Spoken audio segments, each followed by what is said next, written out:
So I will be changing, but so I've got my background in my video changed, and I'm going to do a little bit of a sepia tone, so my coloring doesn't drastically contrast with the game like I tend to do for Scarlet Hollow. But first I wanted to show off that my hair is purple again. But yes, and with that...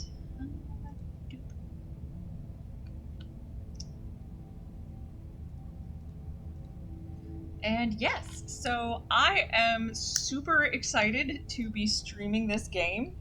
I have loved it since the demo came out. The first demo came out, and I played the first demo, I played the second demo, and I also am one of the beta testers, or alpha testers, I guess.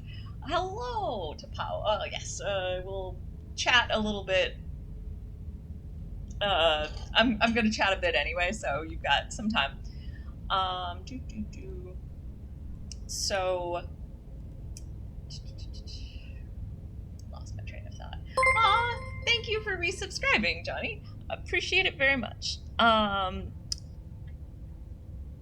So yes, so actually, and you can even see my name in the credits at the end, which I will definitely be pointing out when we get there. Hello, Johnny. Thank you for joining. I'm super excited to be sharing this game. I'm gonna give it a minute or two for Tapao to make it over, but like, okay, I'll at least go through the screens. So first of all, content warnings. This is a horror game. Let's see if this command works. Yes. So I have created a unique content warning message, exclamation, CW. Well, okay, this is only viewable in... if you're watching this VOD later, I'll put it in the description. But I put together a specific content warning list for the run that I've planned out. The one advantage to having played the game exhaustively is I can give heads up before any of this stuff happens, and I can do do a custom warnings list like this. So the things that have made this list include realistic depictions of graphic violence, realistic depictions of mutilation, realistic gore, excessive gore, body horror, auditory gore, murder, death, loss of self, cosmic horror, existential horror, derealization, forced suicide, loss of bodily autonomy, unreality, loss of control, verbal abuse, gaslighting, dismemberment, self-dismemberment, and starvation. I know that sounds like a lot, but I do promise this game is worth it. But like, and I will try for most of those things. I will be able to say something right before it happens. So I will do my best to warn as scenes come up.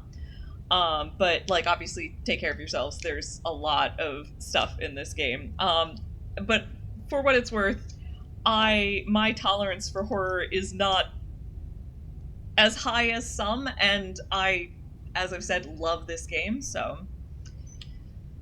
Though there are some pretty heavy content warnings, it is hardly the entire game, if that makes sense. There's a lot of very interesting content along the way.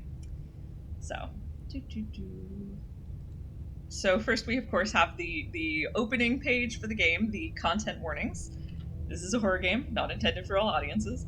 And I do plan to leave on what they're mentioning here, the flickering image effects and the parallax effect. They do not bother me, but be forewarned if you're watching this and that is something you're sensitive to. And now we have the opening screen for the game itself. Whatever horrors you may find in these dark spaces, have heart and see them through. There are no premature endings. There are no wrong decisions.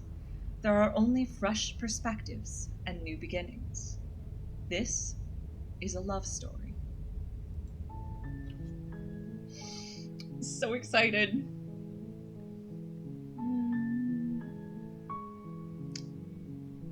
Okay, I'm just gonna take a quick look at how Tapao, if Tapao is offline yet.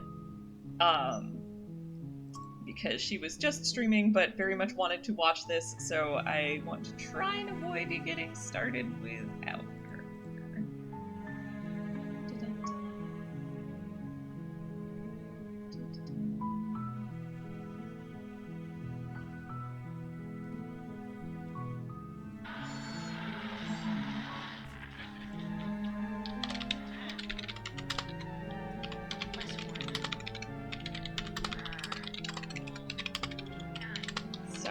Just one moment.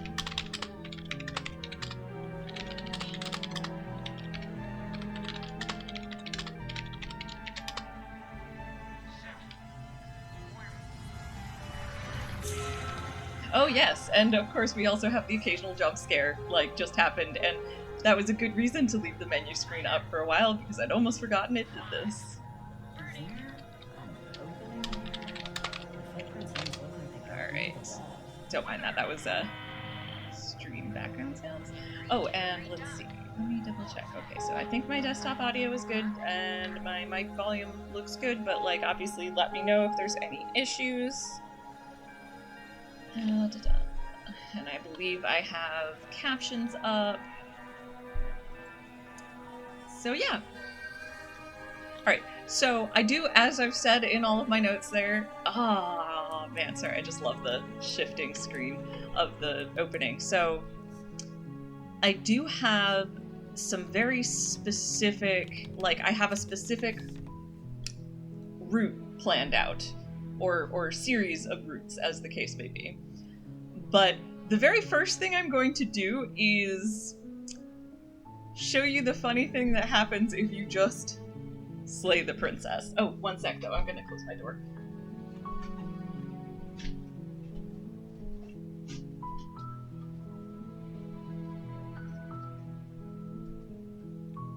Okay, apparently no manual save, so we're just gonna go and head over to Hana.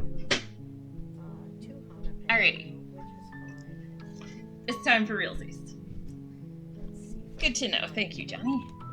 And with that, we're going to get started on the extremely short, extremely straightforward route that is not related to what I planned for the rest of the stream to be, but it's just, it's very easy to show off the shortest route in the game, so that's where we're going to start.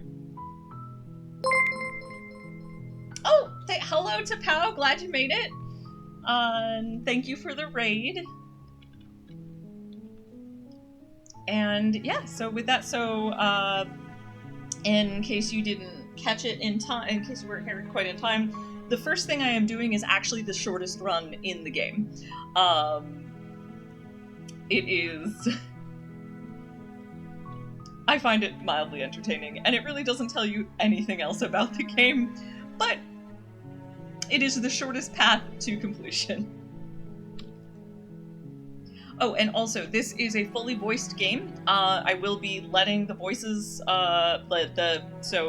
voiced by Jonathan Sims of Magnus Archives fame, and Nicole Goodnight, I believe her name is. And so for all of the voiced lines, I will be letting the narration play. So the only part I'll actually be reading out loud is the player choices. And even then, I will probably only read the one that I actually choose. So, alright. Chapter 1, The Hero and the Princess. You're on a path in the woods, and at the end of that path is a cabin. And in the basement of that cabin is a princess. And here's what they mean about the parallax effect. Pretty much every screen has that, so there's some I might play around with. You're here to slay her. If you don't, it will be the end of the world. So, first we're going to silently continue to the cabin. You make your way up the short path to the cabin. You'll find the princess within. A warning before you go any further. She will lie, she will cheat, and she will do everything in her power to stop you from slaying her. Don't believe a word she says. We're not going to go through with this, right? She's a princess. We're supposed to save princesses, not slay them.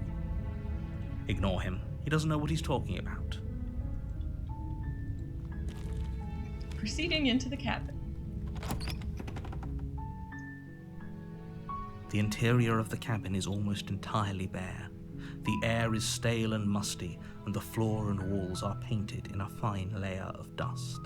The only furniture of note is a plain wooden table. Perched on that table is a pristine blade. The blade is your implement. You'll need it if you want to do this right. Seems legit. Let's take You the take blade. the blade from the table. It'd be rather difficult to slay the princess and save the world without it. And enter the basement. The door to the basement creaks open, revealing a staircase faintly illuminated by an unseen light in the room below. This is an oppressive place. The air feels heavy and damp, a hint of rot filtering from the ancient wood. If the princess really lives here, slaying her is probably doing her a favor. Her voice carries up the stairs. Who's there? She sounds dangerous. It's almost as if she's the one in charge down here. Don't let it fool you. It's all part of the manipulation. Continuing Good. silently downstairs. You're still listening to reason. Sorry, I spoke over that one. You walk down the stairs and lock eyes with the princess. There's a heavy chain around her wrist, binding her to the far wall of the basement. She's so coldly beautiful. Is she really a threat to the world? Focus on the task at hand. And there you are. Are you here to kill me or something? Alright, so I believe, so here we're just remaining silent, stealing your nerves and stealing our nerves and stepping forward. But here's where our first content warning comes in. There will be a knife stabbing, and it is shown graphically and somewhat realistically. You step forward, your grip on the blade tightening as you steel your resolve. Oh? No talking then? Fine. What even makes you think you can kill me? I'm probably chained up in this basement for a reason, right? And if that knife is the only weapon you have, you'll have to get close enough to use it. So, you should just drop it. Best not to risk finding out what I can do. She's unarmed. If you hesitate now, it'll be too late. End this. Okay, my former warning applies now when we slay the princess. Warning for knife wounds. You lunge forward without a moment's hesitation.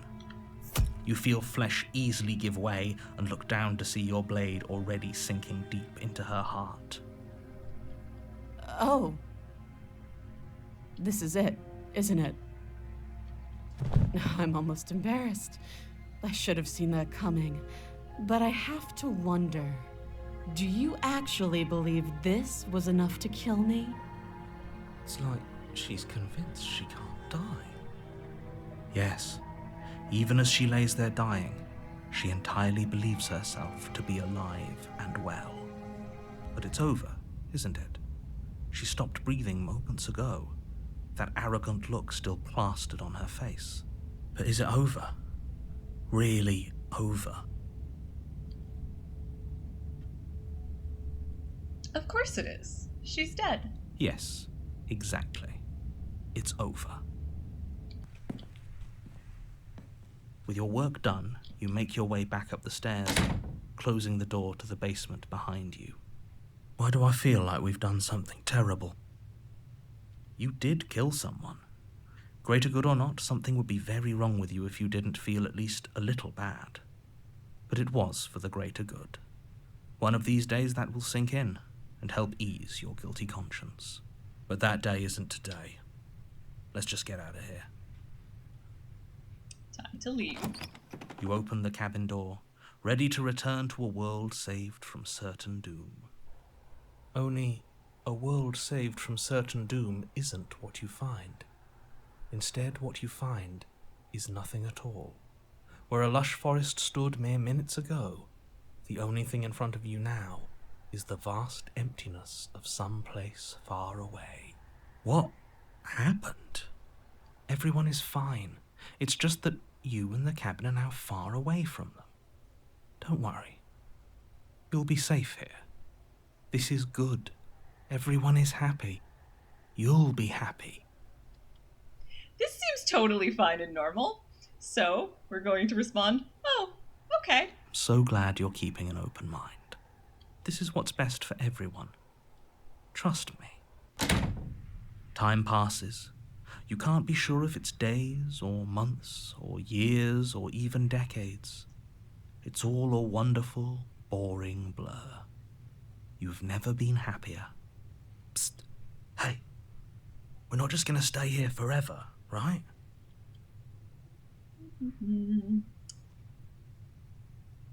Didn't you hear the narrator? I'm happy. We're happy. Are we really happy? Or is he just telling us that we are? No, we're happy. I'm sure of it. Really? Well, if you ever change your mind, just let me know, I guess. More happy time passes, though the word begins to lose its meaning. Time, that is, not happy. Happy still has plenty of meaning. Please, shake yourself out of it. We have to get out of here. The little voices, please, fall on deaf ears. Eventually you pass into a blissful state of pure existence.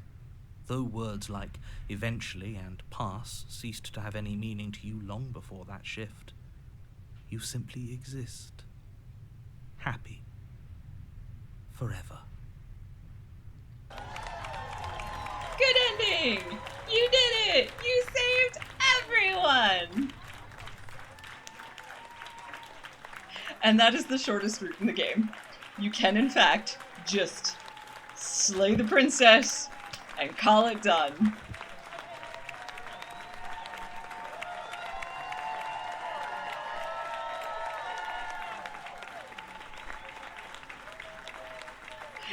You're not wrong, Tapao. It does, in fact, tell you nothing.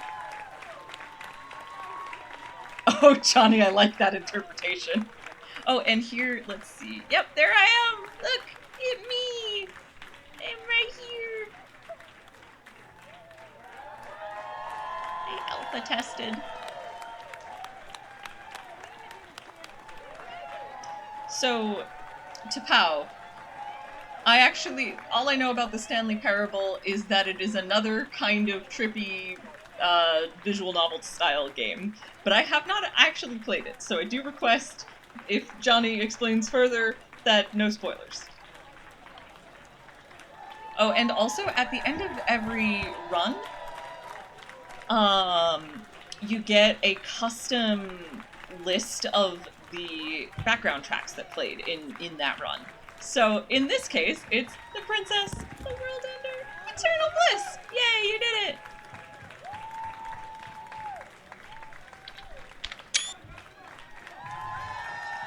And now, let's go back to the main menu and play the game for real.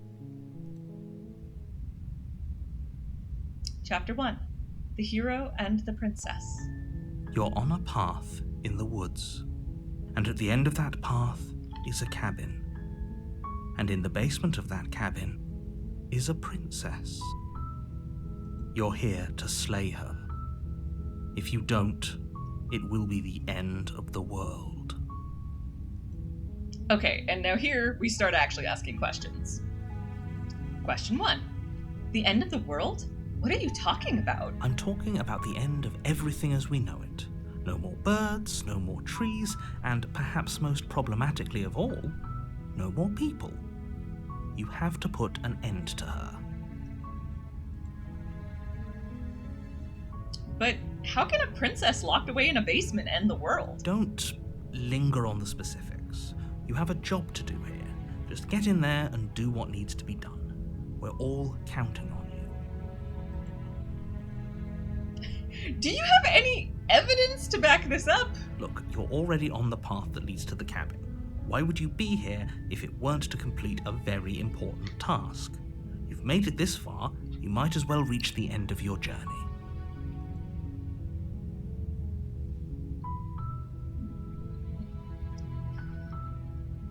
Have you considered that maybe the only reason she's going to end the world is because she's locked up? While I appreciate the mental exercise, we are running up against a bit of a ticking clock.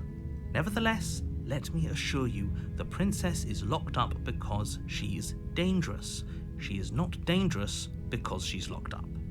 And before you decide to waste even more of our time by asking how I know that, let me suggest a more pragmatic lens through which to view this situation. Causality doesn't matter here, because the end result is the same no matter what led us up to this point. If the princess leaves the cabin, the world will end, and there is no changing that. It's no use arguing semantics over a metaphorical chicken or egg, because the egg is hatched and it's about to ruin everything. Unless, of course, you do your job and slay her.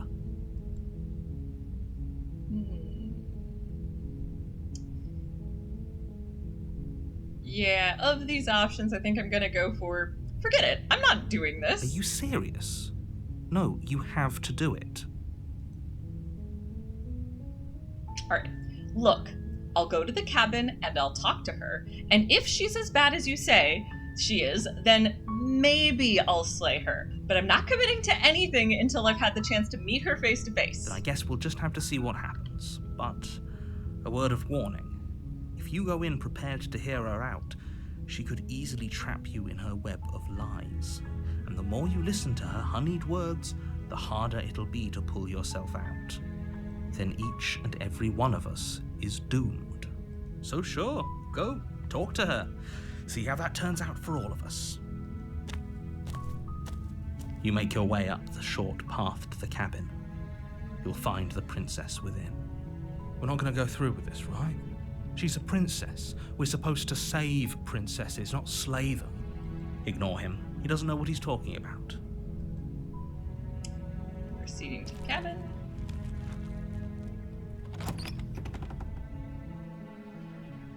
The interior of the cabin is almost entirely bare. The air is stale and musty, and the floor and walls are painted in a fine layer of dust. The only furniture of note is a plain wooden table. Perched on that table is a pristine blade. The blade is your implement. You'll need it if you want to do this right. I mean, we're just gonna talk to her. There's no need to bring a knife to a discussion, so let's enter the basement without it. The door to the basement creaks open, revealing a staircase faintly illuminated by an unseen light in the room below. This is an oppressive place. The air feels heavy and damp, a hint of rot filtering from the ancient wood. If the princess really lives here, slaying her is probably doing her a favor. Her voice softly carries up the stairs. Hello? Is someone there? It's hypnotizing. It's the kind of voice you only have to hear once to remember it for the rest of your life. Don't let it fool you. It's all part of the manipulation. You're playing a dangerous game by coming here unarmed. So I also realize that it's probably going to be somewhat difficult to different if you're not, like, if for any reason you're not watching the screen, it may be difficult to differentiate when I'm just talking, like I, the player, am talking versus when I'm reading the player choices, but yeah, I'm sure it'll all work out.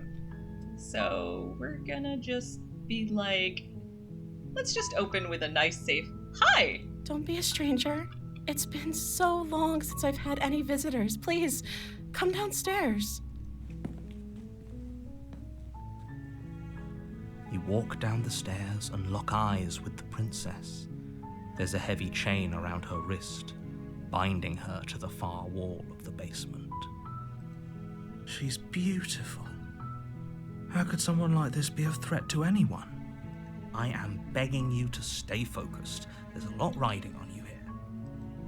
Hi. Do you think you can get me out of these chains?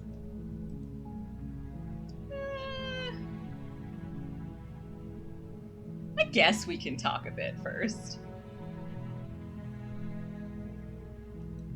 Okay.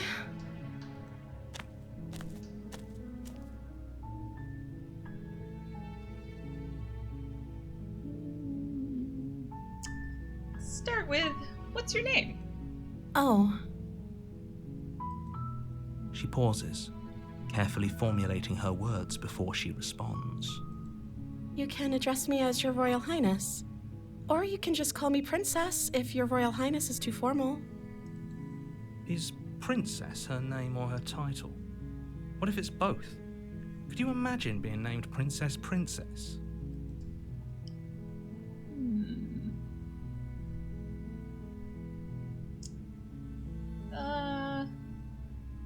If I'm the first person that you've seen in a while, what have you been eating or drinking? I don't see what that has to do with anything. This is the only time this is ever going to happen, but I agree with the princess. That's hardly relevant. Well, if the princess and the narrator agree... Okay, but actually, what has she been eating? She has to eat, right? Clearly no more to worry about there. Let's go with, what are you going to do if I let you out of here? The princess hesitates before responding. She doesn't know. She's been down here too long to have any idea of what she'd do in another life. She knows what she'd do. She's just searching for whatever answer she thinks you want to hear. So says you. Are you looking for the truth, or are you looking for the right answer? Because with the dynamic we have going on here, I don't think the specifics of what I do really matter. It's not like you'd believe me.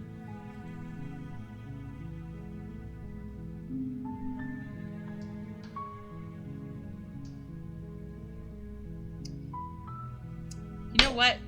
I can't believe they've been keeping you down here like this. I'm getting you out of here. You're only making this more difficult. Thank you. Thank you.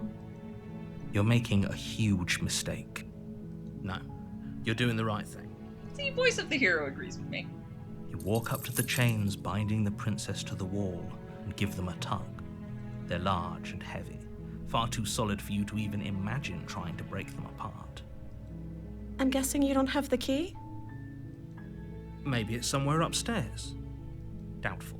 Whoever locked the princess away down here intended for her to never see the light of day. They wouldn't have just left the key to her chains somewhere in the cabin. I'm going to check upstairs. Maybe the key's still lying around somewhere up there. And if not, maybe I can at least find something to break you free.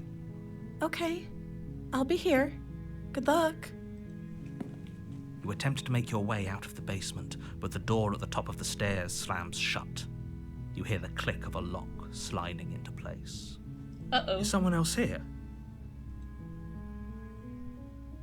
Alright, well, we'll try yelling at whoever just locked the door. Hey! Let me out of here! Your shouts and pleas are met with silence. I'll repeat myself once again. You're here to slay the princess, and you won't leave until the task is done. Well, that certainly sounds threatening. Well, let's try the door. You try the door, but it's locked from the outside. Yeah, that figures. Alright, time to return to the bottom of the stairs, I guess. You make your way to the bottom of the stairs. This would have been so much easier if you'd just taken the blade like you were supposed to. Yeah, well, that... Easier for whom? Yeah, exactly. I'm with voice of the hero here. Easier for whom? Easier for everyone. Look at the mess you're in. I heard the door slam. They locked you down here too, didn't they? There's a slight panic rising in the princess's voice. Okay, there's going to be a content warning coming up soon. If I could just get out of these chains, I know we could force our way out of here together. I think it is happening now. How do we put this? Dismemberment and self-dismemberment and realistic gore. That's what's coming up. She barely hesitates before raising her arm to her mouth, her teeth tearing through her limb with the determination of a trapped wolf. As she rips her flesh from her bone, a sound comes from behind you, the clang of bouncing metal. It's the blade from upstairs. You're not sure how it made its way down here, but if there's a time to strike, it's now. Or we could use it to free her. You won't like what happens if you do that. So says the narrator, but hey, I want to see what happens, and it seems kinder than letting her do it with her own teeth, so we're gonna use the knife and cut her arm off. So continued warning for dismemberment and slightly realistic gore and audio gore, because I think there is sound effects. Fine. Against your better judgment, you place the blade against the ragged, self-inflicted wound on the princess's arm, just above the unyielding chain binding her to this place. You cut into her flesh. The blade is sharp, and it takes little effort to crack through the bone of her arm. Okay, I guess self-dismemberment still applied. Her limb falls to the ground, and the heavy chains dismemberment. follow suit. Realistic gore. She didn't so much as utter a sound through the whole ordeal. No, she didn't. She smiles softly as her gaze meets yours, blood from her wounded arm dripping rhythmically to the ground. This seems fine. How is she still smiling after everything? It's like she isn't even bothered by what just happened. Thank you. Now let's get out of here. Like, not gonna lie, I'm with Voice of the Hero here. It's a little weird. But, you know, we already committed to this path, so let's approach the locked door. No, we won't have any of that. The stakes are too high. You can't just let her escape into the world.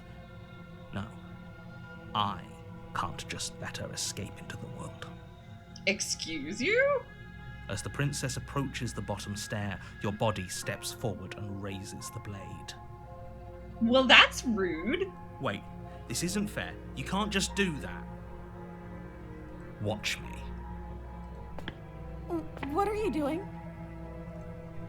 Well, seems the narrator's really dead set on us slaying Princess. However, if we scroll down all the way, there is just barely enough wiggle room to try and warn her. Stop that. Something's come over you, hasn't it? You know you don't have to do this, right? Your body lunges forward, the blade held low, ready to sink into her heart. Rude? But the princess dodges, stumbling back against the wall before the blade has a chance to connect. Stop it. Stop trying to resist me. I'm trying to get you out of here alive. You are trying to take away my agency, Mr. Narrator, and it's rude. So, scrolling until we find any option that is not do what the narrator wants. Let us resist. Oh, new content warning. More stabbing and auditory gore. Yeah. The blade. Move the blade. As your body remains frozen in stubborn resistance, the princess takes a cautious step forward. We both know this isn't you. She nervously reaches towards you and takes the blade from your infuriatingly rigid hands. What are you doing? I'm sorry. I'll try to be quick. So there's going to be imminently a lot of stabbing, and some blood visuals. She plunges it into your chest, tearing through flesh and sinew. It is agony. But you aren't dead yet. Why, I'm glad you asked, Tapao. If you look closely at the cursor, you'll see that it matches this hand that we see here. So in fact, yes, we were always a weird clawed animal-handed entity. Oh no, I'm so sorry. Stay strong. We can tough it out until it's done. For her sake. For her sake? Don't you start pretending that dying a painful death is some sort of heroic gesture. The two of you have literally doomed everyone. So says you. Whatever. she sinks the blade into your chest again and again and again, and you feel every inch of burning pain that slices its way into your body. Gee, sound more sympathetic, narrator, can't you? I'm sorry. She doesn't know how to use a knife, does she? Apparently not, though it doesn't matter how sloppy her knife work is, does it? A stab wound is still a stab wound, and it won't be long before you bleed out.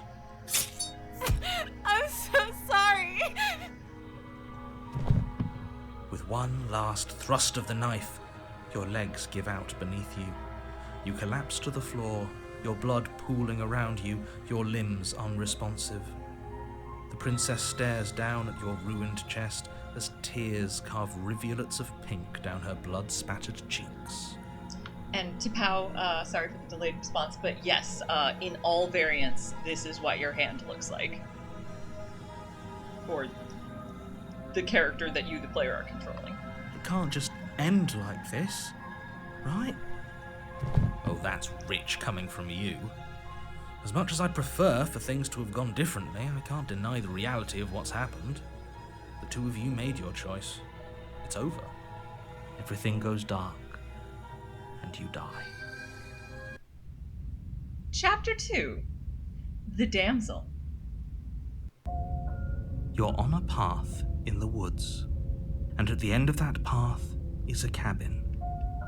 And in the basement of that cabin is a princess. And with that, I realized I don't have any water, and that's no good, so I will be, like, really, really quick right back.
Indeed! Alright, back to in the game and responding to chats of You Died Chapter 2. And yes, how is it Chapter 2? That's a good question! How is it Chapter 2? You're here to slay her. If you don't, it will be the end of the world.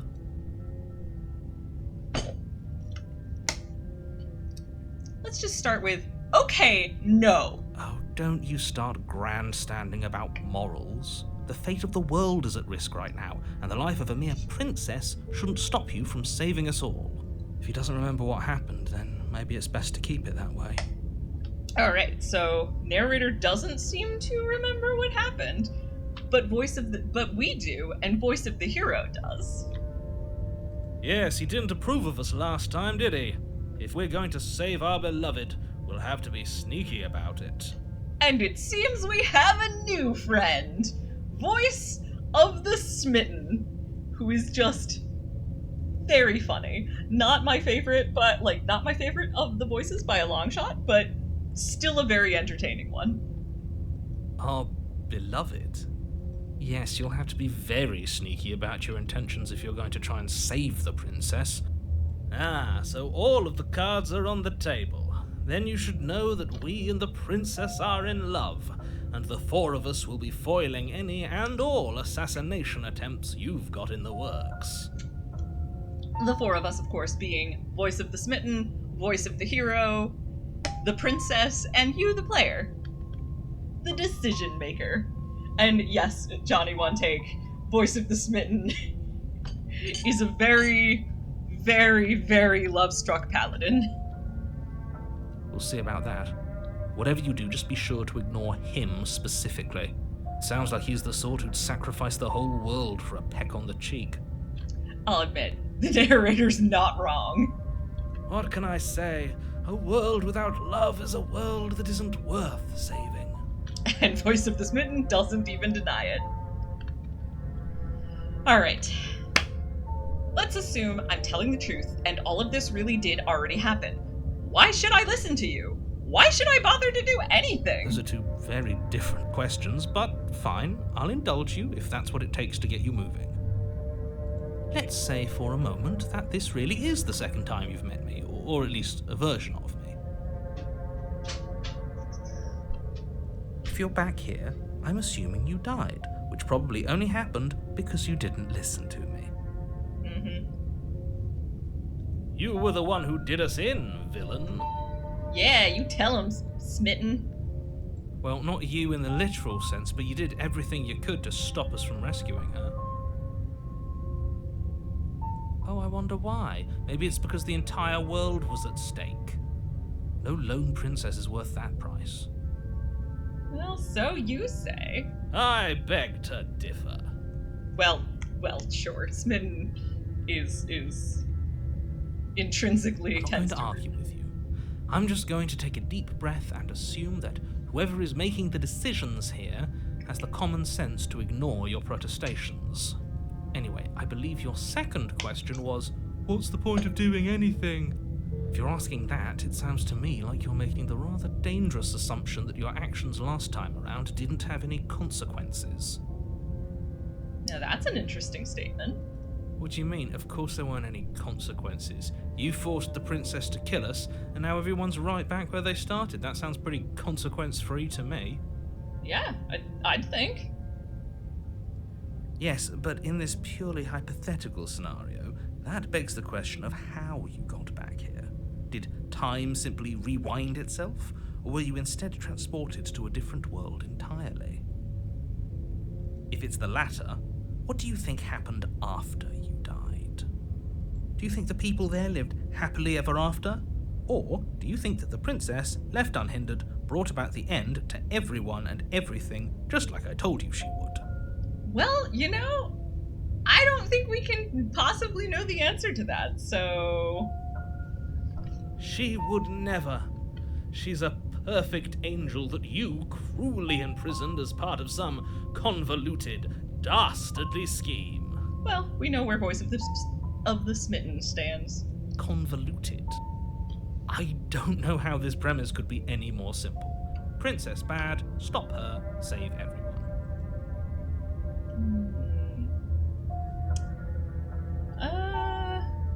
Let's talk about Just this be quick princess. about it.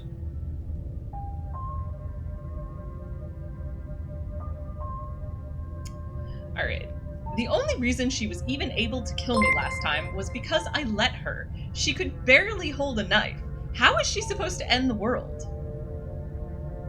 She Oh, just thank you, Tao. can. Believe me, I wish I could tell you more, but you'll just have to trust that what I'm saying is true, and that, despite it all, you're fully up to the task that's been given to you. Maybe it's her beauty that threatens the world. I'm sure, Voice of the Smitten. I'm sure. Sure, it's her beauty. Why not? And before you ask, no, we can't just keep her down there. If you don't slay her, she's going to find a way out. It's unfortunate, I know, but it's just the way it is. Who locked her in that basement? What is this place? People locked her in that basement, and I told you what this place is. It's a path in the woods. Don't overcomplicate things. You're being cagey. What aren't you telling me? I've told you everything you need to know. Going into more detail would just overcomplicate an otherwise very simple situation and make your job more difficult. Not to sound like a broken record, but the less you know about her, the better things will go for all of us. I know it sounds like I'm hiding something, but you're just going to have to take me at my word. Great. Now, if you don't mind, the whole world is waiting with bated breath for you to save it from ruin. So you say. But you know what? At this point, the narrator has given me very little reason to trust him, so we're gonna go with... I'm going with them. I'm going to find a way to save her from that cabin. That's right, you can't stop all of us. We're going to sweep her off her feet if it's the last thing anyone does. Okay, Smitten. Are these really the sorts of people you'd like to align yourself with? You're not at the cabin yet. You still have plenty of time to reflect on the situation. I just hope for all our sakes that you make the right call. Right, Johnny? Tapao, he also to me sounds a little bit like a specific British actor who I cannot recall the name of, but he's in the What We Do in the Shadows TV show. If I remember, I'll mention it later. But anyway, that said, just to be clear, every single one of the voices and the narrator are all voiced by the same person, who is... Oh, thank you, Johnny. Matt Berry. Yes, I'm glad that you recognized what I was going with enough to say it. To pick up what I was putting down immediately. Yes. But yeah, no, he's Jonathan Sims is the voice of all the voices and the narrator. He's just a talented actor. Voice actor. Anyway, let's go to the cabin. Time to rescue a princess. Warning, before you go any further. She will lie, she will cheat, and she will do everything in her power to stop you from slaying her. Don't believe a word she says. We already told you we're not playing along with your little game. It's your lies that can't be trusted. Her beauty is the only thing in the world we can believe in. Sure, buddy. Sure. I think we've already been over this. I'm pretty sure he just likes the sound of his own voice. I don't disagree. I do, but I also speak from the heart. My passions are too great to be stifled. They must be expressed. I love that he admits it. Voice of the hero is like, I think he just likes the sound of his own voice, and the Smitten is like, well, I do, but also... Sure, yeah, your passions are strong and all, but not everyone needs to hear them. Some things are better kept quiet. Don't pay their bickering any mind. Focus on the task ahead. Alright, let's proceed into the cabin.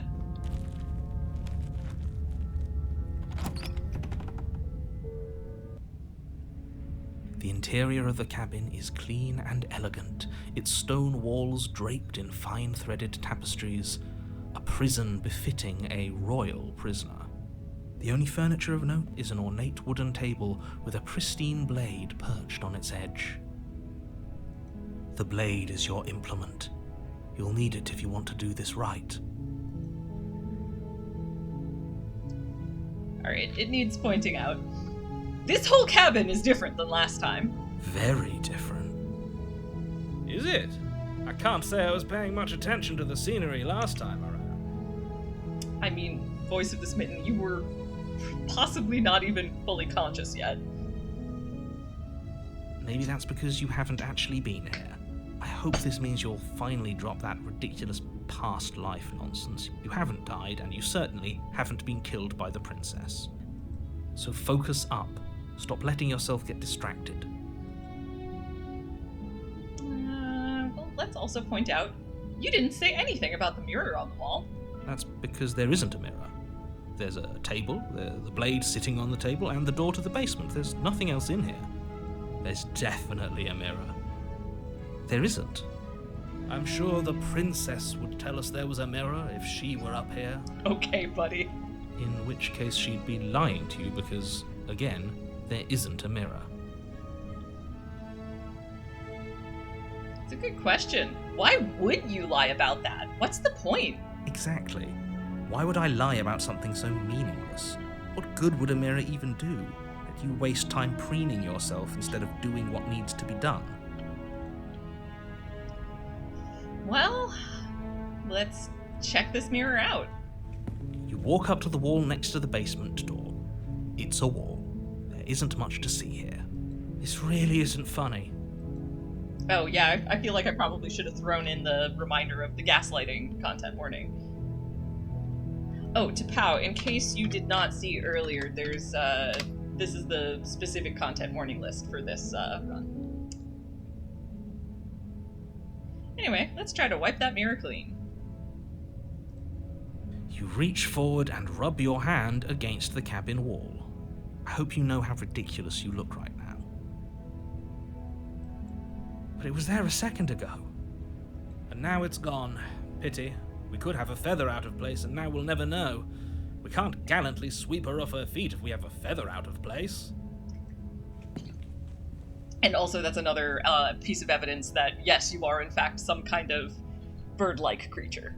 And all the voices are aware of your visual appearance. Anyway, I see no reason to take the blade. We're here to rescue the princess.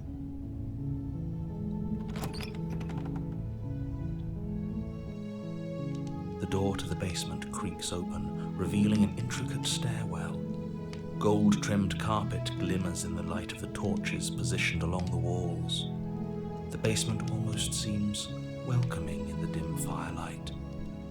Oh, and, to Pow. I agree, it definitely helps that it is illustrated. That is a lot of why I can handle the amount of gore in this. Even then, some of it gets a little... oof. But it's still a stone basement.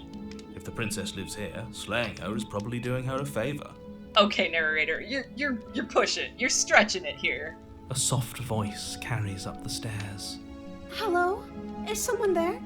Her voice. It's somehow even more beautiful than last time. I can hear wedding bells already. I've held my tongue till now, but you're taking this a little too far. We barely even know the princess. We can still do right by her without all this over-the-top fawning. Yeah, I'm with voice of the hero here. It's like, yeah, thank you for pointing that out. Yes, for everyone's sake, you're not in love. Just remember that her charms are all part of the manipulation. You walk down the stairs and lock eyes with the princess. There's a heavy chain around her wrist, binding her to the far wall. But look how sweet and innocent she looks. My love, we're here to rescue you from your unjust and foul imprisonment. You know she can't hear you, right? She may not be able to hear my words, but surely she can hear my spirit. Oh, your spirit's plenty loud, all right. It's you, my dashing hero. I was so worried you wouldn't come back. Did you hear that? She said we're dashing. And she called us a hero.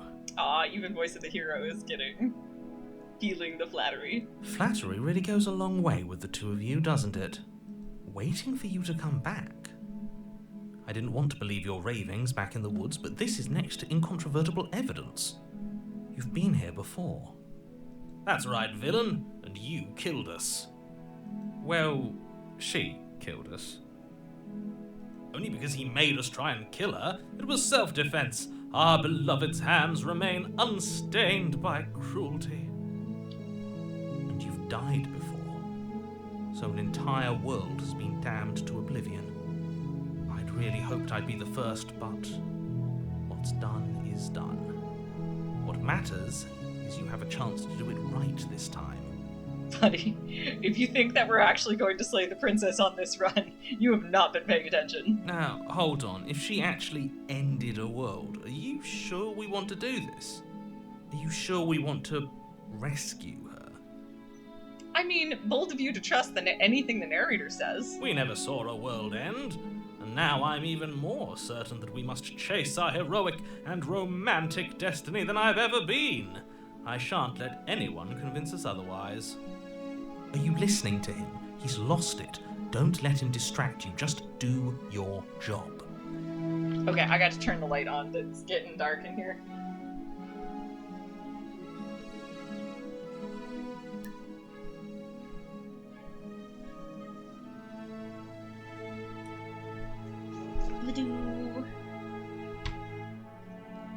Alright. So we've got some options here. Let's start with, I didn't bring a knife. Do I have to cut you out again? I'm okay with whatever you come up with. You can cut my arm off again. We won't be laying a finger on her perfect wrists, and indeed, we won't even have to. Do you see how dainty her hands are? We'll be able to slip her right out with no harm done. What? No, she's a prisoner here. You can't just slip her hand through the chains. Why are you two arguing over the logistics of slipping her hand out of her shackles? She just said she'd be okay with any idea we came up with. Am I the only one here who thinks that's weird? It's a little weird. It's a little weird. She didn't care last time. Why should she care this time? That's our stoic, smiling angel. Well, okay, we know you don't care. No, you're right. It's extremely bizarre behaviour and further evidence that she's a monster who's not to be trusted. So go ahead and slay her. Okay, but narrator, you are really pushing your agenda hard here. Alright, well, let's try asking the princess, what happened after I died? You died, and now we're talking. Okay. But before we started talking, did the world end? Did you end the world? I don't know. Was I supposed to have ended the world? Would that have made you happy? Isn't that just like our darling princess? She wants to make us happy. My heart melts further with every word that passes through her beautiful lips. I'm sure it does, buddy. Are you listening to her? That's a confession. I'm just gonna go with, no, I don't want the world to end. Then I didn't end the world. See? She didn't confess anything. She is innocence itself. Mm-hmm.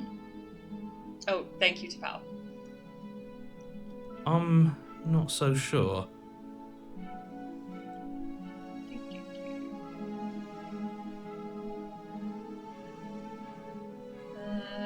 Might as well apologize. I'm sorry about what happened last time. The narrator who sent me here to kill you took over my body. It was extremely unfair. If another version of me was pushed to such drastic action, it was for good reason. Sure. That's okay. You were just doing your best, and that's all that matters. Okay, another very weird response. She took that in stride. To a surprising extent. An almost unsettling extent, actually. Yeah, I'm kind of with Boys of the Hero here. That's because she's perfect. Uh-huh. Do you think she has someone like him telling her what to do? She doesn't. There's no one else like me. I think he's right, because I like it better if she doesn't have some horrid little voice like him, always trying to drive her to violence. Well, let's rescue the No. princess. I can't let you do that. If you take another step towards the princess, You'll what? Take over our body and force us to try and kill her? I would if you had a weapon. Not on my watch, villain. My passions contain titanic depths, and if you try anything that might harm our dearest, I will end our life without a second thought. Buddy. You wouldn't. I would. I'd listen to him if I were you. He has a lot of strong feelings. And doesn't the world end if we don't stop her? Sorry, I'm just enjoying the parallax effect. You approach the princess and gingerly slide her hand from her bindings. That shouldn't have worked. I'll be damned. We're doomed. I can't believe it. But I guess I have to. I told you, there's no life more worth living than that of a true believer. I'm free, and you're not trying to kill me this time. Thank you. Thank you so much. The princess jumps up and smothers you in a joyful embrace. Ugh. If only you had a weapon, one slip of the wrist and your pristine blade would be buried in her back and everyone out there would be saved. Luckily for Mr. Romance, we don't have a weapon. Who needs a weapon when we have the power of love on our side? What do we do now? It's a great question. Let's go with, what do you want to do? Let me guess. End the world? spoken with the rank cynicism of someone who has never felt love in his heart. I don't actually know. Nobody's ever asked me what I wanted before. I mean, you sort of did last time, but this is different. She doesn't even know what she wants. You may have had her all wrong. What if this whole thing is just a misunderstanding? What if she doesn't want to end the world? You're so gullible. Is the only thing you've ever doubted the actual truth? I think I want to leave. And I think... The princess closes her eyes in deep reflection. And then she shrugs. I don't know. What do you want to do?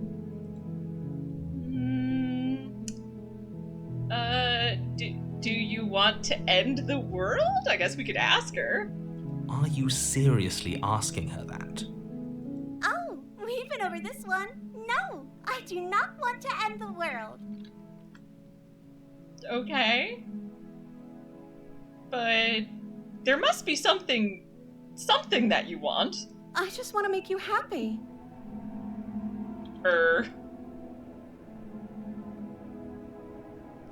You have to want something more than just making me happy. Okay, I'll find something else to want if that makes you happy. But you need your own thing. You just met me. You can't base your entire happiness around me. Okay, if that's what makes you happy. This isn't right. Let's just get out of here. That sounds perfect. Oh, phew. She's back to normal. Normal? What are you talking about? Our angel has always been like this. Absolutely flawless. Just as a FYI, you can keep pushing. It does lead to an achievement if you ever want to play this on your own. But that's not the direction we're going for this. The princess takes your hand, the last hopes of the entire world slipping through your fingers as they intertwine with hers. We have each other. We don't need the world for our happy ending. Okay, buddy. I like to think that you do, actually. Look, I have my doubts, but the choice has been made and this is happening. You don't have to mope about it. I will mope about it, because moping is the only recourse you love-blind fools have left me with. You and the princess walk up the stairs, hand in hand. Ugh, look at the way she's smiling at you. She doesn't have to be so happy about this. Amazing. And what happens after we walk up the stairs? Let's see. Oh, isn't that interesting? The door slams in your face and the lock clicks. That's a familiar move. Did I do that last time?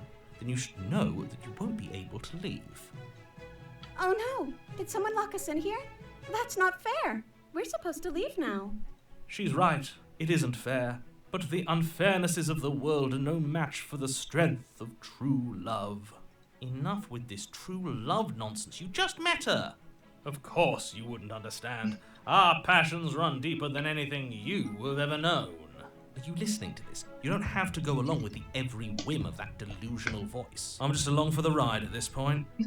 Fair. But you know what? I'm gonna go for it. I think we can open it if we try together. Okay, yeah, let's do it.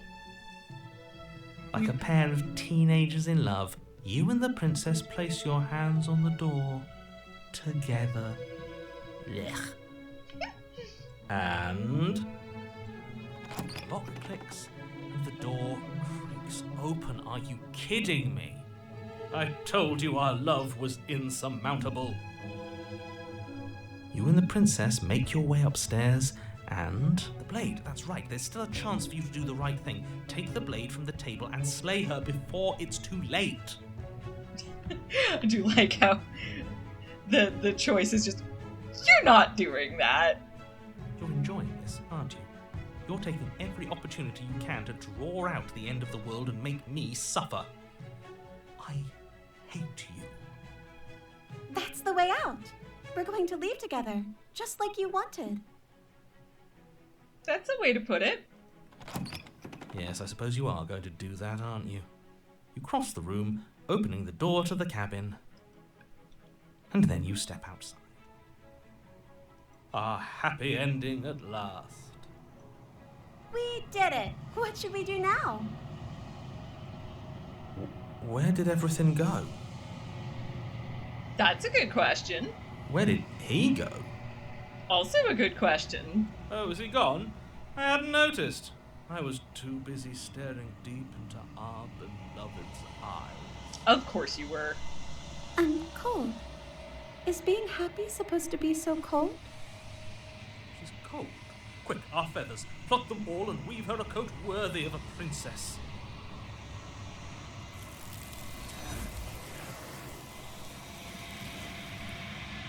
Well, that's sure something that is happening. But you don't get the chance to make that jacket. Something has taken her away, and it's left something else in her place. She's gone. Where does she go? Should we try and find her? And is that a mirror? Why is it here? Why now?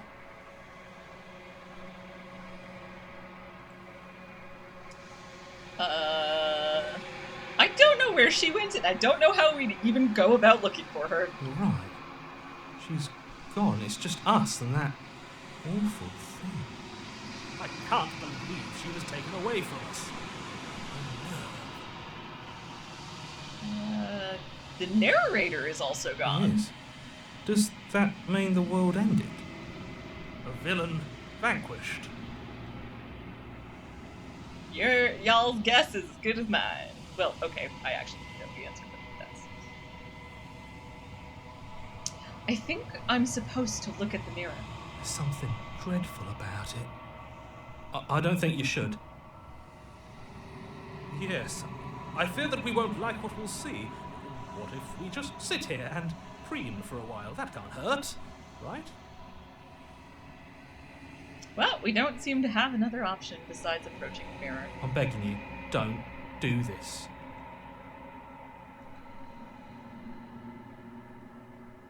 You approach the mirror.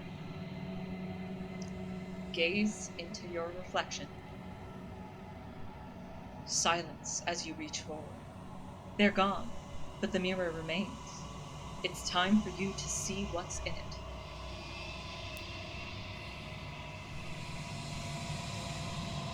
It's you.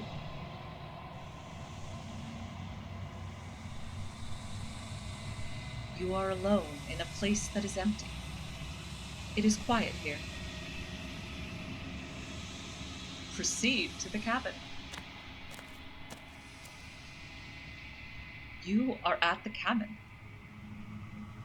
Approach her. Something finds me in the long quiet and brings me the gift of a fragile vessel.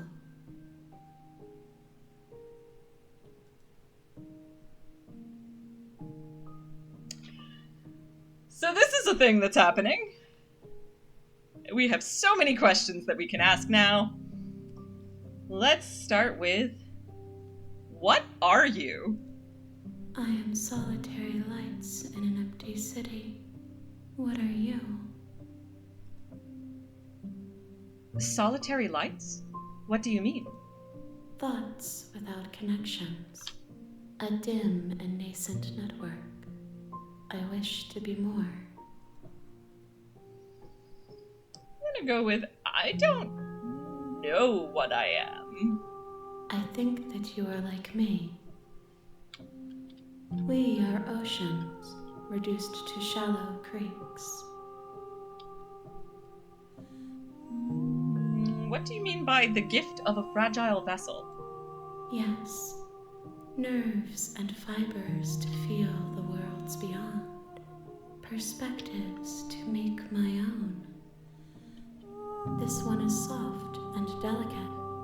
You molded her to love you, and she'll make for a gentle heart.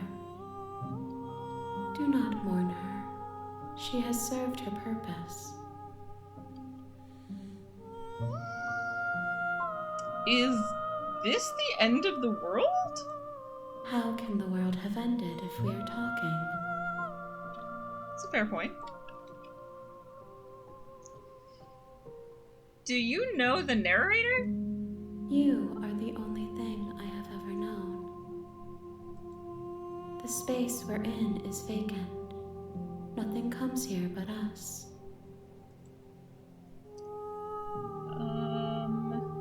Are you what sent me to slay the princess? Are you what trapped me here? I have only just now stirred to consciousness. I could not have trapped you here, and I too yearn to be free. Are you the princess? She is part of me, and part of me is her. But were you always the princess, or are you just making her a part of yourself? You speak in circles. Does it matter where one thing begins and another ends? Fair enough, I suppose. Do you know about the worlds beyond this place? I know only that they are. Do we know each other? You are familiar, but you are not me.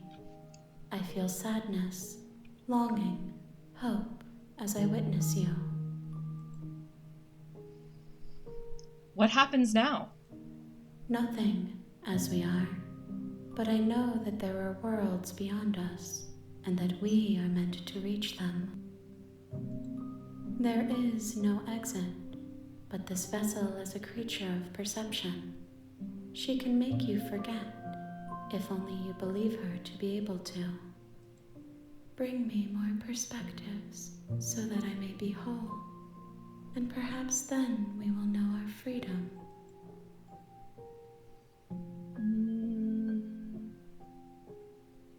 And what happens if I don't let you do this to me?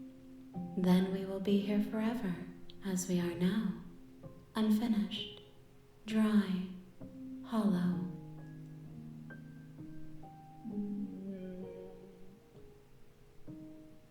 Aren't you scared that I'll find a way to kill you? I'm gonna ask it even though there's no particular reason for her to be scared of that, because that's not the way we ran. I have not lived. I am not afraid to die.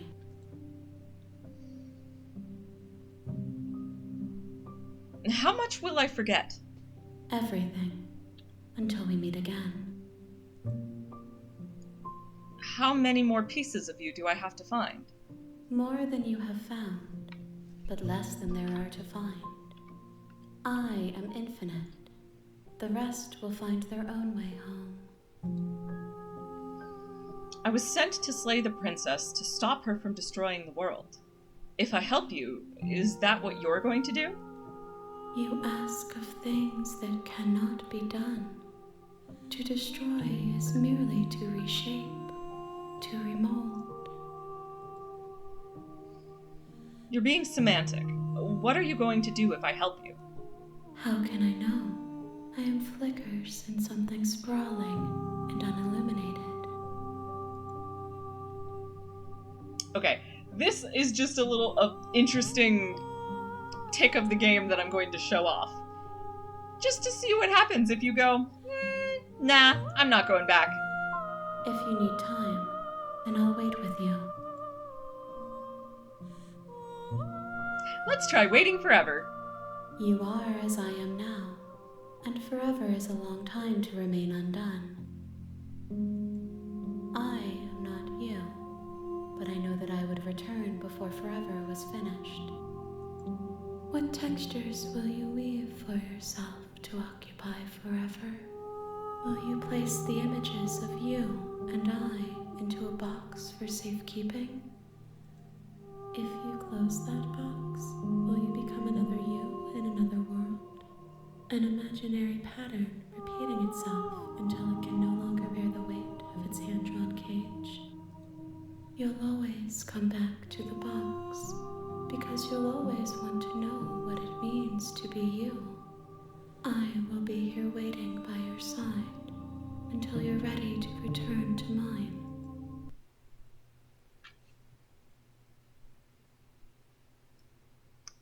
And that's a thing that happened. That was not instigated by me.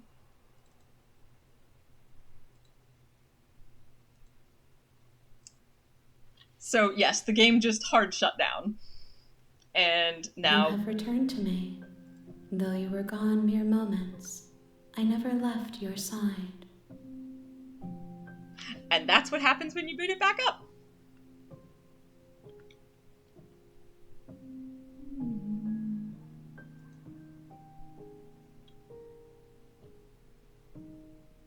So I'm now having an unrelated moment of like, wait, was there always a black border around the edge? Yes. It hard if you choose to wait forever, it'll run a hard shutdown, and then when you play it again, it will resume from that moment.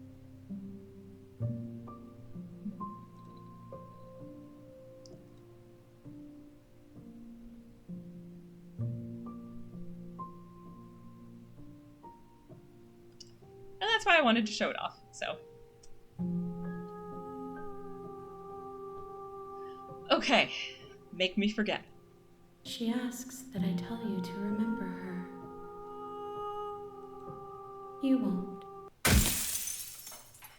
Everything goes dark, and you die. Chapter 1, The Hero and the Princess.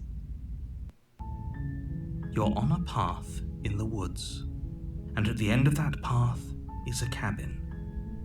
And in the basement of that cabin is a princess. So, to clarify what is happening right now... You're here to slay her. Sorry.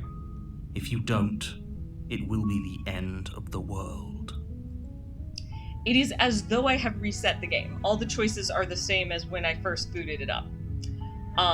You, the player, remember the previous chapters, but you, unlike with Chapter 2, you, the character, no longer remember anything that has previously happened.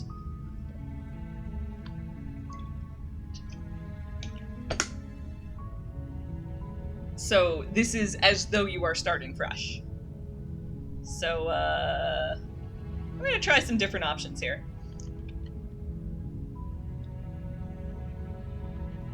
Does it? Oh, sorry. Are you a monarchist?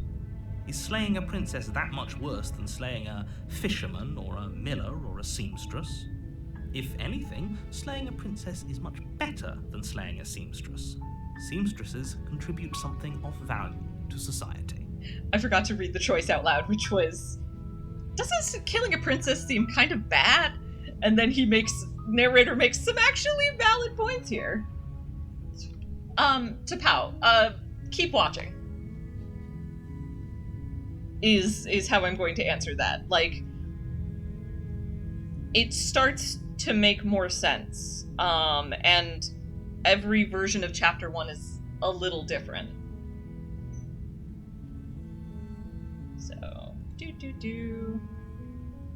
I've already poked a lot of these, but let's try. Can someone else do this? You're the only one who can pull this off. I don't make the rules. I wish I did, but I don't. Oh, fair. I'll try to skim through a little bit then, just so you can see a little bit more. So I will. Oh, actually, I'll switch 2 of the routes, and then you'll see a little bit more, because I was going to do so. I have the list of routes I'm going to go through, and if I switch one, we can end this. I guess it won't really make a difference either way. Yeah, no, we'll stick with this one for now. So yeah, let's continue to the cabin. You make your way up the short path to the cabin. And find actually, the princess within. I will probably let it play when but Tapao, since you have to leave soon, I will skim through some of the dialogues that is... That's true, Tapao. I will skim through some of the dialogues that we've already heard. We're not going to go through with it. Ignore him. The blade. So, the description of the cabin is exactly the same. This time, however, we're going to take the blade. You take the blade from the table. And then enter the basement. The door to the basement creaks open. Her voice carries up the stairs. Who's there? Might note that this is a little different than the last time, when I didn't take the knife. She sounds dangerous. It's almost as if she's the one in charge down here. Don't let it fool you. It's all part of the manipulation. I'm gonna go with, hey, I think I'm here to kill you? Oh, are you now? Why don't you come down and let me take a look at you? Great job. You gave away the element of surprise. Good luck, hero. You walk down the stairs and lock eyes with the princess. There's a heavy chain around her wrist, binding her to the far wall. Oh, that's the same. Coldly beautiful. Is she really a threat to the world? That's a little different. Focus on the task at hand. You weren't kidding when you said you were here to kill me. I'm actually gonna go with, I haven't decided yet. How about you drop the knife and the two of us just talk? Look how reasonable she's being. We should just drop the blade and talk things out. Don't you dare. It's fine. We can decide what we want to do after we talk to her. Maybe she really is a monster. Killing someone in cold blood isn't very becoming of us. I think the voice of the hero makes some excellent points. Let's drop the knife. The blade tumbles out of your trembling hands and drops to the floor with an unceremonious clap. Thank you. Against your better judgment, you step forward to speak with the princess face to face. Unarmed. We'll be fine. I don't know what you're hoping to accomplish here, but I can assure you there's no reasoning with her. Just make sure you don't forget about the blade on the floor. You're going to need it. So here we are. What an awkward start to a relationship. Let's ask just a couple of the same questions. What's your name? She hesitates before answering. You can address me as Your Royal Highness, or Her Majesty. Any honorific should do, really. Note the lack of detail. You can't trust her. Sure. How long have you been down here? Too long. Again, she offers no specifics. No matter how hard you try, you'll never get a straight answer out of her.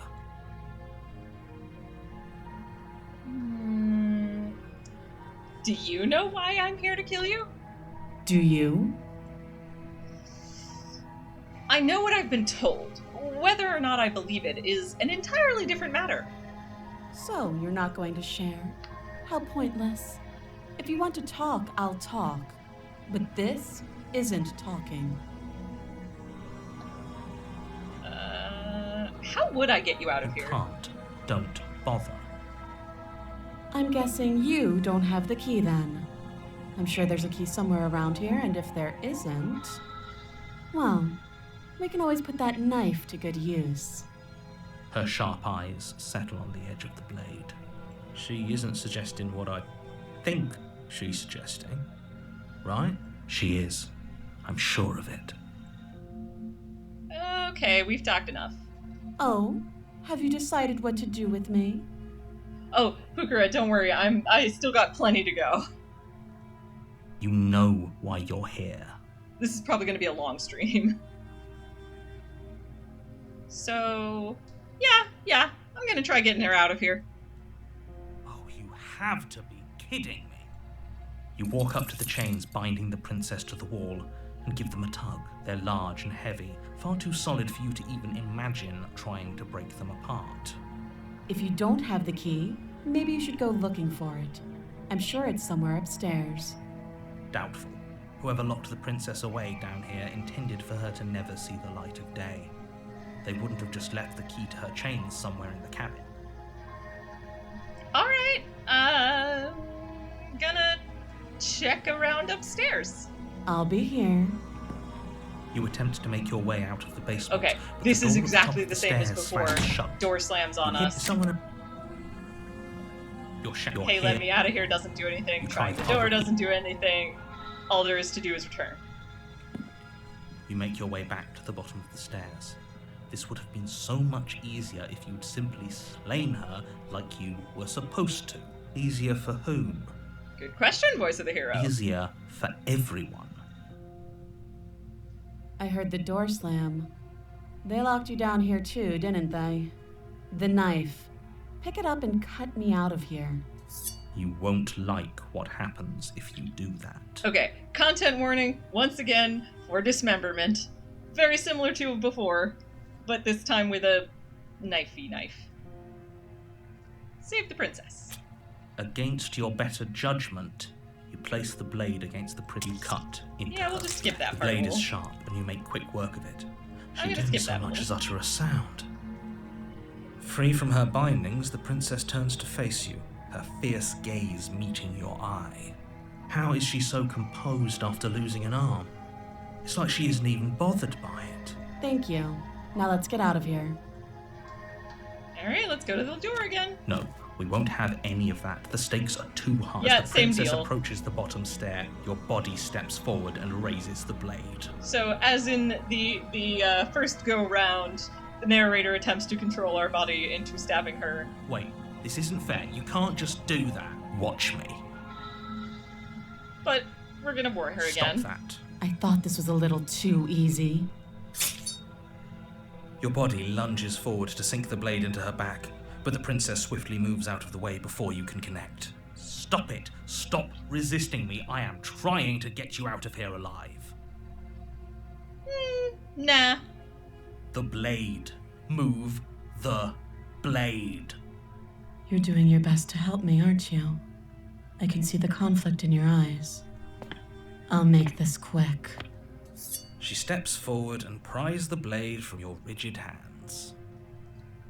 Maybe I'll see you in another life. And then she slits your throat with an almost clinical ease. Her face remains unchanged as she watches you collapse to the ground, blood flowing from your butchered neck. This is the end, isn't it? I'm afraid it is. Everything goes dark, and you die. I hope it was worth it. So all of that was partly just to show how different it can be, because I made most of the same choices. But in the first run, I didn't take the knife, and in this run I did, when I first walked down the basement stairs. And that brings us to Chapter 2, The Prisoner. You're on a path in the woods. You're here to slay her. Okay, we're gonna skim that a little bit. But I'm gonna go with this. Oh, you bastard! You're in for it now. I'm wise to your tricks. My tricks? What on earth are you talking about? We've just met for the first time. Don't forget what he did to us the last time around. I wouldn't trust a word out of his mouth. There's got to be a way out of here, for us and for the princess. We just have to keep trying. And a new voice friend. Voice of the skeptic this time. I'm inclined to agree. If he doesn't remember what happened last time, maybe it's best to keep it that way. You know I can hear you two, right? It's going to be a lot harder than you think to keep secrets from me.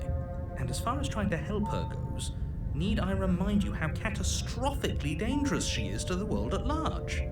I told you about the stakes of this situation less than a minute ago. Alright, we technically already asked this, and he answers the same way because, yeah. So, let's just go to the cabin. A warning before you go any further. She will lie, she will cheat, and she will do everything in her power to stop you from slaying her. Don't believe a word she says. It's true, Johnny. It is an interesting omission. Yes, don't believe a word she says. Just go in, take the knife, and do what you're supposed to. Wink. Did you just say wink out loud? No, I didn't. Wink. Just ignore this clown and focus on the princess.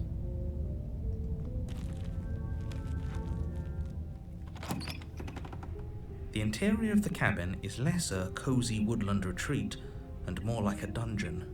A few pathetic wisps of starlight attempt to illuminate the cold, uninviting stone walls, and thick, wrought iron bars barricade the windows, reminding anyone who enters that this is a prison. The only furniture of note is an iron table, bolted to the floor, a pristine blade perched on its edge. The blade is your implement. You'll need it if you want to do this right. I'm going to do the mirror stuff again just so we can see what Voice of the Skeptic has to say about it. He definitely did not.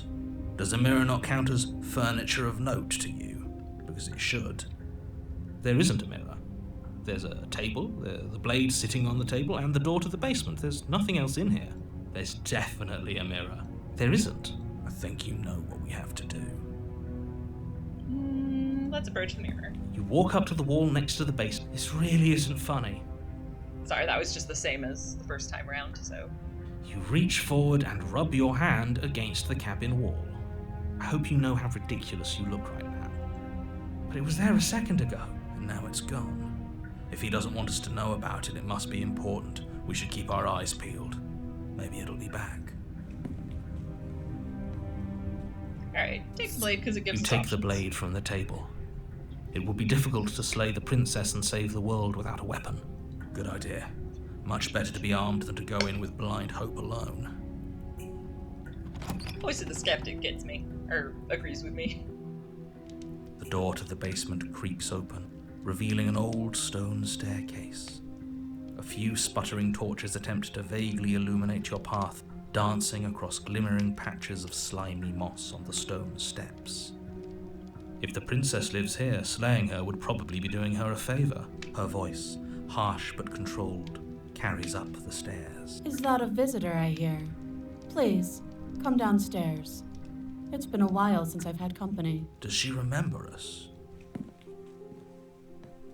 You walk down the stairs and lock eyes with the princess. This escalated. She looks up at you, the heavy collar around her neck clanking loudly as she moves. The chains binding both her wrists to the far wall, joining the metallic chorus as she adjusts her hands in her lap. Should we be worried about the one around her neck? Why would you be worried about her restraints? If anything, they'll make your job easier. Have you noticed the empty chain on the wall? Odd that in a place where everything seems to serve a distinct purpose, there would be something so obviously useless. That is interesting. What an interesting development. Why don't you have a seat? The two of us should chat before you bury that thing in my heart. So, normally I would respect her wishes and... Oh wait, well first we're gonna... Sure, let's sit with her. You step towards the princess, Sorry, I spoke too but she early. stops you before you get too close, holding up one shackled hand. There's fine. I'd prefer we keep some distance until we've sorted this out. That's reasonable. We do have a weapon. Might as well put her at ease. I just want to say, normally I, the player, would sit where I was told to sit, but I want to show what happens if you sit closer. Do you think this is a game? Do you think these chains take away my say in things? As you move towards the princess, she stands, her chains clinking as she wraps them around her fists. In an instant they're around your neck, both of you dropping to the ground as she pulls them taut, bracing her body against yours as you struggle uselessly. The metal chains constrict around your windpipe as the princess heaves with a muscled intensity. Drop the knife or you die. What is she doing? We weren't trying to attack her. I can see where she might have gotten the wrong idea. She doesn't have much agency here. Would we have trusted her if the roles were reversed? I don't know. How about we think about the nuances of interpersonal relationships when we're not being strangled? How many times did I warn you she's not to be trusted? But while strangulation can be very distracting, she's not armed, and you have your pristine blade. End her before she ends you. Okay, noted, Tapao. Let me know when you stop watching, because I can make a save there, and then we can, like, talk about... Well, just let me know when you're heading out. Anyway, we're gonna drop the blade. As your weapon falls pathetically to the floor, the princess releases you from her stranglehold, shoving you away with a swift kick. Your hands test the bruised flesh of your neck as you regain your senses, watching with a dazed expression as the princess snatches up the blade. This may have cut off my route to the thing I actually wanted to do for this. That wasn't so hard, was it? Yeah... oh, sorry, totally ignore anything you see here. Autosaves, that's what we want. So, there's a different route I wanted to follow to get to the end of this, and because of the way that went, it cut that off. that avenue off, so we're gonna go back to the choice of where to sit and load from there. So this is how I actually want to do this particular one, because there's a gorier end to this route that I am avoiding. So let's pretend we didn't ever try and push her boundaries like that, and we just sat where we were told to sit. You do as she asks and sit on the floor, still a good distance away from her. Thank you. Now, what are your intentions for me?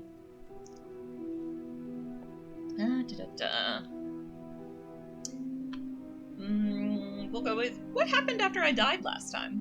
Oh, are we talking about that? I thought we weren't going to give away the game. But sure, I'll fill you in.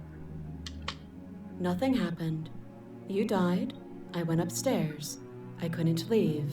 I found myself in a new place in chains again. More of them. Interesting. And now you're back. Is that really all she knows? It's not like we have much of a clue about how things work. And she's probably even more in the dark than we are. You're looking at me like I might be hiding something. I'm not. I guess it's possible she really doesn't know anything. Maybe both of us are stuck in this loop without any idea why or how. First you make a comment about having been here before, and now this. As much as I would like to remain in denial, it's no use. This has complicated things. It's complicated things how, exactly? Ideally, this was supposed to be one and done. You go to the cabin, you heroically slay the princess, and in the process you save the entire world from being damned to oblivion. The situation right now, where you're getting a second shot at things, is a contingency. Is it now? A contingency for what? For you failing, obviously. And you being here means that things are going to be a lot harder than they were. I really shouldn't say anything else, I'm just going to make it worse. Just good luck. Sorry for the noises there. I was delivered a delicious looking dinner, and I will eat it somewhat slowly, but as the narration is happening and such. Anyway. If you knew this could happen, why didn't you tell us? All of this is incredibly valuable information. It would have changed our actions considerably. I needed you to be in the dark for as long as I could keep you there. It's important. Necessary, even. Oh, shoot. I'm gonna wait. There's an ad break. I'm gonna wait for it to end.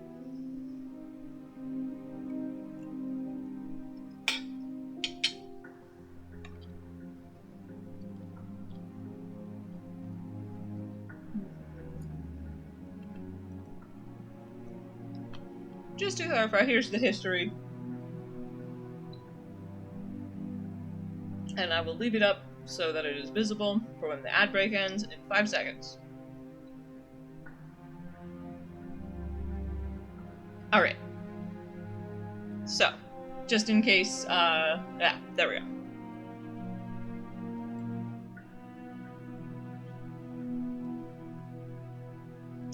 So yes, it is a contingency for us failing. And the narrator claims that he needed us to be in the dark for as long as he could keep us there. And maybe I wanted to be the first version of me that you met. I didn't want to be confronted by the alternative. That's pathetic. I never said I wasn't. I get it. It would be pretty upsetting, wouldn't it? To know that you might not be the first version of yourself. At least we can remember what happened before. Seems like we should count ourselves lucky for that. Exactly, he gets it. You're lucky, so don't waste that luck by messing it up again. Alright? Moving on. Why is it important for us to be ignorant? How is it ever helpful to be in the dark? The more I say, the more your mind will swim into dangerous waters. Even saying that is too much. Your success hinges on you having imperfect information. For the sake of the entire world, you need to accept that. Interesting. I won't. Fine, but you won't get another word from me on the matter. Yeah, sure. We'll see about that. Just give it a rest, this isn't helping. Focus. This is a serious situation. You shouldn't be daydreaming. I was talking to the narrator and the voices. Well, I guess they were talking to each other. So, interesting question. That other chain on the wall, who is it for? I don't know, but you could always try it on. Maybe it'll fit. I hope I don't actually have to say this, but please don't lock yourself in chains. We need you ambulatory if you're going to save the world. Of course I'm not gonna lock myself in it. I'm just gonna look closer at it. I wouldn't do that if I were you. Why not? And why is that? Yeah, exactly, voice of the skeptic. Do I even need to explain myself? It's a shackle and it's one without a key. Do you want to be stuck here like she is? And what? Is it going to lock the second we put our wrist into it? I don't know. Maybe it will. He doesn't want us to look at it. That's all the reason we need to investigate. But what if he's telling the truth? He isn't. I am. Well, one way to find out. Inspect the shackle. Against your better judgment, you approach the chain dangling from the far wall. The princess watches you with faux disinterest as you inspect it, though she can't fully hide her curiosity.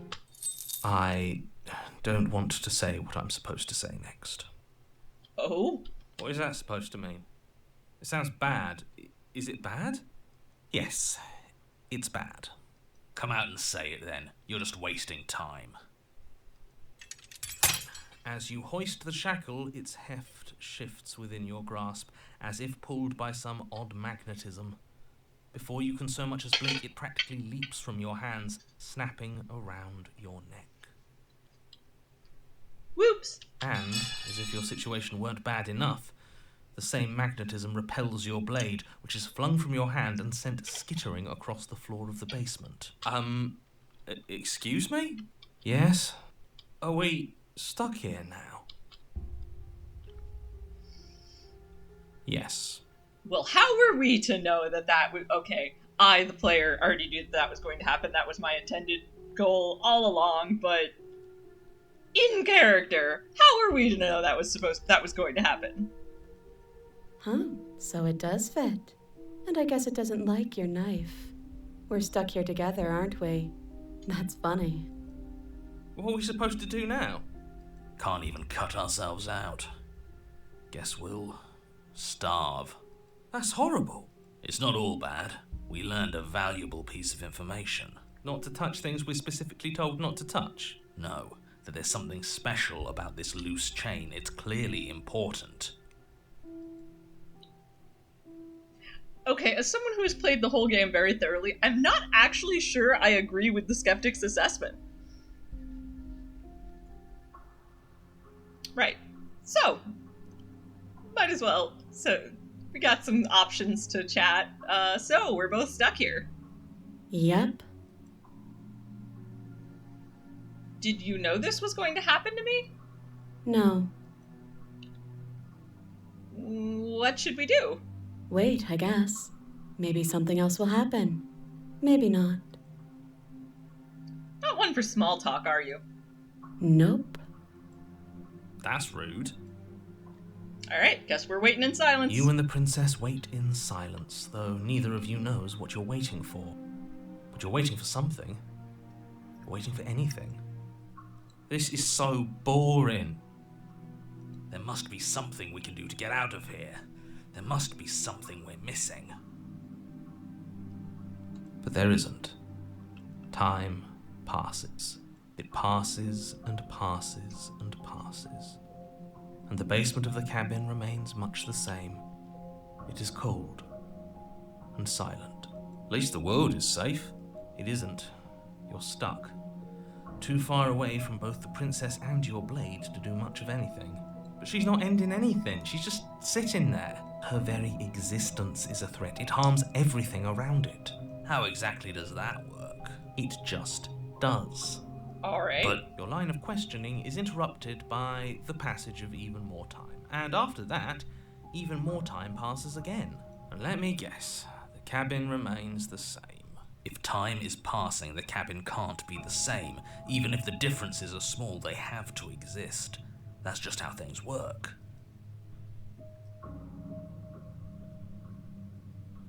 suppose you're correct. Things are changing. The differences are small at first, a bit of weathering here, a bit of erosion there, but then they get larger and larger. Hey, have you noticed the basement changing? I don't like small talk, remember? Still rude. Well, guess we're gonna continue to wait in silence. You continue to wait in silence, and the cabin continues to change. The decay comes faster now. You can see earth through holes in the stonework, can watch lichen spread along the seams of the walls. That doesn't make sense. Has our entire concept of time changed? What happens to starving? We should have died by now if the rocks around us are starting to erode. She hasn't starved. I guess she hasn't.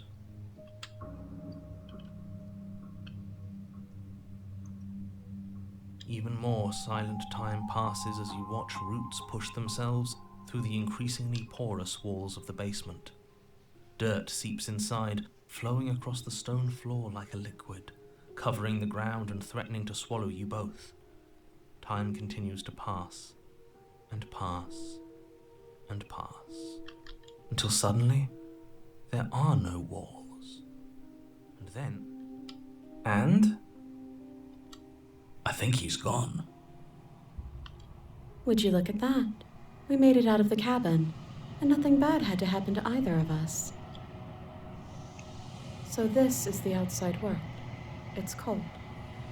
So, Pukara, if you're still here, so what you missed on... This is technically the second run-through of Chapter 1 and 2.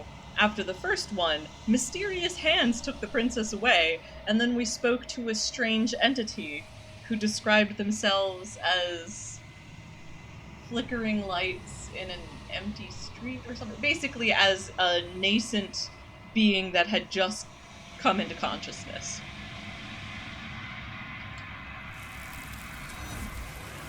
Worth going back and checking that. At some later point.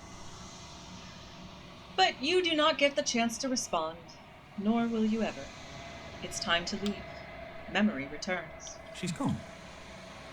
Where did she go? Should we try and find her? And there's that mirror again. Why is it here? Why now? I'm gonna go with, it's going to be okay. Just trust me. We've been here before, and you always get scared. But it feels so bad. Like looking into it right now is going to be the end of everything. You're right. Part of me wants the truth, but something stronger is holding me back. Fear. I'll see you on the other side. It's going to be okay. Okay. If you say so. We'll trust you. Feels too good to be true. Well, you are the voice of the skeptic. You approach the mirror. Gaze into your reflection. Silence as you reach forward. They're gone once again. The mirror always makes them leave, but you need to see what's in it. You've grown. You find yourself in the long quiet once again. Proceed to the cabin. You are at the cabin. Approach her.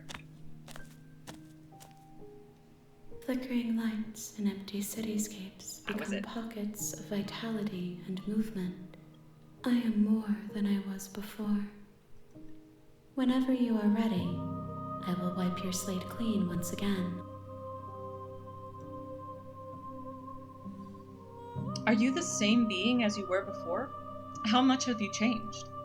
Is a child the same as an infant? I am an unbroken pattern, but every vessel gives fresh perspectives and carves new avenues of expression. I am different, but I am the same. What does it feel like to change like this? Eyes close in reflection.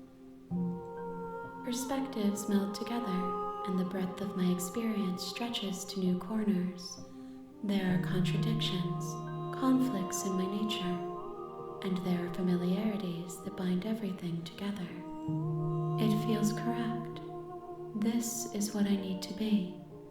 This is the only path forward.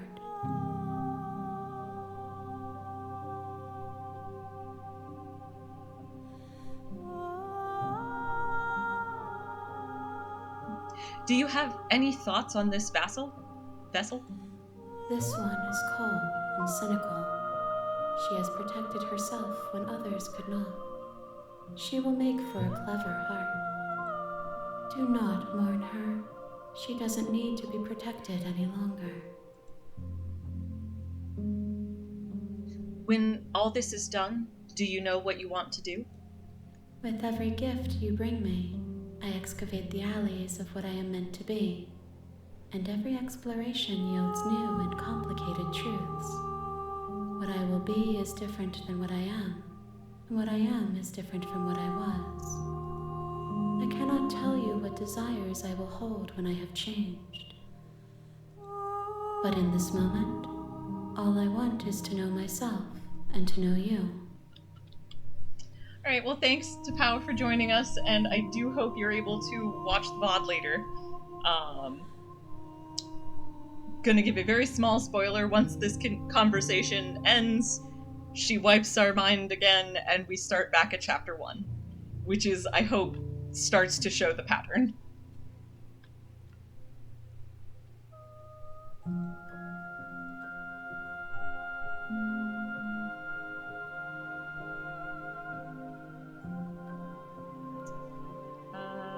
I'm gonna skip over these for now. Some of them don't make sense at the moment, so I'm ready to go back. I will long for your return, but it will give me time to reflect on what I am. We will meet again. Everything goes dark, and you die. Chapter 1. The Hero and the Princess. You're on a path in the woods, and at the end of that path is a cabin. And in the basement of that cabin is a princess. You're here to slay her. If you don't, it will be the end of the world. Alright, and now I'm going to show one of my very favorite roots, and absolutely my favorite voice, though not until we actually reach chapter 2. This is, even from chapter 1, this is just one of my favorite roots. So, first thing we're gonna do is turn around and leave. Seriously? You're just going to turn around and leave? Do you even know where you're going? Nope! Fine. I suppose you just quietly continue down the path away from the cabin. Good. What we're being asked to do here is wrong. Better to wash our hands of this whole situation than to take part in it. Ignore that annoying little voice. He doesn't know what he's talking about. That's strange. It looks like this path also leads to the cabin. How convenient. Everything's back on track again. Maybe the world can still be saved after all. Rude. I'm going to turn around again and leave again. You're really keen on wasting everyone's time, aren't you? It's remarkably selfish, if you ask me. I've already outlined the stakes of the situation. If you don't do your job, everyone dies. Like, dies. Forever. You're not emotionally blackmailing me into doing this. Stakes and consequences aren't emotional blackmail. They're facts of life, and if you had an ounce of maturity, you'd understand that. Bah. But fine, you turn around and trek back down the path you came. Oh, would you look at that? You're at the cabin again. Now, I'm not normally one for superstition or astrology, but I have to say, it seems like the universe itself is doing its best to bring you to your fated confrontation with the princess. Oh yeah? Well, I guess I start walking in a different direction. Again! In fact, I'm going to just keep trekking through the wilderness until I find a way out of this place. There's always a choice. Let me tell you right now that you're making the wrong one for pretty much everyone who's ever lived, as well as for everyone who ever will. And here we go. as you trudge into the woods, something strange starts to happen. At first, it's little flickers out of the corner of your eyes, glimpses of familiar wooden structures through the leaves. But as you focus on your surroundings, you start to realize that those flickers weren't just a trick of light. Sorry, I need some better screenshots because you might notice my background is this, but it's a little dim. So next time I'll fix it up. Anyhow. In every direction, there is a path and a cabin. And not just a cabin, the cabin. An infinite fractal of paths and cabins desperately trying to draw you back to where you need to be. Wait, what's going on? But you're too stubborn for that, aren't you? It doesn't matter how many paths or cabins appear around you, you're just going to do whatever you can to shirk your responsibility because you care more about irritating me than you do about the fate of the world. He's not wrong. You've doomed us all, you know that, right? But of course you do. Otherwise you wouldn't just wander off into the forest in search of certain death. You lose track of just how long you spend aimlessly tromping through the wilderness, but it's not like any of that time spent lost in the woods really matters, because it isn't long before the world ends and everyone dies. Sure. Chapter 2. The Stranger. You're on a path in the woods, and at the end of that path is a cabin. And in the basement of that cabin is a princess. Yes, so this is my favorite. This upcoming shortly is my very, very, very favorite of all the voices. I think there's 10 of them, and this one's my favorite. You're here to slay her. If you don't, it will be the end of the world.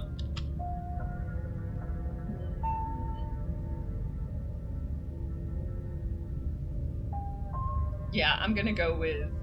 Those walls weren't here last time. You can't just force me to go to the cabin. What are you talking about? I'm sure those walls have always been there. It makes sense if you think about it. If there weren't any walls in the woods, someone might have gotten lost. Or, heaven forbid, someone other than you might have stumbled onto the princess. If he doesn't remember what happened, then maybe it's best to keep it that way. I don't know. I think it's more fun if he knows what we're thinking. He's like a captive audience. Voice of the contrarian. The voice after my own heart. He might have walled off everything but the path to the cabin, but I'm sure there's plenty of other ways we can ruin his day. Yay. If by ruining my day, you mean ruining everyone's day forever, then yes, I suppose there are plenty of ways you could pull that off. The world really did end last time, didn't it? We should be careful. For all we know, we just got lucky. The world hasn't ended yet, and you are never going to slay her with that attitude. Stuff those pathetic little voices to the back of your mind and stay focused on the task ahead.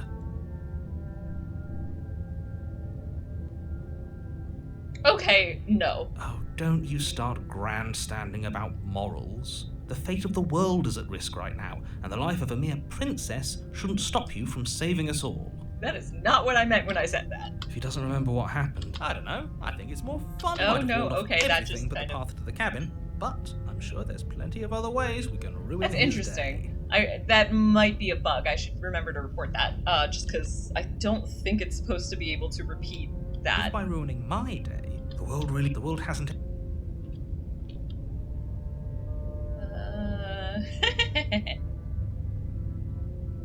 Okay, there is an option if I can't run away from the cabin, then I'm just staying here in the woods forever. And you can stay in the woods forever. But that's not the path we're taking right now. Because I know where that one leads, and it's not the angle I'm going for at the moment. So instead, we're going to choose this option that says in parentheses at the beginning, lie. Yep, okay, heading to the cabin now, where I'm definitely going to slay that princess. You know I can tell when you're lying, right? Please take this seriously. I am begging you. Sounds like a you A problem. warning before you go any further. She will lie, she will cheat, and she will do everything in her power to stop you from slaying her. Don't believe a word she says. If we're stuck going in there, maybe we should believe her. Maybe she isn't a liar. Ignore him. He's just being difficult for the sake of it. Let's keep an open mind. Alright, well, let's go in the cabin for now. The cabin interior is wrong. A confusing patchwork of many cabin interiors, all projected across what's almost the same space. But it's all shifted. An inch here, a foot there, such that the seams are never quite visible enough for the place to make any sense. The only furniture of note is a plain table, its legs all the wrong lengths, its material devoid of feature. Perched on that table is a pristine blade. I really like how the pieces just do not fit together on this one. The blade is your implement. You'll need it if you want to do this right. If he wants us to take it, maybe we should just leave it to collect dust, or better yet, grab it and throw it out the window. What good is a knife against a world-ending monstrosity anyway? No, we're taking the knife. Have you seen this place? We have literally no idea what to expect and no idea what we're dealing with. I've already told you what you're dealing with. You're dealing with a princess. How many times do I have to explain this incredibly simple and straightforward premise? No, Johnny, you have to see this one though. Well, it's fine. I just wanted to show off the contrarian.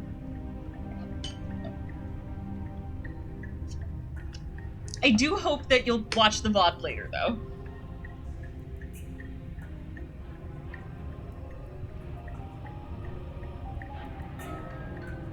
You can't just say that, but when everything here is so wrong. Listen to me. My job is to describe facts as facts and to guide you through your job, which is to slay the princess and through that action, save the entire world. And if you're going to slay her, you cannot let fear creep into your heart. You cannot lose yourself before you even get to her. Oh, ho, ho, ho! You've piqued my interest. What's going to happen if we lose ourselves? Nothing, because you're going to pull yourself together. Just ignore the stressful geometry and stay calm. Sure. How? Even if we closed our eyes, you're constantly describing it to us. I'm not going to stop doing my job, so you're just going to have to get better at yours. And quickly, if you don't mind. Yes, take a deep breath. I'm all for getting under his skin, but we'll miss out on loads of fun if we shrivel up into a ball and go insane the first time we see something weird. What you're seeing here is obviously real. Just accept it and go with the flow. It really isn't hard. Okay, I'm fine. Good. Now, whenever you're ready, we're all waiting for you to complete a very important task. Okay, so, well, I guess we'll bring up the mirror thing again to see what Contrarian says about it. You didn't say anything about the mirror on the wall. We should look at ourselves. Wouldn't that be fun? You won't be looking at yourself because there isn't a mirror. There's the table, the blade sitting on the table, and the door to the basement. There's nothing else in here. There's definitely a mirror. There isn't. You insisting it isn't there just makes me want to look at it even more. Let's look at it. You walk up to the wall next to the basement door. It's a wall. There isn't much to see here. This really isn't funny. You reach forward and rub your hand against the cabin wall. I hope you know how ridiculous you look right now. But it was there a second ago, and now it's gone. You know that taking the mirror away from us isn't going to change things, right? We'll find it again, and then we'll see whatever it is that you don't want us to see. Alright, well, let's take the knife. You take the blade from the table. It would be difficult to slay the princess and save the world without a weapon. Okay, fine, you took the knife. You really shouldn't hold it like that. Then how are we supposed to hold it? Okay, watch the cursor on this one. The other way. Thumb at the bottom. Will look much cooler and more serious if we hold it with our thumb at the bottom. It really doesn't matter how you hold the blade, as long as you have it. Just make a choice. Hold the blade the other way. You switch your grip on the blade. Congratulations. Oh yeah. We're in stabbing mode. I mean, just because it's funny. Yes! Isn't this so much better? Okay, fine. You're right. This does look a lot better. It really doesn't matter. Just get on with it and deal with the princess already. Anyway, and now we throw the blade out the window. Haha, yes, do it! Seriously. You throw the blade at the window, glass showering the cabin as your weapon flies out into the night. I suppose you'll just have to deal with the princess without it. We'll be fine, don't worry about it. What's the worst that could happen? The world ends. Been there, done that. He's not wrong. I'm not so sure. This place is already messing with my head. It would be much better if we had a weapon. What's done is done. Good luck, hero. Alright, let's go in the basement. The door to the basement creaks open, revealing a web of branching staircases all built from unidentifiable materials. Nothing here seems to belong, and the closer you examine your surroundings, the more confused you get, your head throbbing with the effort of making sense of this place. None of the stairs even seem to go anywhere, let alone down.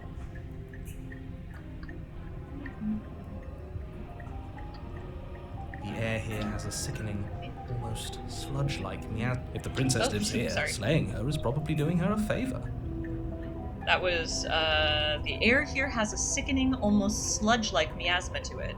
The kind of indiscernible quality that comes from the blending together of every scent there is at once. An odor that is simultaneously everything, and yet the sum of it all coalescing into a thick, nauseating nothing. Yeah, sorry, I was messing a bit with the camera because I realized it actually was cutting off some of the text, and I do actually want people to be able to read the text in case it is helpful. Alright, well, hopefully it's mostly legible. Alright. And then the next line was, if the princess lives here, slaying her is probably doing her a favor. Her voice, a disquieting collage of tone and personality, drags up the stairs. Hello? Hi. What are you doing here? Are you here to kill? No, thank you. Oh, don't be such a baby. I don't want to do this. Let's just turn around and leave. This feels wrong. This feels like a trap. Like whatever we do, we're gonna die. We don't even have a weapon. But we already tried turning around and leaving, didn't we? And he threw up a wall. No way to go but forward. And whatever choice we make, whatever she is, we know one thing for sure. And what's that? That the fate of the world hinges on your success? There'll still be plenty of ways to ruin his day. I am amused by Voice of the Contrarian's priorities here. Alright, we're just gonna... It's interesting, so the options here are take the harsh stairs to the left, take the center staircase, or take the soft stairs to the right. The center staircase is, I suppose, the kind of boring option, so let's try the soft stairs. Soft sounds nice, doesn't it? You step to the right. The path feels soft and reassuring against your feet. The stairs almost seem to cradle you as you make your way down, like they're guiding your heels from one step directly to the next. You barely have to extend any effort to descend, the stairway doing most of the work for you. You don't feel like there's any concern that you might slip or tumble or lose your way. But the further you go, the deeper you sink in. First, it's like a lovely plush carpet, your toes digging down and barely hitting any resistance at all. But soon enough, you're fighting just to keep your knees from sinking out of sight. The softness threatens to swallow you whole, to wrest control of your body and surround you in a false ethereal bliss, pretending to save you from the cruelties of choice and consequence. Welp. It's slow going, but you manage to fight against the overwhelming urge to fall back into comfort and nothingness, the very struggle to continue forward consuming your every thought.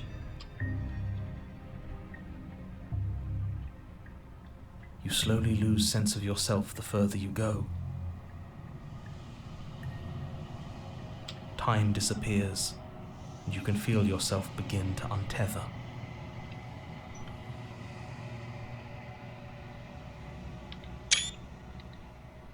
Physical sensations dull and then vanish, until until the only things experienced are the endless repeating patterns and emotions of the journey, a continuous march forward to a destination long forgotten.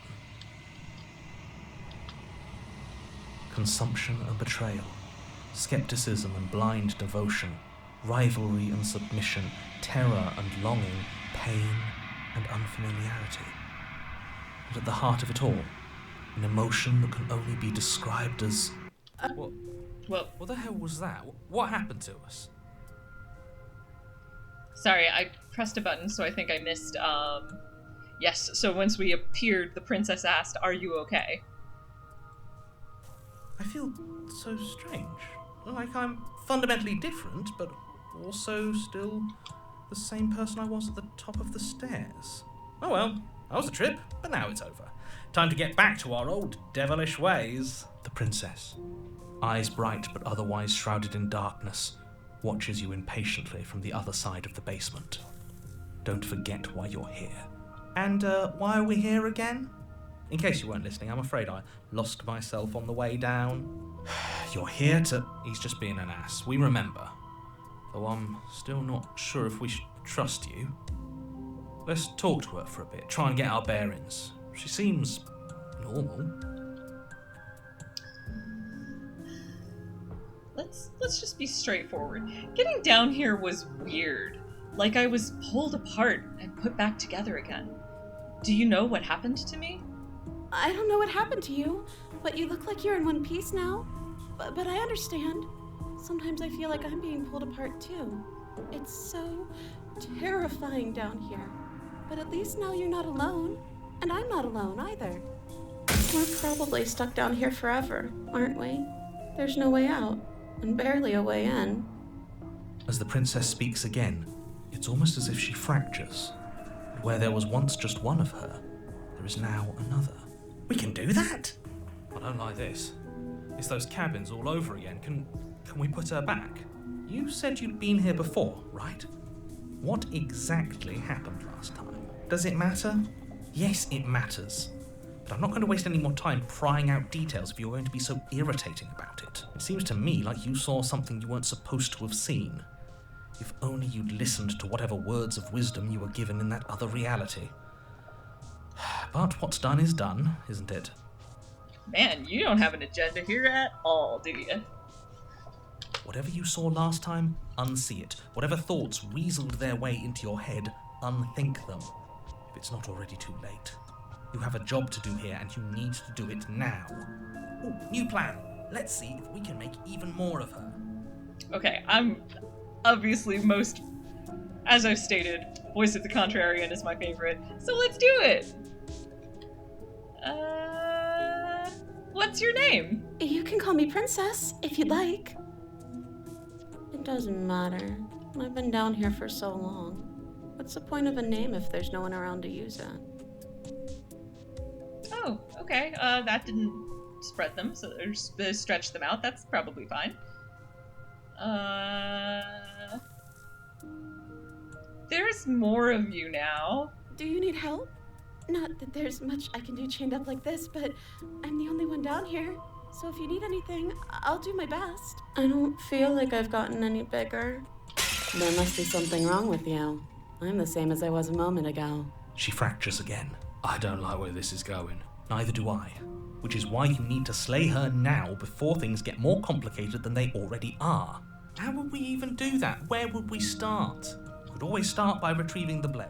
The one he made us throw out the window. I wasn't the one who threw it. Oh, come on, you told us to. Don't try to pass the blame now that it's come back to bite us. Well, if I'd known we'd be dealing with this, maybe I wouldn't have been so hasty with my suggestions. I even love this. I love Contrarian. I don't think we're going to be able to put her back. Kind of hurts to think about it, doesn't it? It's like everything we say just multiplies her. It certainly looks that way, so please, for the love of everything, stop asking her questions and stop stalling. You're obviously just making things worse. Alright, well, I'm gonna go ahead and be even more contrarian than the Contrarian and ask more questions. For all I know, you're locked up down here for a reason. Do you know why you're down here? I don't know why I'm here, but there has to be a reason, right? You don't just lock a princess away in a place like this without a reason. I wish I knew what it was. But you know, right? You have to know. You're the only other person I've ever seen. Or at least the only one I can remember. Don't give me false hope. Please just end this already. One way or another, just do it. Don't be coy. We both know why I'm locked away here. I'm a monster. And the second I get out of this place, I'm going to end the entire world. Okay, this was fun for a bit, but we can't even really interact with her, can we? What's the point of asking questions if all we're going to get is a million answers? Can't even follow what's going on anymore. We need to get out of here. This whole place is making me itch. Oh, come on. I'm sure we can do one more question. If I let you out of here, what are you going to do? Are you looking for the truth? Or are you looking for the right answer? What do you want me to say? That I'd be a good person? I'm a prisoner here, and whether or not you shoved me down here, you're practically my captor at this point. Anything I'd say is tainted by that. Besides, you already know what I'm going to do. If you want to put an end to me, then put an end to me. Not a single real answer. At least aside from Miss Blood and Destruction. It's infuriating, isn't it? Whose buttons are there for us to press? Whose skin is there for us to get under? Aw, buddy, it'll be okay. Not exactly how I'd put it, but I don't disagree. There must be something we can do. Asking questions just seems to make things worse. This is reaching its breaking point. If you don't act now, there will be nothing in here but her. Take a deep breath and focus up. You can do this. But how do we decide what to do? Can there even be a right choice when all of them are so different? Stop overthinking it. Your drifting thoughts have clearly been part of the reason this situation has gotten out of hand. If you're trying to do the right thing, there's only ever been the one option, and that option is slaying her. Just do something. Do anything. Do all of it, if that's what you want. This place is hell, and it's only getting worse. Well, it doesn't really seem to matter what I want, because you see how it's all turning red there? There's only one choice here. And that is to simultaneously try and free her, leave her in the basement, and regretfully think about that time you threw the blade out the window. Wait, that's not right. Go on. You take a step forward. Your foot lands, but it lands different. You experience a firm footfall, a gentle tread, a confident stride. You can feel yourself rupture. The room spins, your perception multiplying in a sickening kaleidoscope as your very self is pulled in incomprehensibly many directions. You find the blade suddenly in your hands. All at once you use it to strike at her bindings as you remain upstairs and slay her and leave her to languish alone. Is this what the end of the world looks like? What an unbearable mess. But this... we can't... Do you not have anything witty to say? I could use a good bit of wit right now. No, I don't, because this isn't fun. How are we supposed to have fun if everything is happening at the same time? It's the same as nothing happening, and nothing is excruciating. Luckily for all of us, nothing and everything doesn't go on forever. The world and the princess collapse in on themselves before it all falls apart. I think he's gone. We were never going to salvage this, were we? What happened to us? What are we? There are parts of us that are dead, and others, they just don't fit. They just don't fit. We can feel them moving around in spaces they don't belong. It's all so uncomfortable. Did you do this? Did we do this? Can you pull us back apart? Can you fix us? We should help her. I think we did this. Yeah, that's fair. You're surprisingly sincere. I didn't actually think our actions had consequences. Well, friend. It's a little late for regret, isn't it? Please. I'm gonna go ahead and say I'll do my best. But it's alright because, she gets yoinked before we can do much of anything. But you'll never know if she hears your reply. She's gone. Memory returns. She's gone. Where does she go? Should we try and find her? And there's that mirror again. Why is it here? Why now? We're gonna go with, it's going to be okay. Just trust me. We've been here before, and you always get scared. But it feels so bad. Like looking into it right now is going to be the end of everything. Yeah, don't look at it. I don't like that thing. I'll see you on the other side. It's going to be okay. Okay. If you say so. We'll trust you. You're not messing with us, right? In case anyone is wondering, from a sort of a plural DID multiplicity standpoint, though you can say to the voices that this is where they die, I'm going to give a mild spoiler to say, because I think it is, for some people, could be very important to know, that is not true. No matter what you do, the voices still exist. They will always come back, and there is nothing that actually destroys them completely. That is not where this is going. Or rather, not where that... I will perhaps go more into it once we finish this run. Gaze into your reflection. Silence as you reach forward. They're gone once again. The mirror always makes them leave, but you need to see what's in it. You've withered. You find yourself in the long quiet once again. Proceed to the cabin. You are at the cabin. Approach her. I am a growing chorus of contradiction, a mass of tides ebbing and flowing all at once in more directions than my attention can bear to hold. To look at any one is to shift them all into something new, and to look away is to reshape them yet again. All of me is changing, and yet the rest of me is still the same.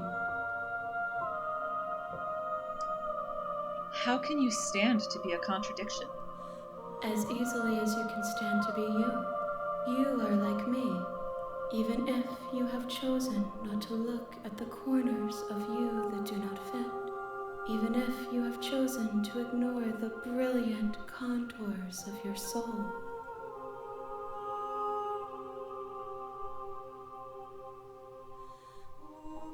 What do you think of this vessel? These ones are a contradiction, a winding kaleidoscope of paths and wall. They are stretched into a shape not unlike me, but it is a shape they cannot hold. They will make for a rich and vibrant heart. Do not mourn them, for they will finally get to know themselves.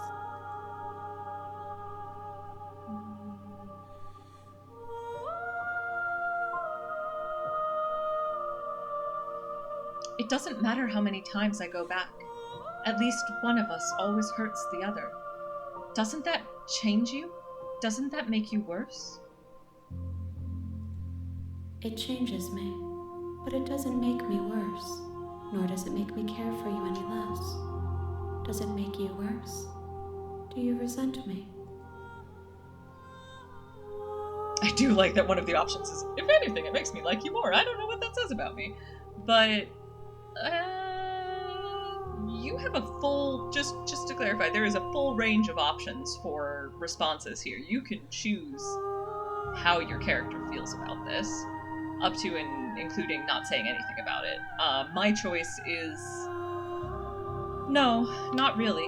It all seems so distant as soon as I'm near you. It does seem small from here, and the more we journey, the smaller each of those steps will be.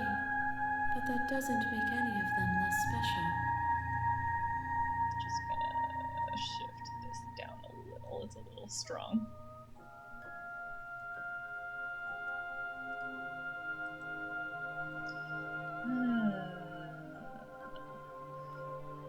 Do you know what happens to the worlds we leave behind?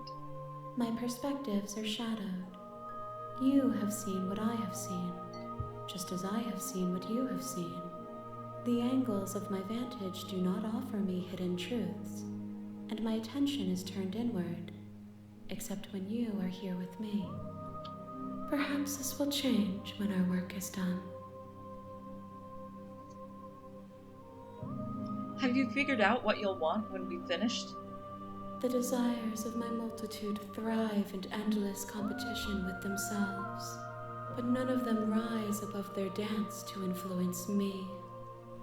I yearn for what I have always yearned for, our awakening. Other desires shrink in the light of knowing you and knowing me. What do you want me to bring you next time? Gifts aren't what someone tells you to bring them. My joy is in seeing what you choose. There are no wrong answers, and every perspective illuminates my shadows and tells me new secrets.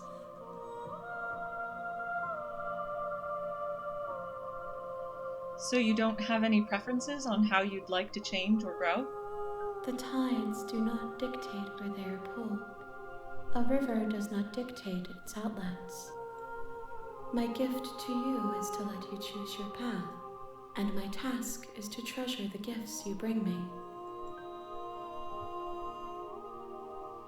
How many more vessels do I need to bring you? We will know when we near our destination. I'm ready to go back. I will be here when it is time for us to meet again. Everything goes dark, and you die. Chapter 1. The Hero and the Princess. You're on a path in the woods, and at the end of that path is a cabin. And in the basement of that cabin is a princess. And with that, I'm going to take a short break, refill my water, eat for my dinner, etc., and I will be back to finish out this run. And just for reference, I know there wasn't actually an answer for how many more do we need to bring you, but the answer is 2 more routes, if I recall correctly. Yes. So we'll be back to finish out those 2 routes, but for now, I will BRB.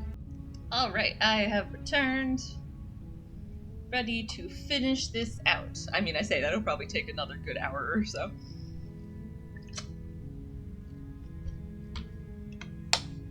At least.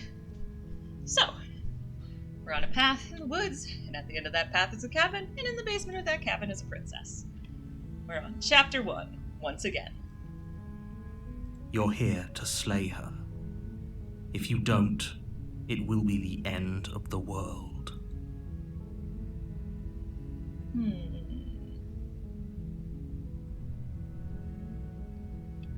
You know, I haven't asked before. Do I get some sort of reward for doing this? Yes, but you'll have to slay her before you get it. If you go back and watch the very beginning of my stream, you'll see what the reward was.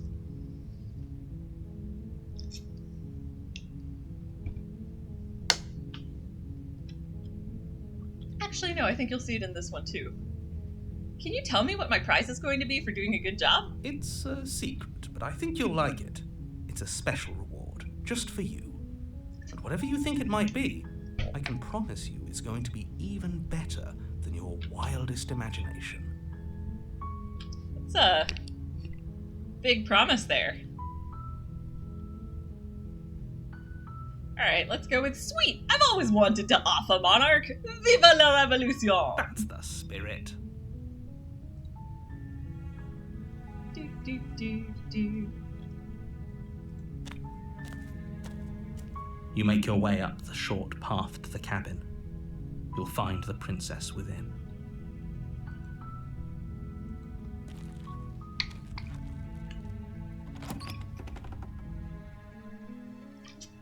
The interior of the cabin is almost entirely bare.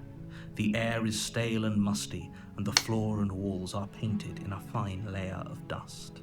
The only furniture of note is a plain wooden table.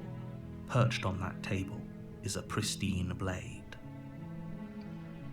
The blade is your implement. You'll need it if you want to do this right. Okay. I'm having a moment where I'm like, You take the blade I think from the the right table. answer here is to take the blade. It'd I be know rather what difficult to slay the princess and save the world without it. I know what route I'm going for, but I'm like, am I 100% sure I remember how to get there? Probably. I've played this enough. The door to the basement creaks open, revealing a staircase faintly illuminated by an unseen light in the room below. This is an oppressive place. The air feels heavy, Right, her we've heard voice this. carries up the stairs. Who's there? She sounds dangerous. It's almost as if she's the one in charge down here. Don't let it fool you. It's all part of the manipulation. Alright, I think we're gonna go with, hey, I think I'm here to kill you. Oh, are you now? Why don't you come down and let me take a look at you? Great job. You gave away the element of surprise. Good luck, hero. You walk down the stairs and lock eyes with the princess. There's a heavy chain around her wrist, binding her to the far wall of the basement. She's so coldly beautiful. Is she really a threat to the world? Alright. This is more or less the same dialogue up through now for the prisoner. Focus on the task at hand. You weren't kidding when you said you were here to kill me. It's just tempting to be like, what? No way. Why would you? You know what? F it. We're gonna do it. What? No way. Why would you even think that? That giant knife you're holding kind of gives it away, doesn't it? The blade. Of course she doesn't want to talk. Who'd want to have a conversation at knife point? We should drop it. Don't you dare. It's fine. We can decide what we want to do after we talk to her. Maybe she really is a monster, but killing someone in cold blood isn't very becoming of us.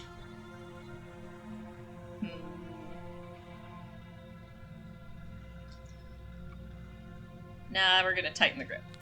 You ignore the trembling in your hands and tighten your grip on the blade. You poor thing. Your hands are shaking. Are you scared of me? Because you should be. You step forward, your grip on... I'm probably chained up in this basement for a reason, right? And if that knife is the only weapon you have, you'll have to get close enough to use it. So, you should just drop it.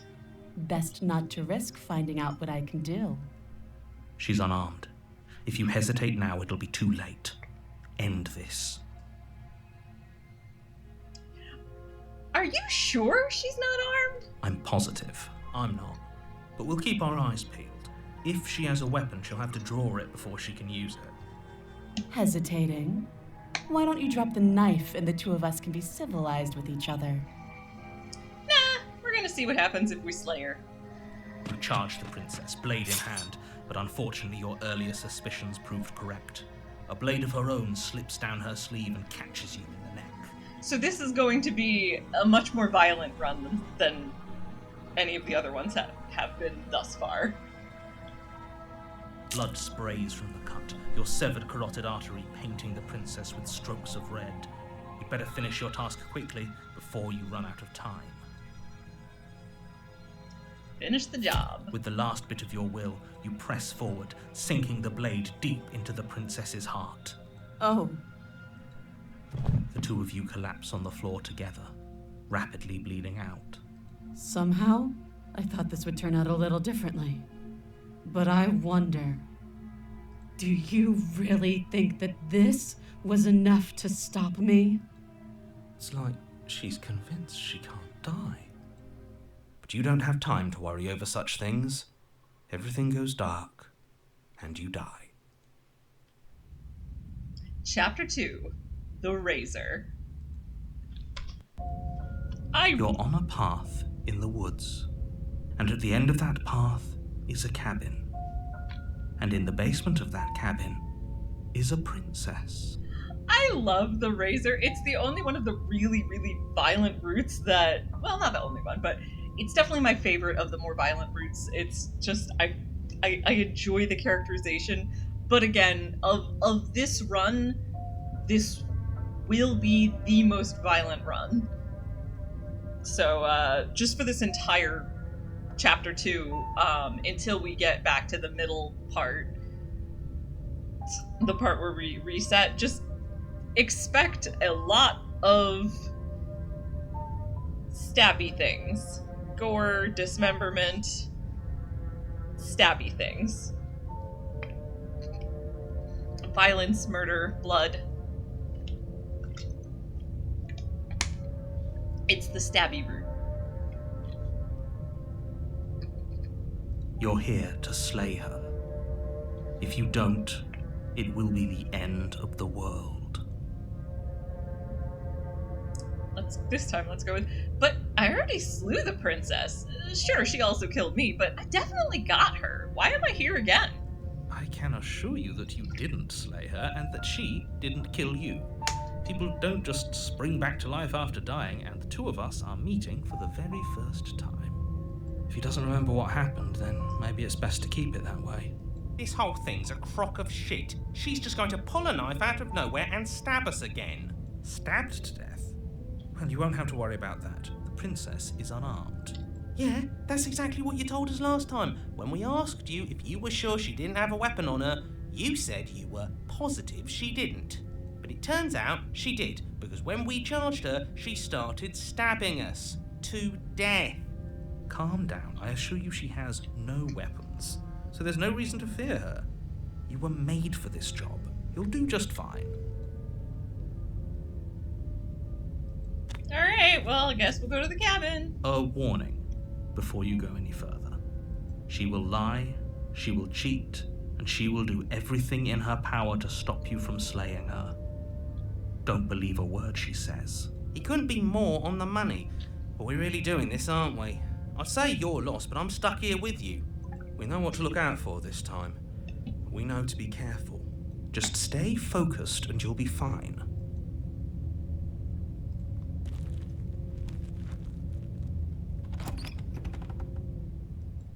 The interior of the cabin is a jagged mess of warped wood and broken boards, their splintered edges as uninviting as shattered glass. The only furniture of note is a pointed table with a pristine blade perched on its edge. The blade is your implement. You'll need it if you want to do this right. You didn't say anything about the mirror on the wall. That's because there isn't a mirror. There's a table, the blade sitting on the table, and the door to the basement. There's nothing else in here. There's definitely a mirror. There isn't.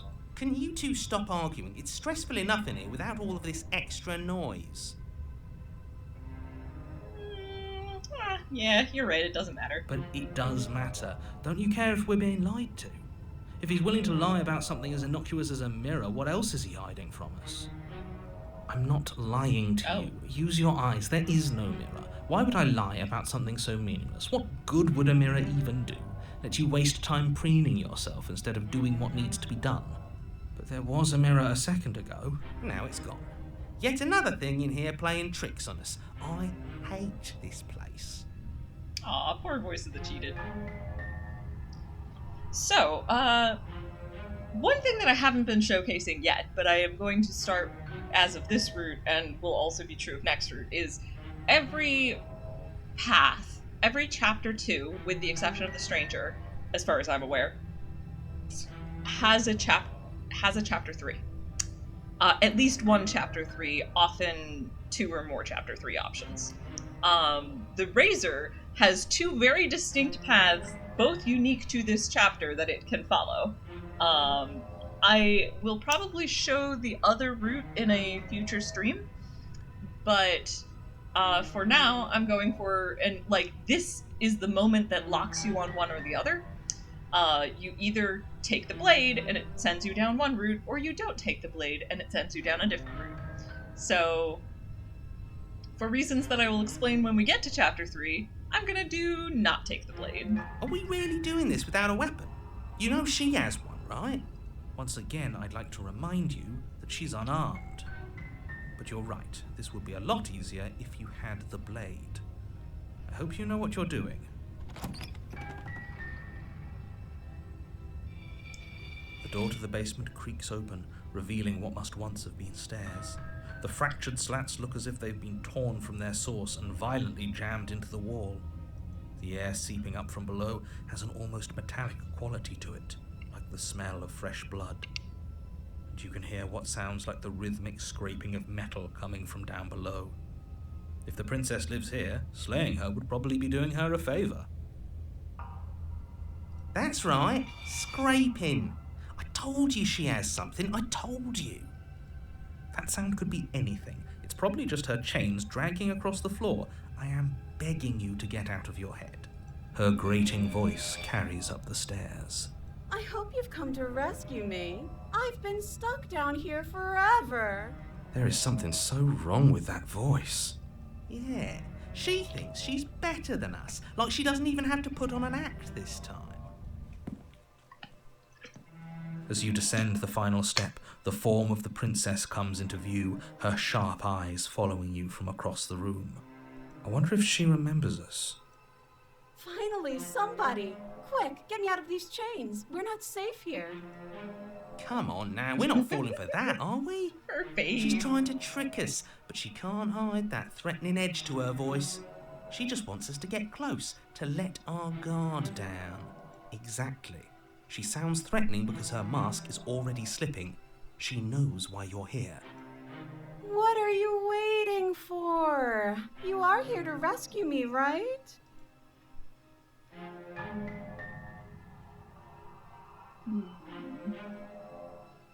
If I come closer to you, you're just going to stab me, aren't you? What? No, I wouldn't stab you.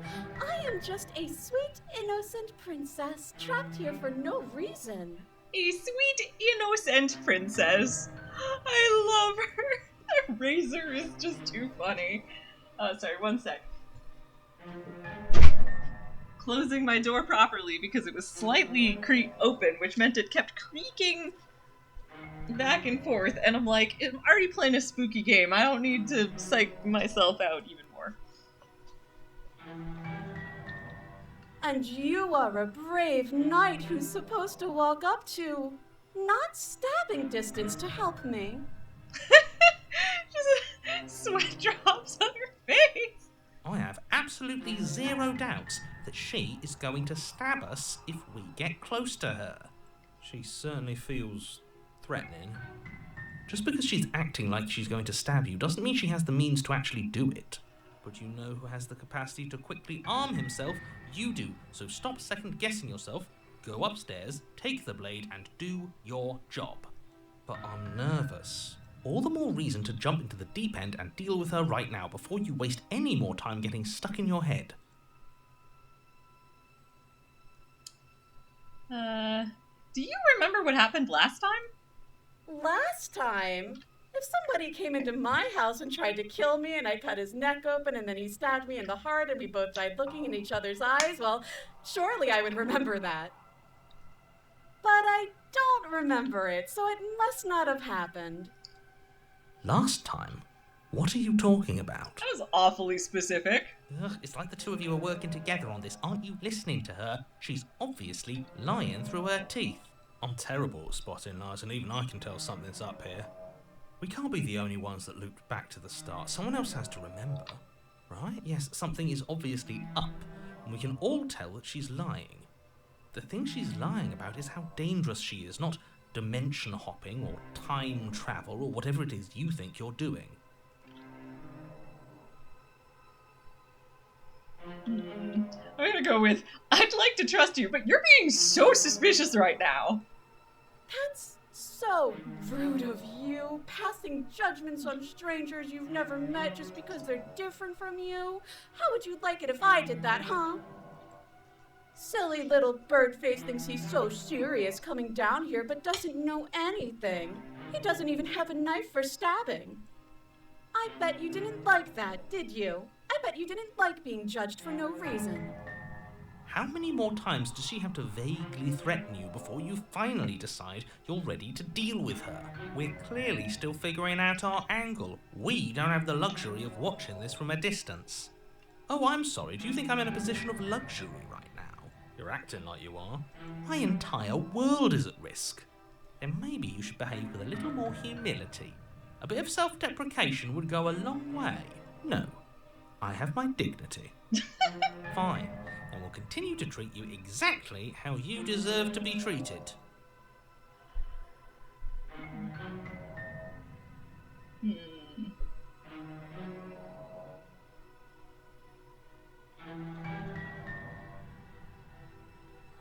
Oh, there's so many options.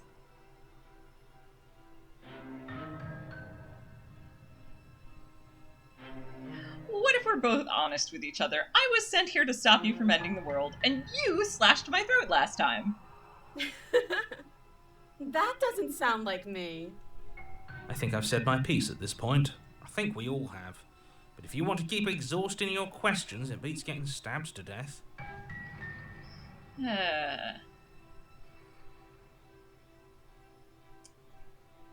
Look, I know that you're mad at me, but I think we both just need to let bygones be bygones. But I'm not mad at you, so please stop standing so far out of reach. Okay, I'm bored now. She's bored? That's absurd. She doesn't get to be bored. Not in a way that matters. She's a prisoner. She's... Yeah, sorry, we're... In a sudden burst of movement, the princess leaps towards you, a blade erupting from her free arm, her wrist limp and empty from the violent expulsion.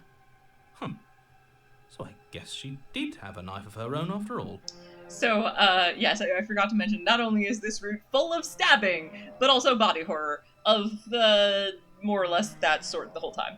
So, yes, content warnings as applicable, lots and lots and lots of stabbing and body horror and etc. so forth to come. How conciliatory of you. We appreciate it, really. Now what are we going to do? At least we're safe here. She's still in chains. And those chains stop her from continuing her advance. At least for a moment. Oh, right, and self-dismemberment again. She looks down at them with something between annoyance and confusion. And then she slices through her arm. Okay, maybe we aren't safe here. She doesn't even hesitate before darting towards you with a terrifying speed you can't hope to outpace. That won't stop us from trying. Run, run, run, run, run, run! You sprint for the stairs, but I wasn't exaggerating when I said she was running at you with a terrifying speed you couldn't hope to outpace. We don't make it, do we? No. You feel her blade in your back before you make it to the first stair. I'm going to kill you now. And with a squelch, she does just that. Everything goes dark, and you die. Chapter 3, No Way Out. You're on a path in the woods. No, fuck that. If we're gonna have to keep doing this over and over and over again, we're not starting in that goddamn woods every time. We're starting in the fucking cabin. You're what? The interior of the cabin is sharp, a constricting mess of curved and battered sheet metal pushing you towards... Wait, excuse me? What just happened? What did you just do? Amazing. I feel dizzy. Oh ho ho ho! I guess I took us to the cabin, didn't I? Isn't that interesting? Who holds the cards now? Nobody. Nobody holds the cards. That's how it's always been. That's unfortunately how reality works. Who cares about cards? You're all acting like this is about winning and losing, while this is actually about having fun. And this is why we're doing this route of the razor, because it very quickly introduces, or rather as of chapter 3, reintroduces my favorite voice of the contrarian. Is this fun for you?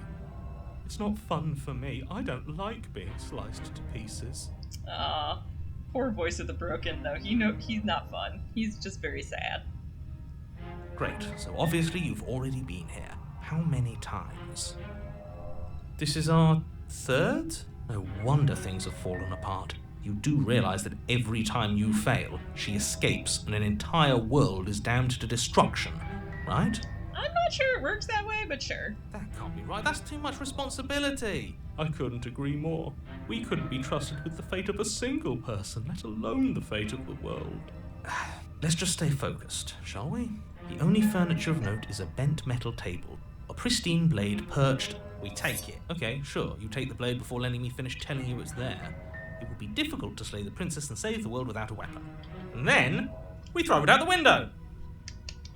What? That blade is the only edge we have. We are not. Too late, because we already did it, didn't we? Fortunately for the rest of you, for me, and for the sake of the world, yes. Yeah, Voice of the Cheated gets to decide that we're at the cabin already and that we picked up the blade without my input. Well, Voice of the Contrarian can choose to can decide that we've thrown it out the window. That is horribly unfair. He shouldn't be allowed to just do things like that. Alright, 1 second. Sorry.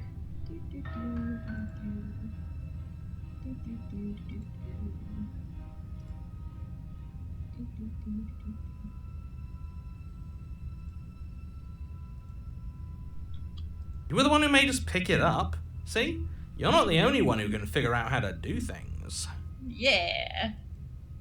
I do like Voice of the Cheated. That is horribly unfair. He shouldn't be allowed to just do things like that. And Voice of the Contrarian be like, well, you got to just do things like that, so why can't I? What's done is done. I suggest you make the best of it. You're all so mad at each other. I'm just going to sit here quietly in the corner. You can be the ones to figure out what to do. Oh, Voice of the Broken. Oh, buddy. So, There. are you just going to stand there, or are you going to head to the basement like you're supposed to? I'd love to get started just as much as you would, but how are we supposed to get down there? You walk through the door. You do know what doors are, right? But there isn't a door, it's just that mirror again. There isn't a mirror. You really messed things up, didn't you? It's like you can't even see reality anymore. Well, guess we approach the mirror. You make your way to the door at the end of the room, stopping just in front of it. You really must think you're looking at a mirror. Well, it doesn't exist. Just reach forward and open it. Let's just move it out of the way without looking. I don't want to see us. I'm sure we all look awful after dying twice. Let's just fumble for the handle and be done with it. I don't care what we look like. I care about getting to the end of this mess. Oh, buddy. Yes, so that was the Voice of the Broken's reaction to me choosing to wipe the mirror clean, which was really our only option. You reach forward and place your hand on the door to the basement. It creaks open. As per usual, it disappeared before we actually got to interact with it. And the mirror's gone. How surprising.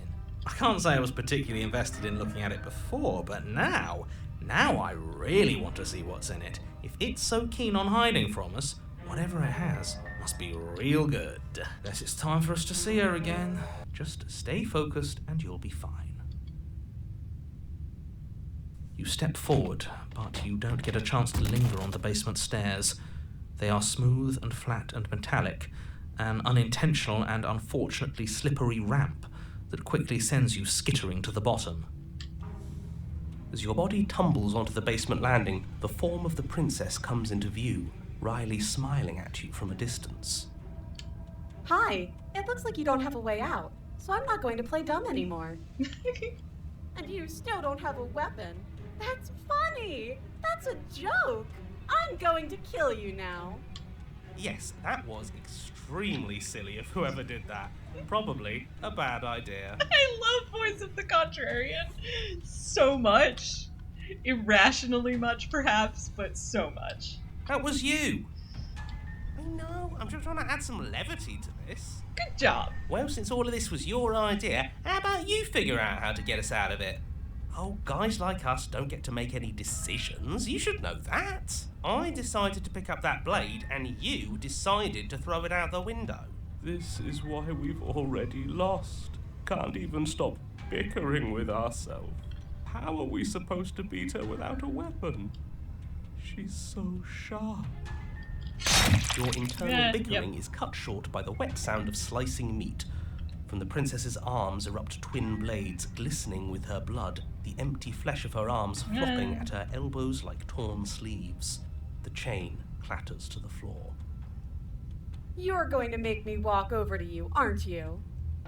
Alright, I'm out of ideas. What we doing? Okay, and now we're going to choose the funniest of these options. There are several options that you can choose, and the one I'm going for with, oh, that's easy. I'm going to try flirting with her. Now that is an interesting move. interesting. It's disgusting. No, don't try romancing the princess. She wants to kill you. She's going to end the world if you don't stop her. Yeah, do we have to flirt with the murderous monster? Of course we do. I'm into it. The one making the decisions is into it. Are you not? I don't think so. I don't know. I could go either way, honestly. She doesn't want us. You're just saying that because you want her to be into you. I know. I thought I was being obvious.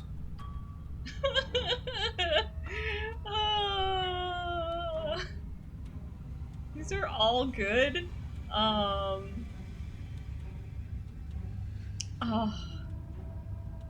gonna do more than one just because I'm gonna go load from the autosave. So first we're gonna try the has anyone ever told you how gorgeous you are?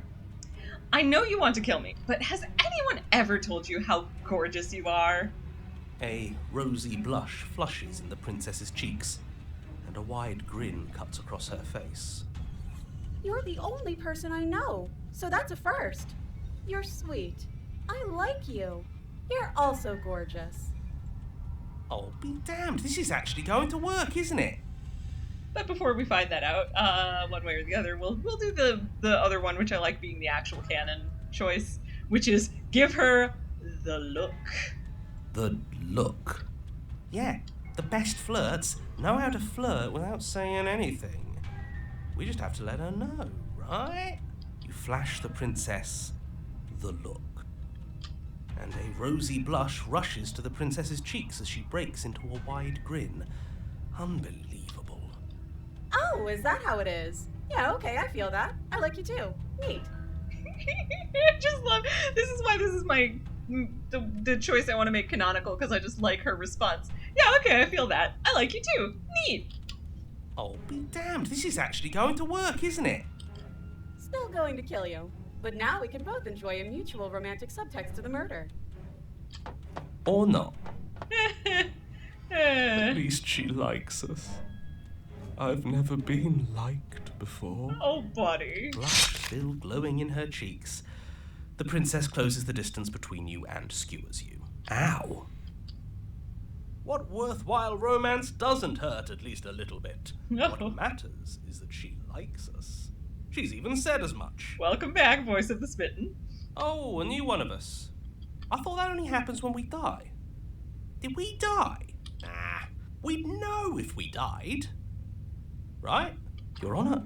No, you're in a... Where the hell are you? I think we're dead. And that's all we'll ever be. Dead, dead, dead, dead, dead. Wow, buddy. I mean, I know it's literally the voice of the broken, but like... Dude is not okay. Stop saying dead, all of you. We might have died a second ago, but right now we're extremely not dead. This is all horribly wrong. How many times have you been here? I don't actually know how to answer that question. I think he means how many times have we died? Yes, that. Oh, I've lost count, to be honest. I haven't. It's 4. No wonder everything's such a mess. This wasn't supposed to go past 1.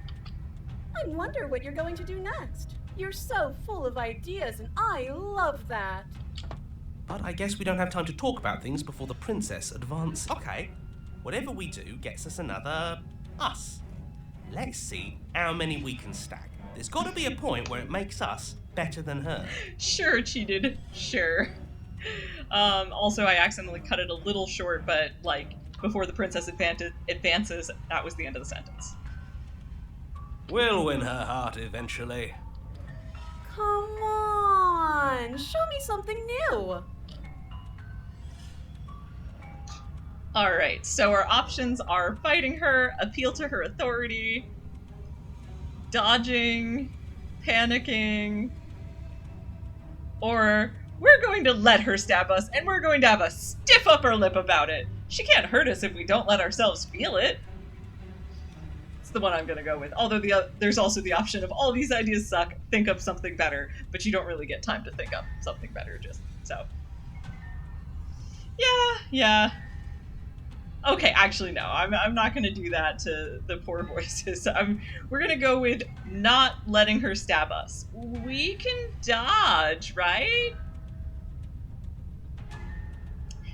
It doesn't work, and she kills you again, and again, and again, and again.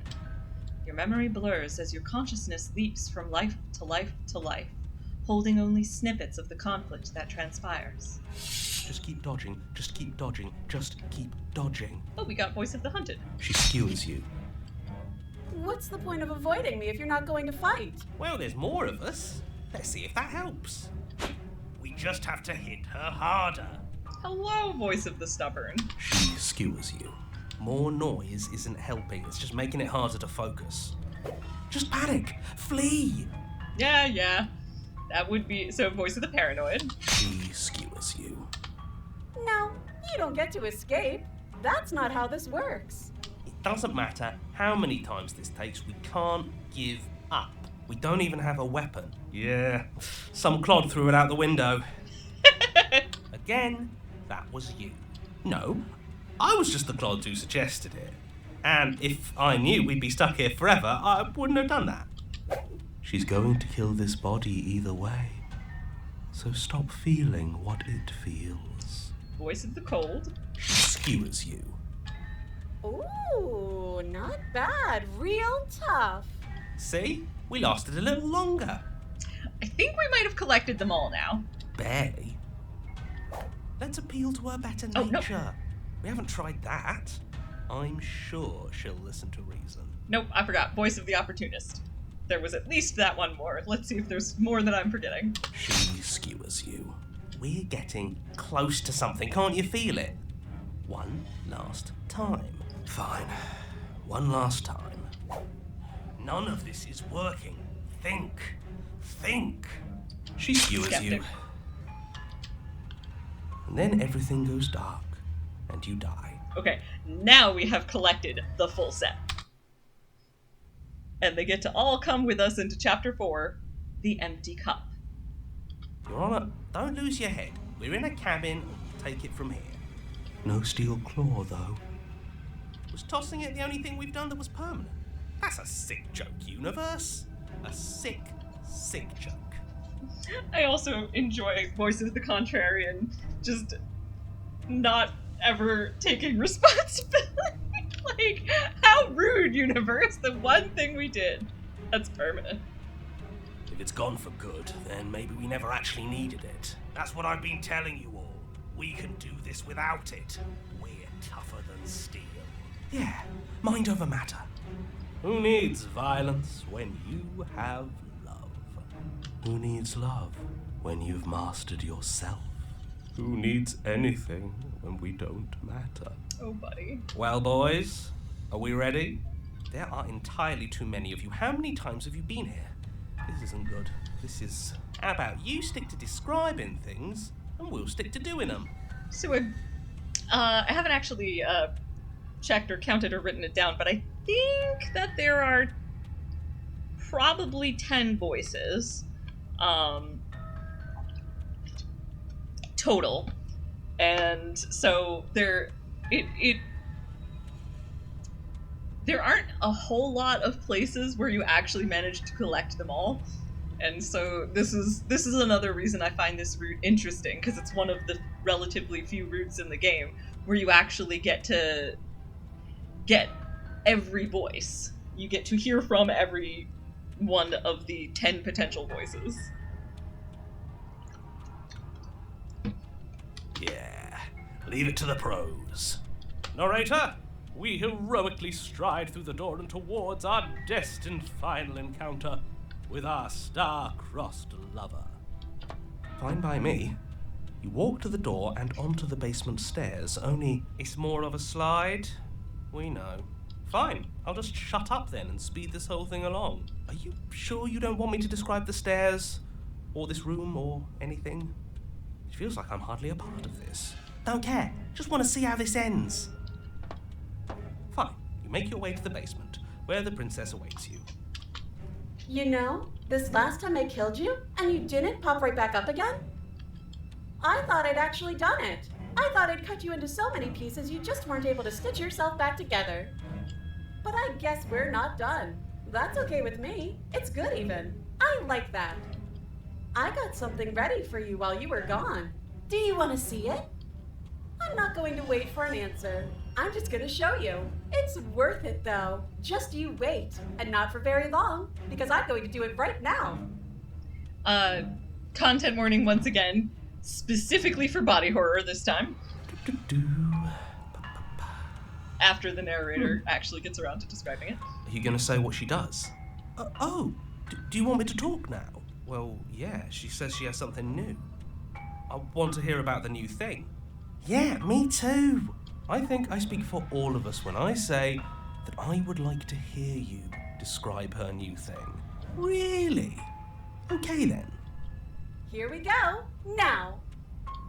The princess's skin twists, splitting into red blooms of raw meat as it stretches and tears. And then it erupts. She becomes a wave of blood and viscera, pieces of her splattering against the walls. All that remains in the center of the room is a skeleton of blades. A heart beats furiously in its cage of a chest. Alright, so we're also getting the content warning for not only, coming up on content warnings for not just the body horror and the continued realistic gore, violence, death, murder, etc., but also a realistic organs. In specific, we do end up with a closer view of the heart, and it does, in fact, look like an anatomically correct human heart. So, warning for that. Are you ready for what comes next? Holy shit! She's gorgeous. Absolutely divine. Wow, smitten, buddy. Yes, behold the perfect woman. Apparently, totally to the stubborn's tastes as well. Do you think we can throw her out the window? My favorite, the contrarian. Very big on throwing knives out windows. That looked painful. Wow, even the voice of the cold is like kind of commenting on. How is she still alive? Good question. Heart's still beating, that's all she needs. Sure. This is fake. This is all fake. That's all just made up. I mean, I see where you're coming from, voice of the paranoid. I'd say we bow down to her right now if that had ever even slightly worked for us. Yeah, that is opportunists' general approach. This is all just a sick joke. I hate existing. I'm sorry, Broken. Voice of the Broken makes me sad. We're screwed. I quit. I'm done. Forget it. Like, honestly, Cheated has a point here.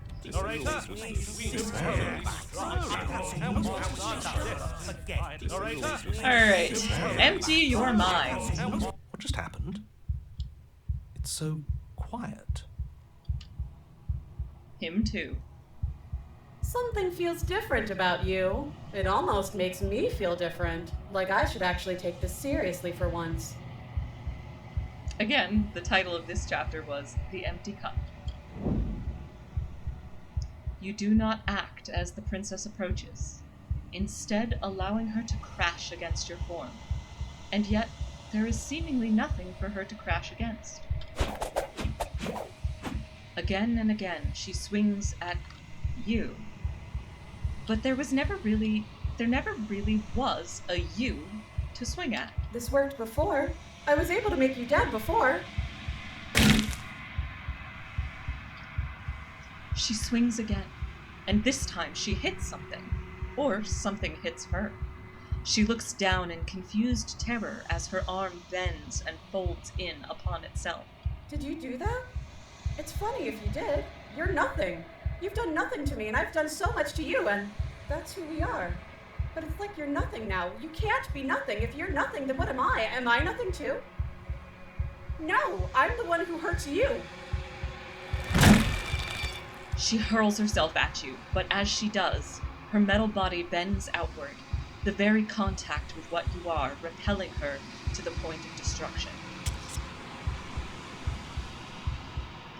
The din of shrieking metal subsides, and something small and delicate falls into your hand.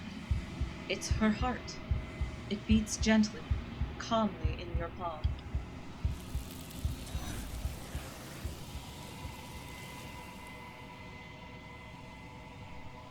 Not another word is spoken. It's time for you to leave. Memory returns. Approach the mirror. You do so.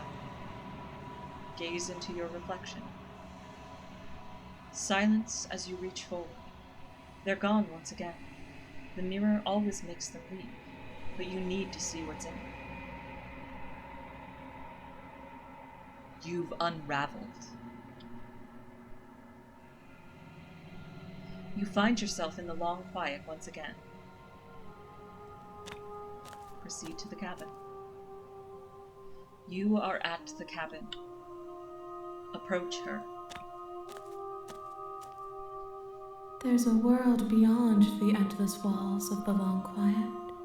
We're supposed to be there. Do you know what we'll find out there?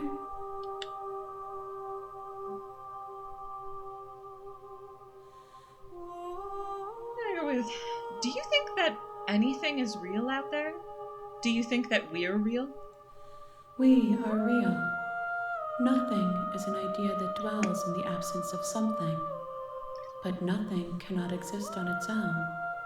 And because of that, nothing can't exist.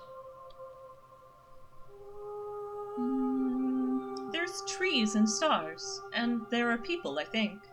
At least, there are supposed to be people. There is a warmth and sadness in me at the thought of people. Fresh tears on a winter's day. They are not like us. They do not last. Do you have thoughts on this vessel? This one is sharp and single-minded. She is cruelty, but she is also joy.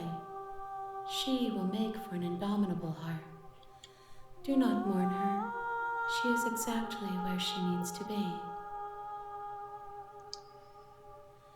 Do you know what's going to happen when you awaken? If I did, I would already be awake. When you send me back, I'm not alone. There are voices that speak to me. Some of them are me, but one of them is something else. I call him the narrator, and he wants me to kill you. Do you have a narrator? Have the vessels had one? And as a brief aside before I continue and we hear her answer, this is where it is confirmed that the voices are all part of that. So it's been implied that you, your character, is something like her. Oceans reduced to shallow creeks, she called it.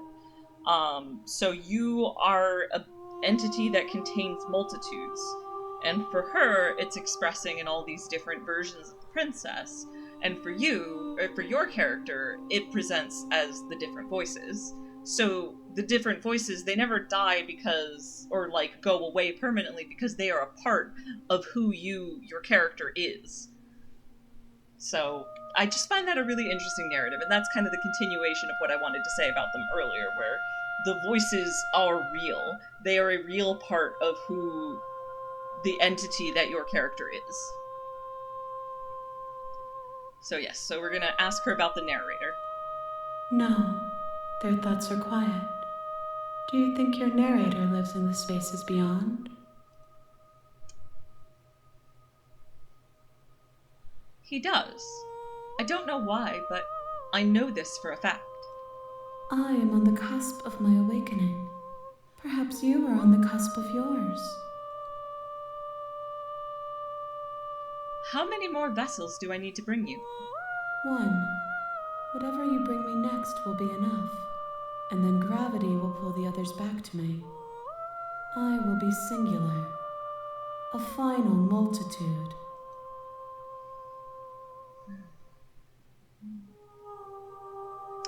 I'm ready to go back. The next time I see you, each of us will finally know what we are. I will be here, waiting for you. Everything goes dark, and you die. Chapter 1. The Hero and the Princess. You're on a path in the woods, and at the end of that path is a cabin. And in the basement of that cabin is a princess. You're here to slay her. If you don't, it will be the end of the world. Alright, let me see if there's any of these that I haven't asked yet.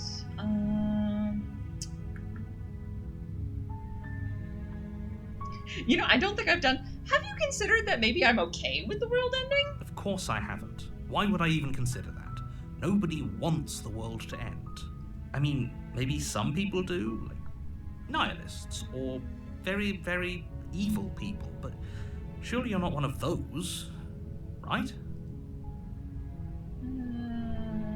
Alright, well, let's push down the end of the world? What are you talking about? I'm talking about the end of everything as we know it. No more birds, no more trees, and perhaps most problematically of all, no more people. You have to put an end to her. I've already asked that one. Do you have any evidence to back this up? Look, you're already on the path that leads to the cabin.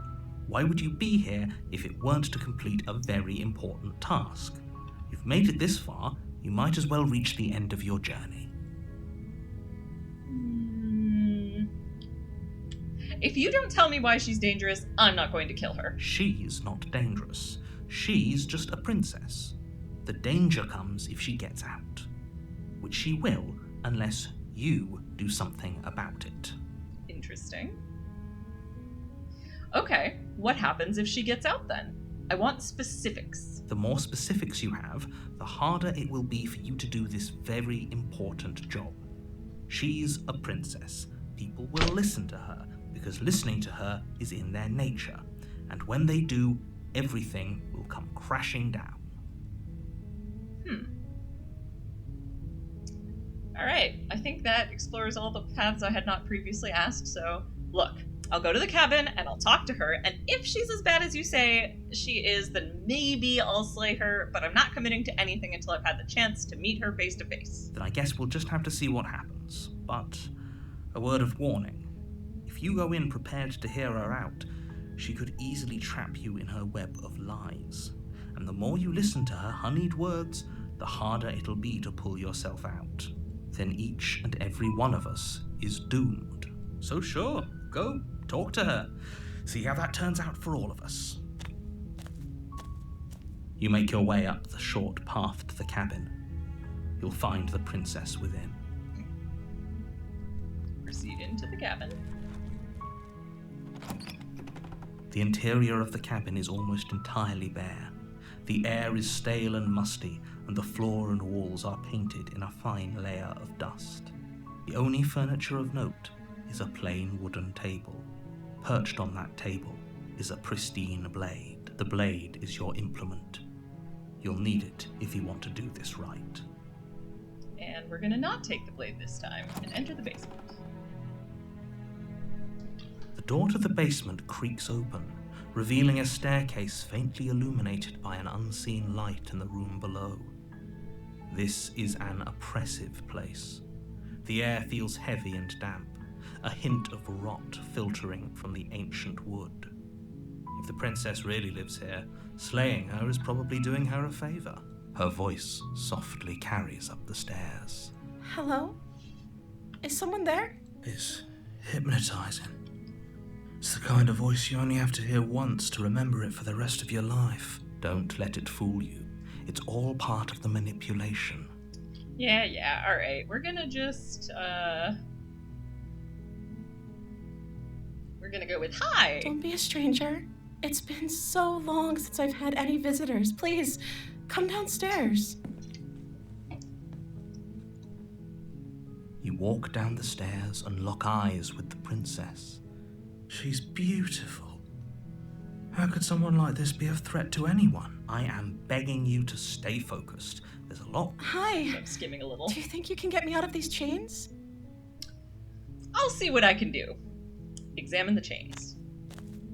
You're only making this more difficult. Thank you. Thank you. You're making a huge mistake. No, you're doing the right thing. You walk up to the chains binding the princess to the wall and give them a tug. They're large and heavy, far too solid for you to even imagine trying to break them apart. I'm guessing you don't have the key? Maybe it's somewhere upstairs. Doubtful. Whoever locked the princess away down here intended for her to never see the light of day. I'll go check upstairs. Okay, I'll be here. Good luck. You And then attempt I'm to gonna make your skim way through out this of the basement, same- but the the door door- at the top is The someone door else. slams, etc. You make your way to easier for everyone. Look at them. I heard the door slam. They locked you down here too, didn't they? There's a slight panic rising in the princess's voice. If I could just get out of these chains, I know we could force our way out of here together. She barely hesitates Oh, before right, raising sorry, I her forgot. arm to her This time mouth, to warn her the- teeth tearing through her limb with the determination of a trapped wolf. But if you've watched the entire stream up till now, you hopefully knew this one was coming. As she rips her flesh from her bone, a sound comes from behind you, the clang of bouncing metal. It's the blade from upstairs. You're not sure how it made its way down here, but if there's a time to strike, it's now. Or we could use it to free her. You won't like what happens if you do that. So in this case, I'm gonna go with, okay, the whole biting her arm off thing is really creepy, and just move ahead with the change my mind and decide to slay her instead. Although, I could also let it continue, and if we tried to... So, this is something I never showed because I've always been going for very specific routes, but you actually cannot repeat a chapter 2 in the course of a single run. Like, you will be locked out of those options. So if I were to try and save her here, and then when the narrator takes control, the option to warn her and to resist will be grayed out. You can only choose to slay her. So in that case, might as well slay her now. Without hesitation, you bring the blade down and plunge it into the princess's back. Finally, the wound drives her to the ground. Okay, there's no going back now. I'm with you to the end. You bastard. Were you lying to me this whole time? The princess pushes away from you, the motion ripping the blade from her back. Wounded, but still alive, she crouches on all fours in the corner of the room and meets your eyes with the ferocity of a cornered predator. So we're about to get just a series of, assume all the violence content warnings, and violence and gore and all that apply here. You've made a terrible enemy, and there's nothing in the world that can possibly save you from me. I thought we had the upper hand, but it's as if she's barely even threatened by us. It's an act. She's wounded and unarmed. There's nothing she can do to hurt you. I'm not so sure. Don't waver now. As you ready your blade to deliver a lethal blow, she lunges at your legs with the same animal ferocity she used to tear at her arm. Your knife cuts into her again and again as you're tackled to the ground, your body racked with pain as she rips into you with tooth and claw. Forget about trying to rescue her. This is about survival now. Give her everything you've got. Slay the princess. Though your nerves are seizing with pain, you know you've done your fair share of damage as well, your blade having left deep gashes in the princess's back. You seize a moment of hesitation to throw her off of you and shakily push yourself back to your knees. We can still turn this around. Finish the You job. steel your resolve and take another step closer to the princess.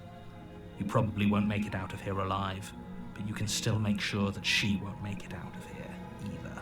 Excuse me? What's this about not making it out of here alive? Do you think this is what I wanted to happen? I have a duty to state the facts of the situation, and honestly, it's a miracle anyone in this room is still standing right now. Don't act so surprised. Can you not feel all those gashes and holes pulling you apart? If the princess doesn't do you in here, blood loss is certain to finish the job. You take another step forward, and the princess lunges towards you. The two of you enter one last exchange, a flurry of blade and claw and fleshy ribbons, and then you stop. Neither you nor princess able to go any further. You collapse on the ground, and the princess collapses beside you. Blood pools around you both, and you watch each other fade away. After all this time alone, I thought I'd finally found a friend, but you were just another monster, weren't you? That makes me sad. There's a reason I'm doing this, though. I prefer the routes that don't involve betraying her, but except the one that I'm taking us on right now leads to a very good, like a very compelling place, and that's why I'm doing it. Silence as the room But starts to get fuzzy. that accusation cuts. You've paid a terrible price, but you've saved us all. It's over. If you think this is it, you're sorely mistaken. One way or another, I'll make sure you pay for this. But you don't have time to worry over such things. Everything goes dark, and you die. Chapter 2. The Witch. This is a lot of people's favorites. You're on a path in the... You're here I'm to... gonna just skip over that. But yes, this is a lot of people's favorite route. And part of it is because of the chapter 3 that I'm also going to play through, and then then we'll go into proper endgame. And sorry, but I will be right back once again. Hopefully come back and like finish this for realsies. Alright, I am back and ready to finish this out. Okay. I'm gonna go with, but I died! What am I doing here? So, right, sorry, just in case anyone's tuning in later or anything, we have just started Chapter 2, The Witch, on the final route of this run. I can assure you that you're not dead. And to answer your second question, you're here to slay the princess. I literally told you that a second ago. If he doesn't remember what happened, then maybe it's best to keep it that way. Brilliant. We need to keep our cards close to our chest, and I'm not sure we can trust him. You know I can hear you, right? It's going to be a lot harder than you think to keep secrets from me. Did I say I'm not sure we can trust him? Slip of the tongue, bit of the old brain fog. I meant to say that we should probably head over to the cabin and slay that princess. We already know we can't trust her, so let's get on with the show. Voice of the Opportunist is entertaining. But yeah, let's head for the cabin. A warning before you go any further. She will lie, she will cheat, and she will do everything in her power to stop you from slaying her. Don't believe a word she says. Don't worry, you can trust us to get the job done.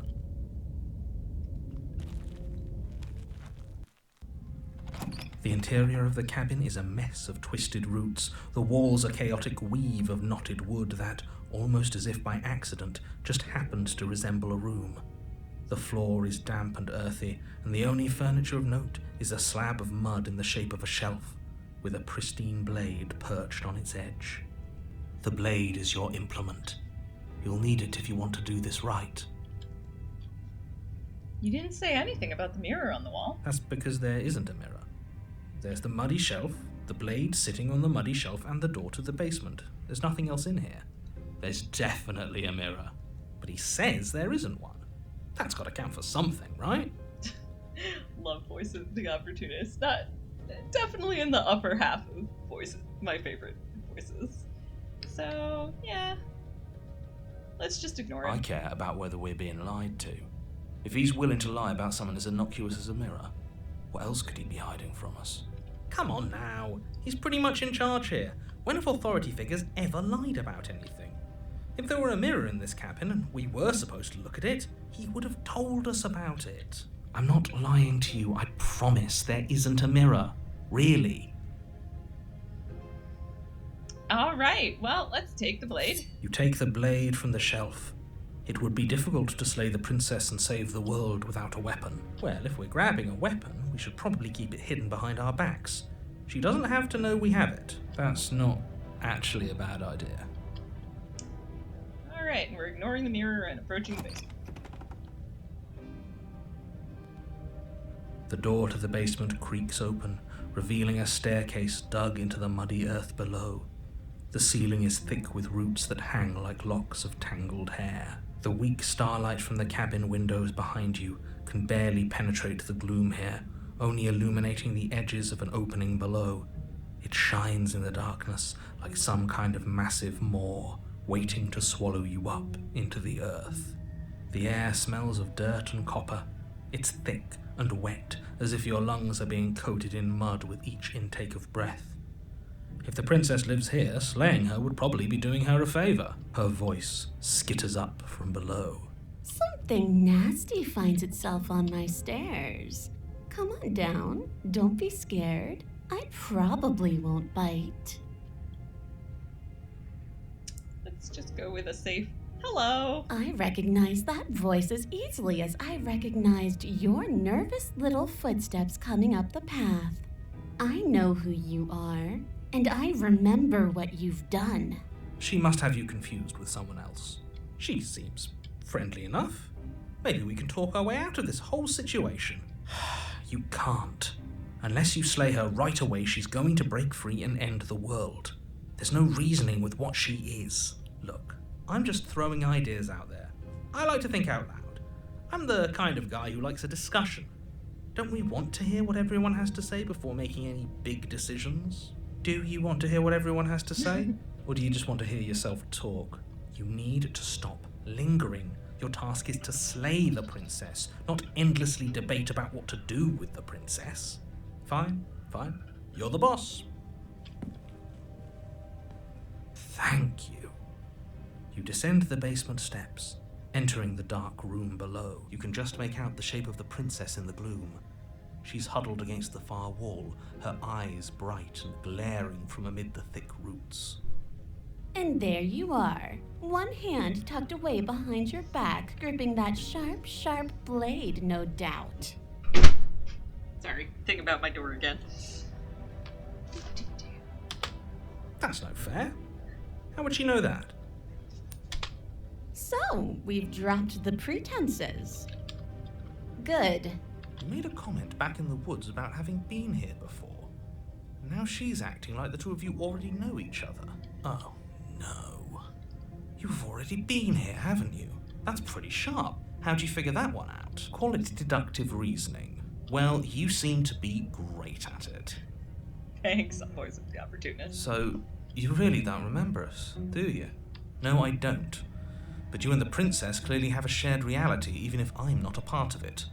I won't waste time fighting you on something that's clearly true.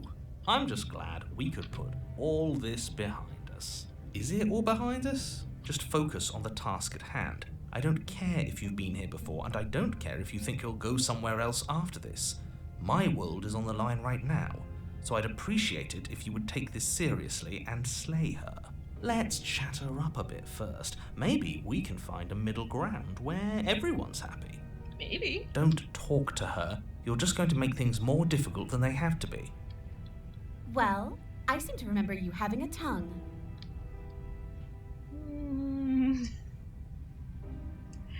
Let's start with, look, I made a mistake. We all make mistakes, right? I'm sure you've made mistakes. Ooh, smart. Let's apologize. Get us back on the right foot.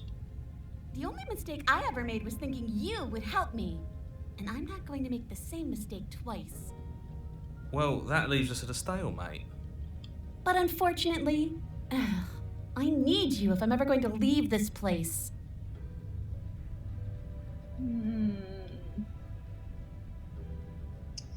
We both died last time. Can't bygones be bygones?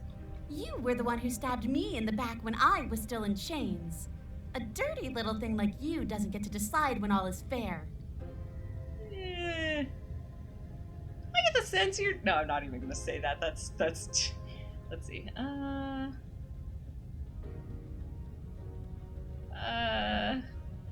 do I have the nagging feeling you're going to stab me in the back if I help you out of here? And why would I do such a thing? Is someone's guilty conscience getting to them? But I wouldn't worry. As much as I may hate you, letting you live is in my best interests. If you get me out of here, the only thing that will be dead and buried is the bad blood between us. Oh, that nagging feeling you mentioned is me, by the way. I'm actually a little anxious about a potential backstabbing event. She needs us to get out of here. We'll be fine if that's what we decide to do. You won't be fine because destruction is in her nature. If she gets out of here, that's it for the world, remember? Even if that's true, that doesn't automatically mean she's going to stab us in the back. I think that depends on your definition of words like stab and in the back. She might not literally do that, but she could very well symbolically do the same thing. See? He gets it. There's nothing wrong with looking out for number one. Alright, I guess I'll cut you out of here. Oh, I don't need you to cut me out. The princess grins as the chains fall from her wrist. She could have gotten out of those the whole time. That sneaky little... A woman after my own heart, really. She knows how to hold her cards close to her chest. This is why she can't just be abandoned here. If left to her own devices, she'll find a way out. Now stop her.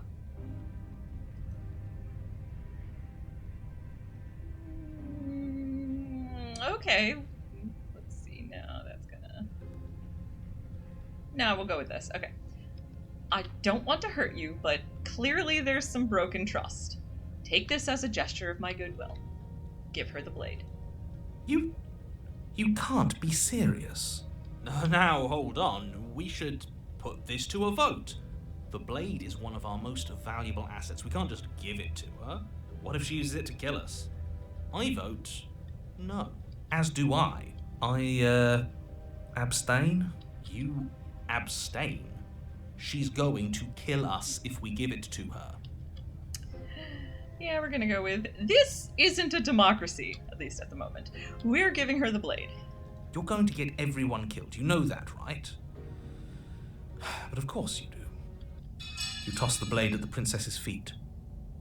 Alternately, it's not just that this isn't a democracy, let's just say that the narrator's vote doesn't count, which means there was one for, there was one against and one abstention, which means if my character, if the decider gets a vote, then that's 1-4, which means it's tied? So it's fine, it's fine. Anyway. She eyes it with suspicion before kneeling down to pick it up. I wouldn't have done that. Why did you? She creeps forward, taking one cautious step at a time until you and she are face to face. What do you think happens now? She is very adorable. So, normally my response here would be, that's up to you. It's why I gave you the blade. I chose last time and I regret it, so now it's your time to choose. However, there is one of these options. Most of these options will get you to the same chapter 3. However, there's one that gets you to a slightly different variant of it, and that's the one we're going with so that I can show a slightly rarer variant. You're beautiful. I want to actually save you, and this feels like the only way to do it.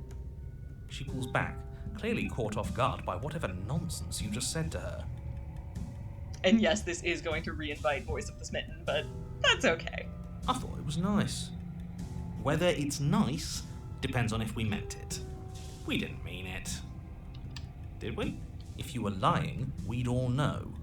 But unfortunately, you weren't lying. What? What do you mean by that? What kind of game are you playing? The look of surprise that momentarily softened her features vanishes as she steels her nerves. And then she buries the blade in your heart. What? No, come on, that's not right. I told you this is what she was going to do. Glee dances across her face as you fall to the ground. I did it. I got you. You... The princess seems to tremble, her smile fading quickly, replaced with concern. Her nervous eyes brim with tears. Why? Why did you let me do this? But you don't have the strength to respond, nor do you have the time. Everything goes dark, and you die. Chapter 3. The Thorn. You're on a path in the woods. I told you shoot. not to give her the blade. Shoot. Sorry, I pressed a button too quickly, I guess, and it skipped over Voice of the Hero saying, I can't believe she actually stabbed us. And then Voice of the Opportunist responds, I told you not to give her the blade. I told you it would come around to bite us. I voted against it. Yeah, we know. You already got your I told you so's in while we were bleeding out. I just wanted to make sure that everyone here knows that I was and am on the right side of that argument. Oh, you're far from being on the right side of anything. You're fixated on the past, whereas what you should be is fixated on the future. Basically, you get a different... the third voice that joins you for Chapter 3 is different depending on what you choose. If you choose any option other than the You're Gorgeous option, you get a different voice, but the You're Gorgeous option brought us a voice of the Smitten. Oh, a visionary. I like it. Tell me more. Gladly, my dear fellow. By cruelly turning on the princess in her moment of vulnerability, we made ourselves an enemy. But by mastering our fear and insecurity and handing over our power, we've begun a journey to something so much deeper. AKA... Smitten is 100% going for enemies to lovers here. I like journeys. Travelling is a bit of a passion of mine. It makes me so relatable. Now, where are we off to? Well, if we're lucky, it's a journey to love. Amazing. She hates us. Does she? She hesitated before stabbing us to death. There might just be a kernel of affection in that angry, angry heart. As ridiculous as this guy is, maybe he has a point. I don't know if I necessarily buy into his whole love journey thing, but maybe she won't be as keen to betray us this time. We've already proven to her that we can change, so maybe she'll realise that things don't have to end in violence. You know, maybe you're right. In which case, I suppose the only thing to do is to get back to the cabin and give it another try. Give what another try exactly? You are aware I've been listening to you, right? It makes no difference if we conspire in the shadows or bear our intentions with open hearts. We are breaking your cruel cycle and whisking her away to freedom. Oh, are you now? Great, so you've obviously been here before, since you apparently died at least once. Twice, actually. Sure. Twice. Then I'll spare you the little introduction I had planned. You already know about the princess, and clearly you already know that she's dangerous. So don't muck this up. It's bad enough that this isn't your first time through.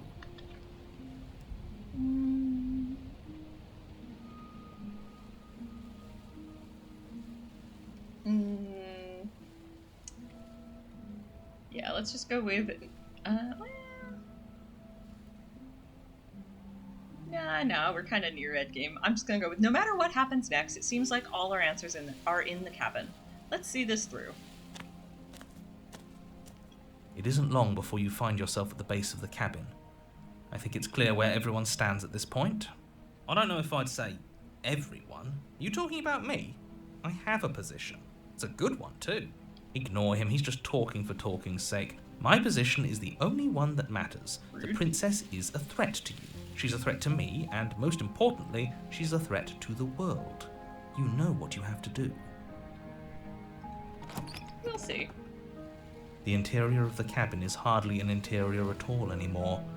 The burned out ruins merely suggest the shape of the structure that once stood here, charred wood still reeking of ash. But beneath it lies the fresh smell of spring growth after rain, the promise of new life in the wreckage of the old. The only furniture of note is the crisp shell of what was once a table, a pristine... Wait, this isn't right. There's supposed to be a pristine blade. Why isn't there a pristine blade? We gave it to her last time. She can't still have it, can she? Now, of course, the voices and the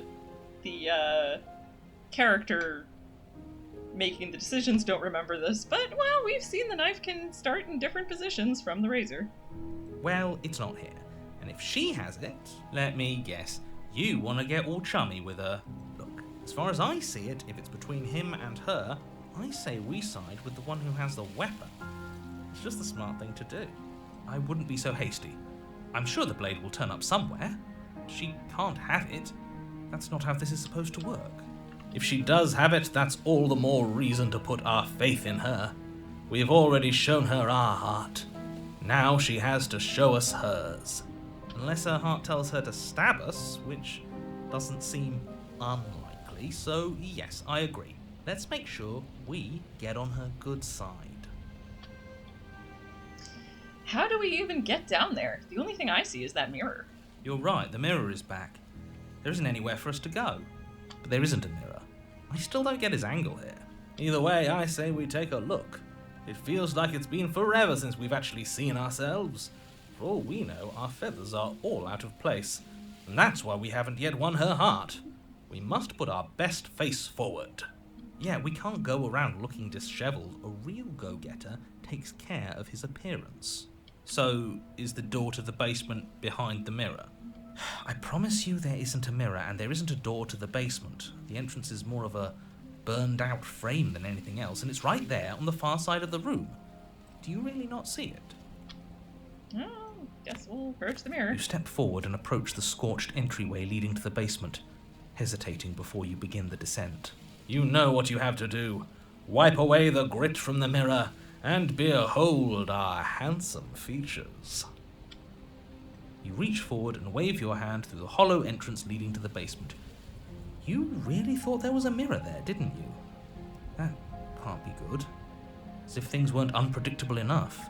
Alas, our fine features remain unseen. We'll just have to trust that she'll find us beautiful as we are. Well, seems like the only way to go is forward, isn't it? Yes, that's where everything tends to be. Let's just put on a good face and have our wits about us. You step through the frame of scorched wood and make your way into the darkness below.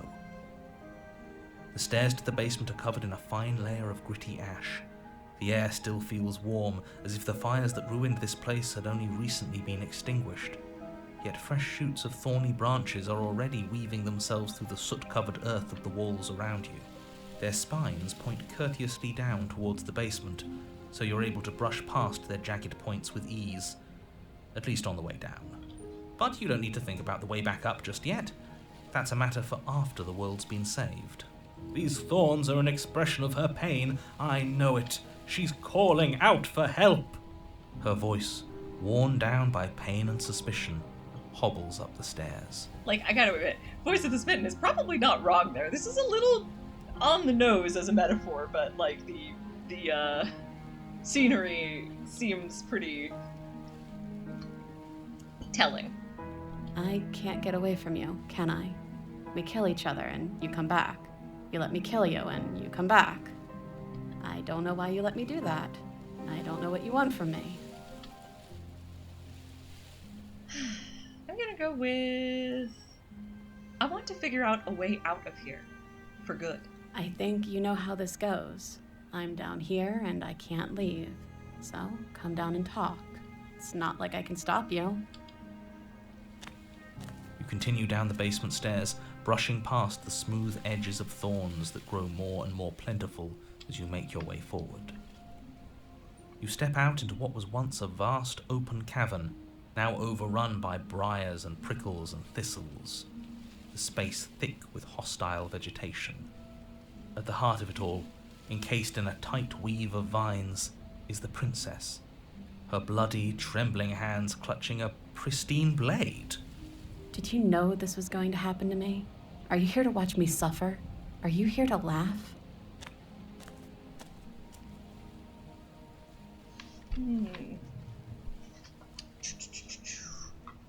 Sorry, just readjusting my position, but yeah, I'm not here to laugh. I'm here to free you, if you'll let me.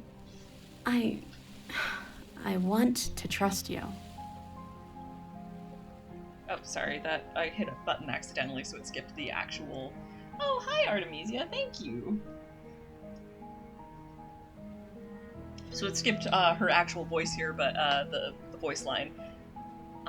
Actually, let's just go reload it. It was very close to the previous save, so alright. I'm not here to laugh at you. I'm here to free you, if you'll let me. I want to trust you. Her grip tightens on the blade. But you're hiding something, aren't you? Why would you help me if you weren't helping yourself?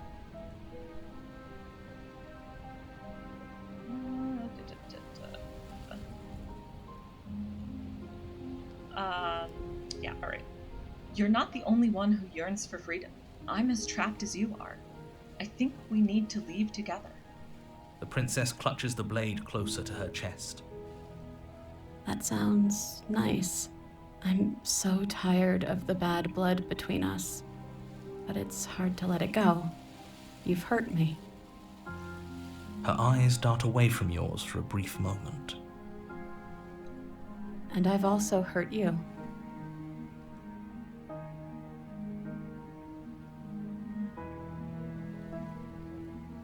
I'm gonna go with, can I take the blade now? Her eyes briefly meet yours, then dart back to the floor. She hangs her head in resignation. Okay. Reach for the blade. You reach towards her bloodied hands, laying your palm on her trembling fingers. For a moment, she clutches it even tighter, her knuckles going white with the effort. But then the tension fades. Her grip finally loosens and she allows you to take the weapon. You carefully pull it free from the thorns, though they scrape at your skin, leaving red trickles of fresh blood all along your arms. She trusts us. She trusts us. Doesn't that set your heart aflutter? Yeah, a little. It could just be nerves. Being this close to her does bring back unpleasant memories, but I don't know, it doesn't feel bad. It feels good. Like we're special to her. We are special to have gained an ounce of trust from a maiden so guarded. Now all that remains is to free her from her bindings. Yeah, let's do it. Let's show her how much both of us have changed. Or, hear me out, Oh, voice of the we opportunist. slay her right here, right now. She's never been so helpless, and if we don't take advantage of that, we may never get another chance. That sounds like a splendid idea. You should listen to him. I see that the lines have been drawn. It's 2 against 1. It's 2 against 2. You don't count. Yeah, that's what I was saying last time. And why shouldn't he count? Because he's clearly not one of us. That doesn't matter. He's been with us the whole time. He should get a say. So, did you mean it? Or was I a fool to hand my life to you? Well, the path I'm taking is to cut her free. Yes, what a good idea. Let's cut her free. Oh, so you're suddenly team free her. You can't just switch sides as soon as we make a decision. I can do whatever I want, and I believe with my whole heart that this is the right course of action. Let's free this princess. Voice of the opportunist is funny. Everyone deserves a chance at redemption. Let him join us and be merry. We are all united by our passion. That's right. What he said. We've already given him a chance at redemption. And who says I don't deserve another? I really mean it this time. I'm big enough to admit when I'm wrong. So I want to help you all free her. And I have no problem with that. Welcome to the team. You're one of us now. One of the good guys. Take the blade to the thorny vines imprisoning the princess, and she flinches, relaxing only slightly as the blade slices into the thick vegetation rather than her arm. And she flinches again as the last of the vines is cut away, as if, after all of that, she's still expecting you to turn on her and stab her in the heart. But you're not going to do that, are you? Still, all it would take is a single slip of the blade. Such a pathetic attempt at distraction and subterfuge. Our blade is a dashing sword, and every dashing sword is an extension of its hero. It won't slip. Well, one thing you can say for Voice of the Smitten is he's very certain of himself. You're right. He can't even make it slip, can he? He's a bit of a nobody. Good thing I've been on your side of all this since the beginning.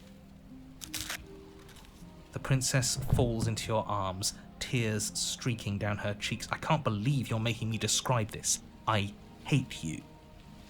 You actually meant it. You rescued me. Do you see the way she's looking at us? Kiss her. Kiss her now before the moment ends. Yeah, sure, why not?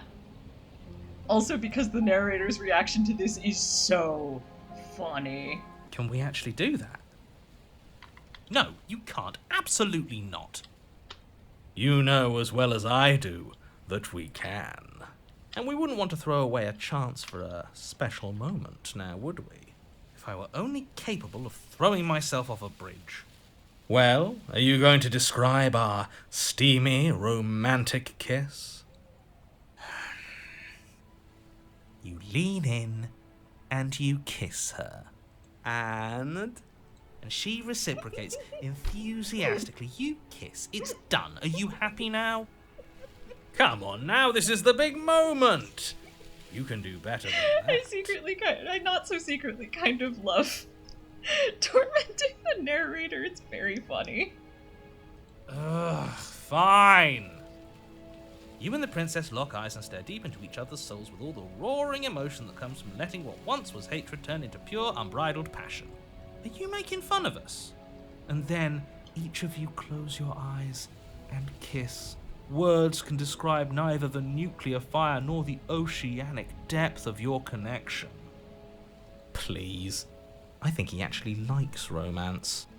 If history itself were not about to end, historians would document this moment for the rest of time. Musicians would write era-defining ballads, and great artists would expend entire lifetimes trying to merely capture the spark you hold right now. It doesn't matter either way, because this is good stuff. I'm aware of my skills. He's making fun of us. But unfortunately for you, the moment doesn't last forever. You open your eyes, the princess smiles gently up at you. Time for you to damn the whole world to oblivion, I suppose. That was nice. Her hand slips into yours, and the two of you rush to the basement stairs. Shameful, really, that the same thorns that so graciously allowed you downstairs are now blocking your only way out.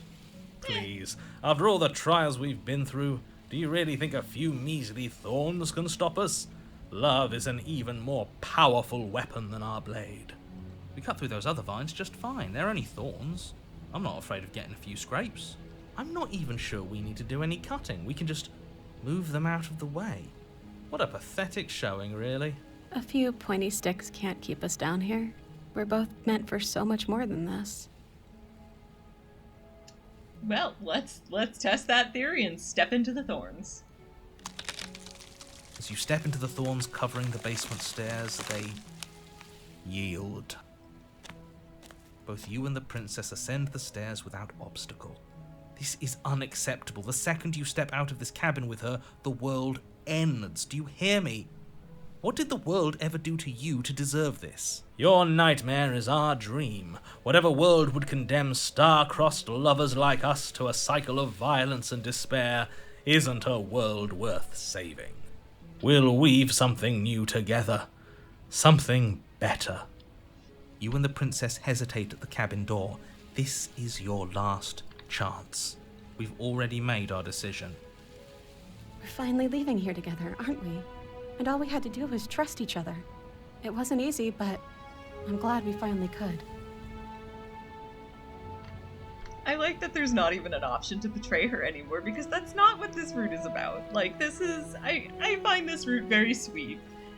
And like, even if you don't do the romantic version, which is the one we're on right now, like, even the less overtly romantic version is just very sweet.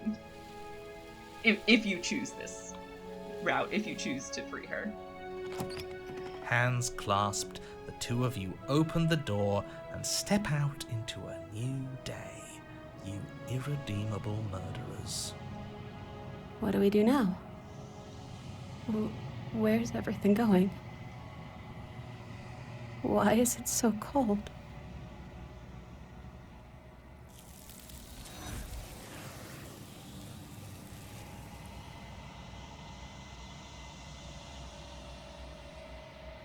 You do not get the chance to respond, nor will you ever. It's time to leave. Memory returns. She's gone. Where did she go? Should we try and find her? And there's that mirror again. Why is it here? Why now? It's going to be okay. Just trust me. We've been here before, and you always get scared. But it feels so bad. Like looking into it right now is going to be the end of everything. Yes, I fear that we won't like what we'll see. What if we just sit here and preen for a while? That can't hurt, right? If they think it's bad, I'm with them. I'll see you on the other side. It's going to be okay. Okay. If you say so, we'll trust you. She'll be there waiting for us. I just know it. Finally, we're going places. There's the mirror. Alright, so I am going to take a brief aside here to say anyone who is actively watching this, if you do still want to stay unspoiled for the actual endgame, and play it on your own, this is the point to mute or step out, although if you mute, I would appreciate if you leave the stream up and mute the tab and not the stream.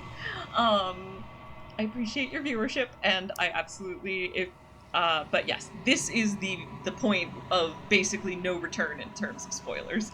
Like, there's still other routes that I did not go through, so it's not that there are still parts of the game that will remain unspoiled, but if you want to be unspoiled for endgame, this is the point to duck out and come back and hopefully watch this later.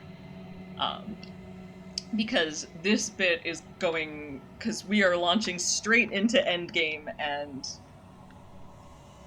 there is no more routes from here. Gaze into your reflection.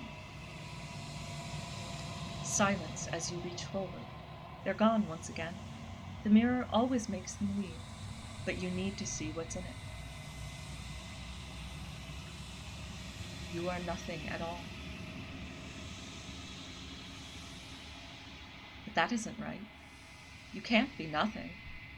You refocus your gaze, and then you see it. A figure, faint and veiled in shadow, just beyond the reflection. Are you me? I think you know what I am. A crack slides down the center of the mirror, splitting the image in the glass in two. Then another crack forms, and another, turning the mirror into jagged shards of broken glass. And now we get to ask direct questions of the narrator. What are you? Are you something like me? Oh, I'm nothing like you. I'm an echo, likely one of many. Somebody made you after all, and I'm what's left of him. Not that I'm the only one who can make that claim. I'm sure you've met many others like me.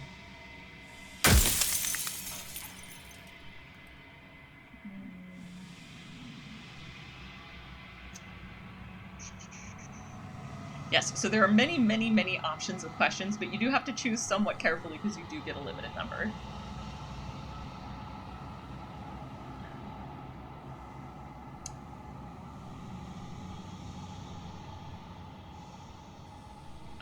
If you made me, then what am I?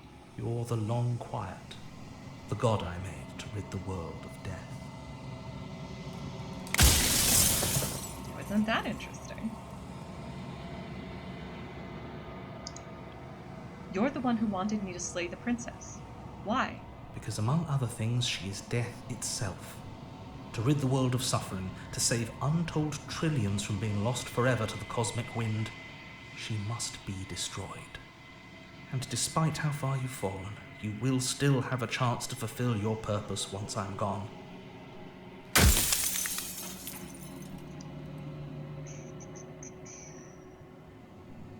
I'm trying to actually pull useful questions that reveal more about the meta plot to get as much of the meta plot here as possible.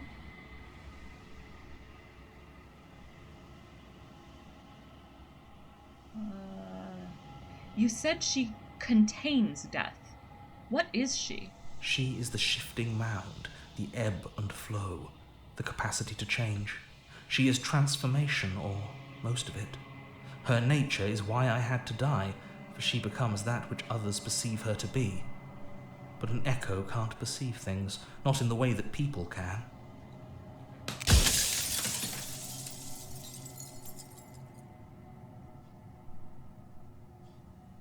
If you want me to destroy the concept of transformation, how is that existence any better than death? Or even different from death at all?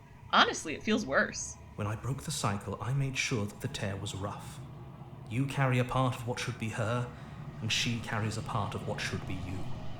Things won't be as they are now, but they won't be nothing either. Besides, anything is better than oblivion. In the end, nobody wants to leave. Alright, I'm going to... There is a brief... Yes, I'm going to run and refill my water really, really, really quick.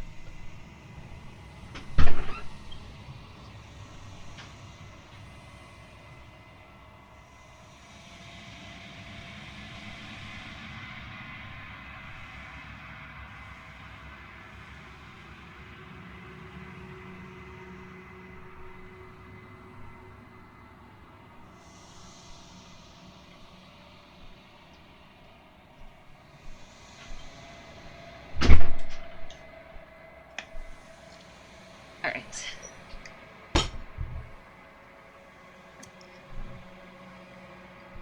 So.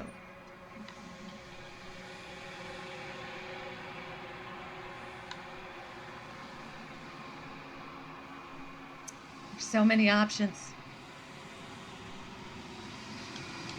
Go to the bottom and scroll up.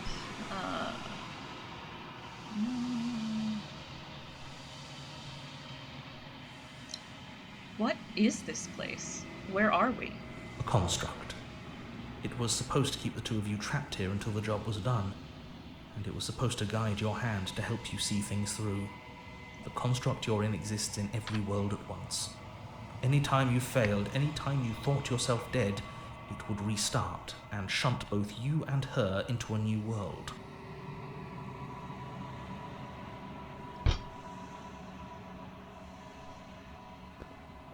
Okay. So, I think he might be correct that all of those times that there is a world that ended. But the theory of time... But you're waking up to your true nature now. It won't be able to work like that anymore.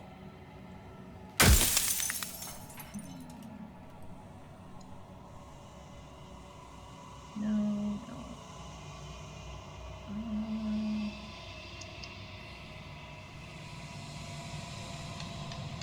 There's so many options.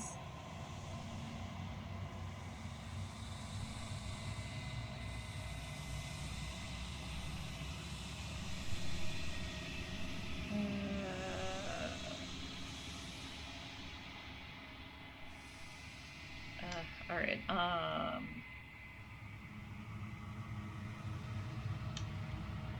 Let's go with, why did you make her a princess? I didn't make her a princess, but I wove the idea of her into something your scattered mind could fathom. You chose for that something to be a princess.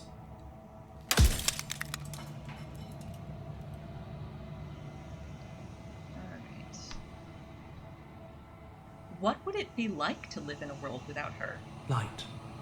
Burdenless. An eternal pattern of forgetfulness leading into the joys of rediscovery. Everyone will be with the ones they love. No more fear. No more howling chaos. Just life. Forever. There's a cruel irony to it all. The only way I could share my dream with the world was to never be able to see it for myself.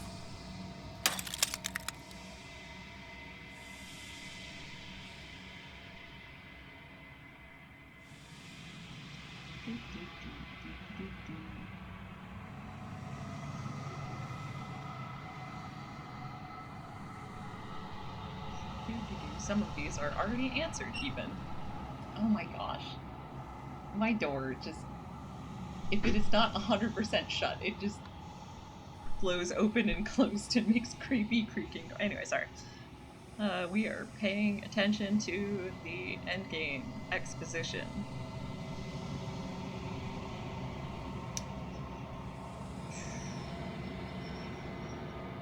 The people out there beyond the walls of the construct, do they know about this?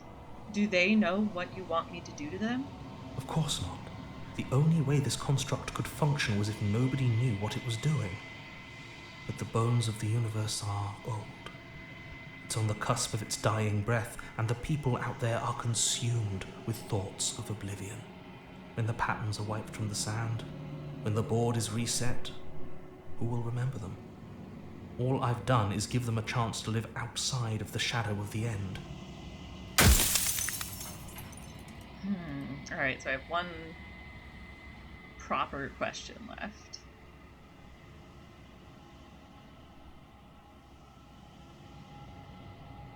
Nope.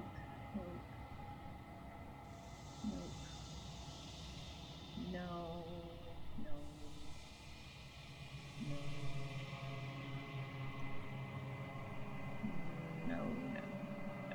Definitely not.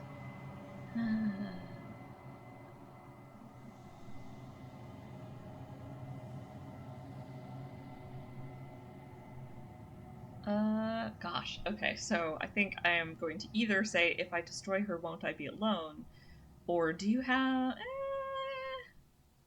do you have anything to say for yourself for all of this hubris? I think I'll go for this one. If I destroy her, won't I be alone? Yes, you will, but it will all be worth it. Worth it for who?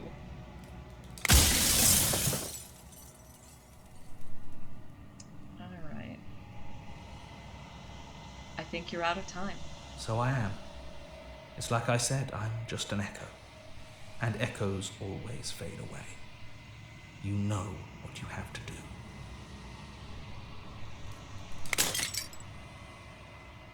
As the final fragment of Blast shatters, you see yourself with newfound clarity. The narrator was right. You are the Long Quiet, a vast and nascent god, and it is finally time for you to wake up. All of this is you. Proceed to the cabin one last time. When you arrive at the heart of things, there is no final vessel for you to bear witness to. There is nothing for you to find.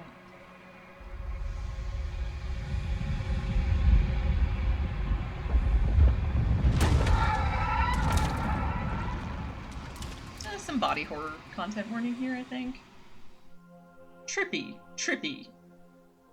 style body horror, but like... I can finally see you, and you can finally see me. It's been so long, and my heart has ached for this moment. I've missed you dearly. Do you know about the Echo? Did you hear our conversation? Every word you spoke found its way to me. I know him, and I know his construct. He was deluded by his fear of death. Pay him no mind. I'm the Long Quiet, but I don't really know what that means. Names are their attempts to capture that which cannot be captured. They call me the Shifting Mound, a pale imitation of what I actually am. What happens now? Ever the passive player, always reacting and never acting. But it's woven into your nature, isn't it? When the Echo spun us from one into two, he gave you a choice and me a role to play. I am not death, but I contain it in my multitudes. So, will you attempt to destroy me and bring about a world devoid of death and the possibility of meaning? Or will you open the final doors to our liberation?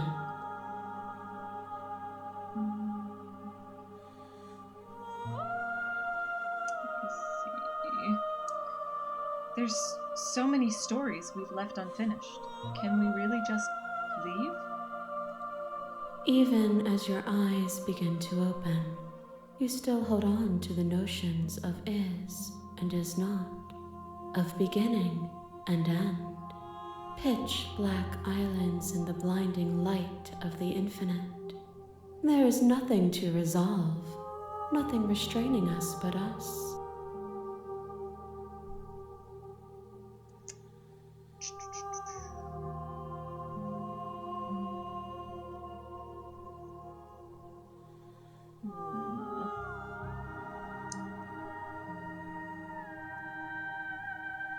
If you were always going to become this, then what was the point of me doing anything? Did it even matter what roads I walked if all of them would have led to this moment? If you're saying that, it's because you don't yet understand. But we cannot use words alone to grasp at things that words cannot express. And you cannot rationalize with logic that which defies it. Violence and passion are I actually do not like the questions I chose there. Just gonna go back and make new choices. What happens now? Ever the passive player, always reacting and never acting. But it's woven into your nature, isn't it? When the echoes spun us from one, skip that bit because we already listened. Don't you have a say in all of this? Why is this all falling on me? Of course I have a say in all of this. You and I share reflections of each other's burdens, just as you and I share reflections of each other's gifts. Which I feel like does confirm what the narrator was saying. If we didn't, the winding paths that brought us here wouldn't have been full of strife and conflict.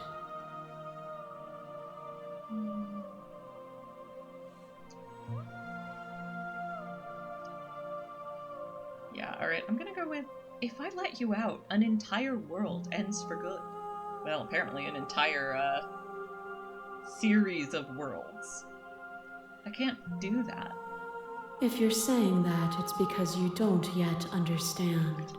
But we cannot use words alone to grasp at things that words cannot express. And you cannot rationalize with logic that which defies it. I suppose a lot of the questions probably end in her saying this.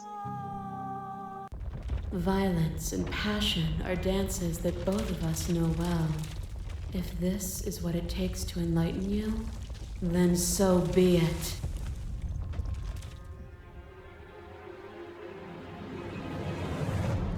A thought is a vine, and some thoughts nurture thorns that bleed the soul, and endless growth that blots your vision and strangles your trust. When I succumbed to myself, you patiently stood by me and cut the thistles that rooted in my skin. Your compassion is what freed us both, but compassion is a thing that must be nurtured, and you cannot nurture that which cannot change.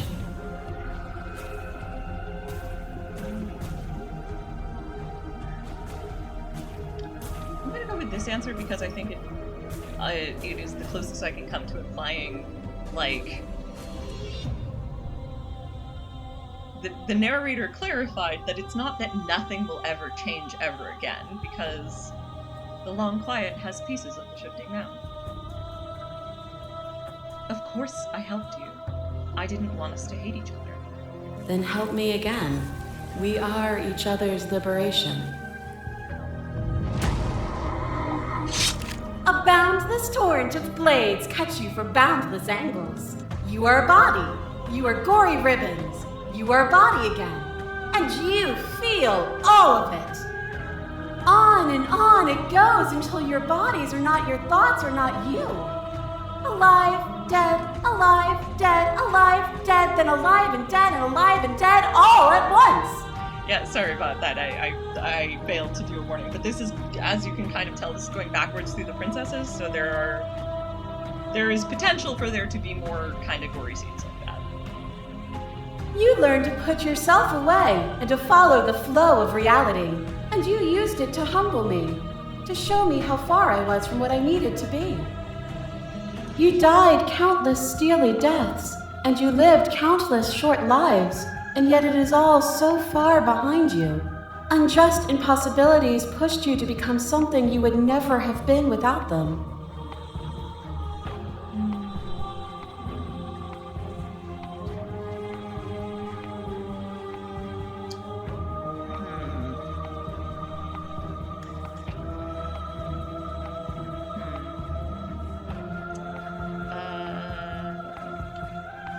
It didn't last.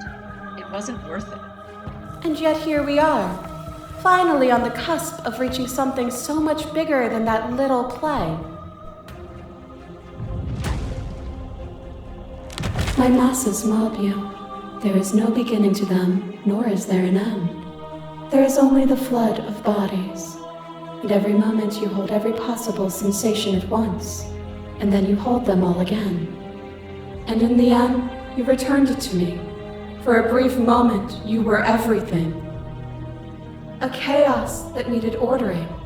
But without chaos, there is no reason.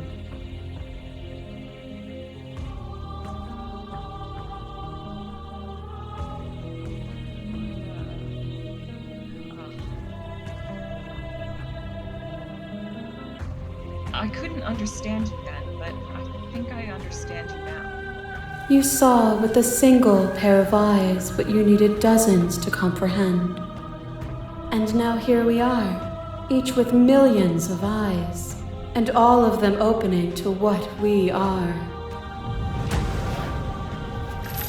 To question everything is to deny the proof of reality that lies in front of you. By believing in your suffering, you make your suffering real. In believing in your limitations, you placed a shackle on your neck. But even then, you remembered the impermanence of the material and watched as the walls of your prison decayed into nothing. To be impermanent is not to end, but to change. And for the world to be impermanent is to make finite the suffering of all things. Would you strip that gift away and leave them all to suffer in their permanence?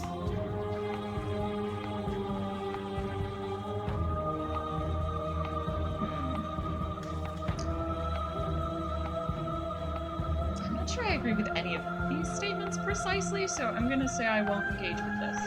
Conflict and discomfort have defined the flow of everything between us. To deny it is to deny your truth.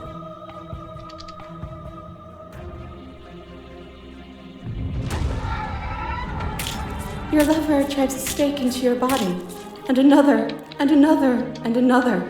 Do I miss your heart because I can't stand to see it go? But the stakes meant nothing to you. You had a desire, and you set that desire free. You lifting me and me lifting you. Forever and ever and ever. Consumed by true belief, there was nothing that could hold us back.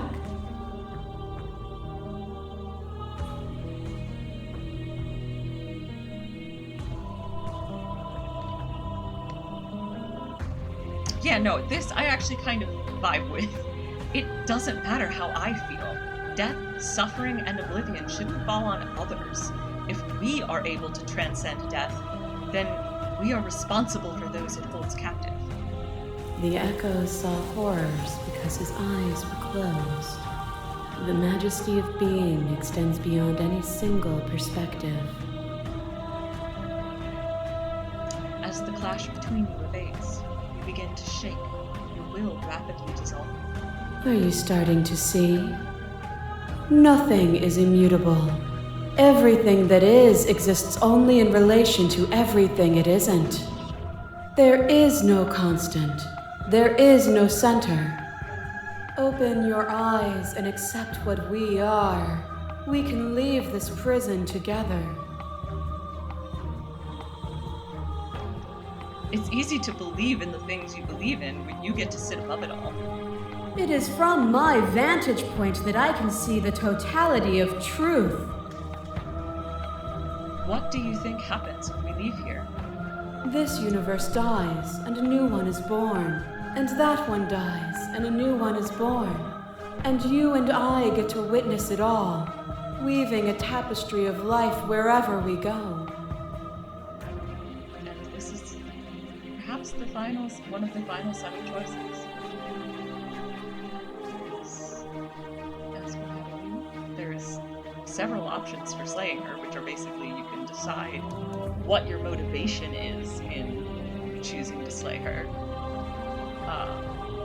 There is a something else option, and then there's another something else option. You've done everything you can to make me understand your perspective, but you keep dismissing mine. If you think you can change me, then I must be able to change you. What I offer you is not perspective. It is truth. Whatever you're trying to do right now, you don't have to do it alone. Hi, voice of the hero. And go in. You have no idea how good it is to hear. Actually, you know what? First, this is an explore, so I can do this and choose other things. So, which hero are you? I'm all of them?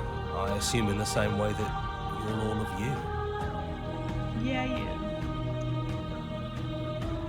You have no idea how good it is to hear you. It's good to be here. She's too many things all at once out here. If you want to get through to her, you need some way to get through all of that divine confidence.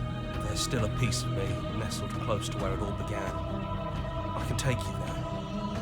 I can take you to her heart. It's time to resume our dance. She's relentless, isn't she? Let's make this quick. Are you ready? I'm ready. Then let's go.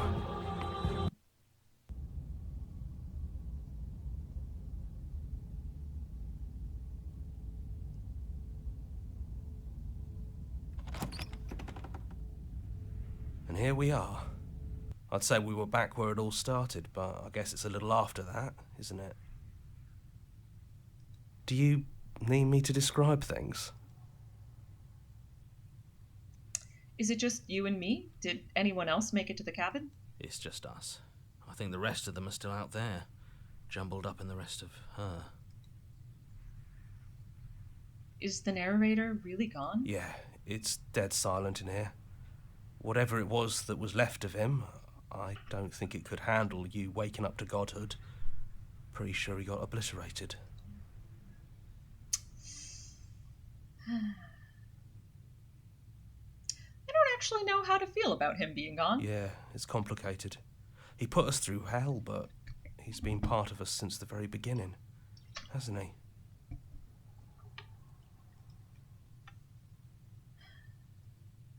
If the offer still stands, could you describe the cabin to me, for old time's sake? Yeah, of course. The interior of the cabin is, well, it's a cabin, yeah?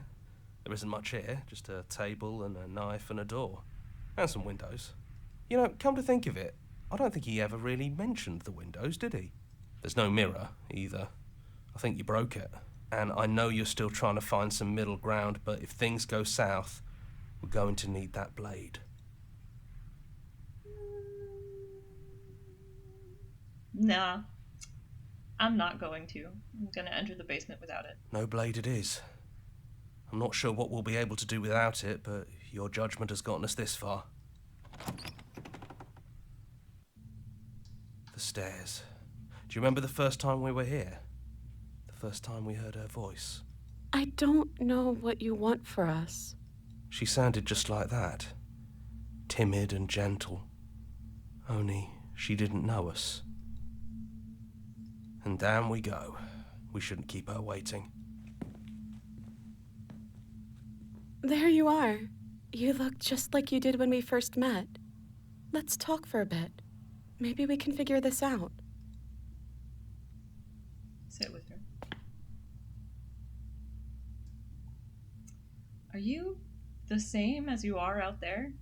I don't feel the same. I feel smaller.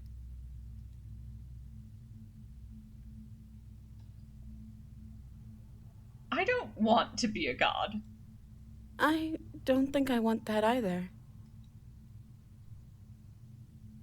What if we just leave?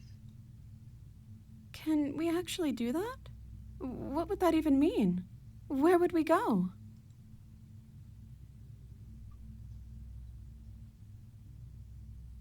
Oh, there's so many good options here.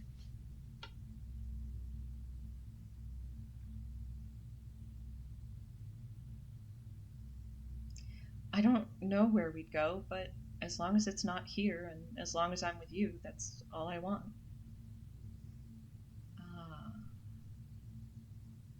I'm gonna just read through all of these. I've always wanted to leave with you, but I didn't like being a god. I want to walk through that cabin door as we are. Just you and me. Alternately. Not knowing what it means is why I want it. We knew everything out there, but we don't know this. I want to know something new.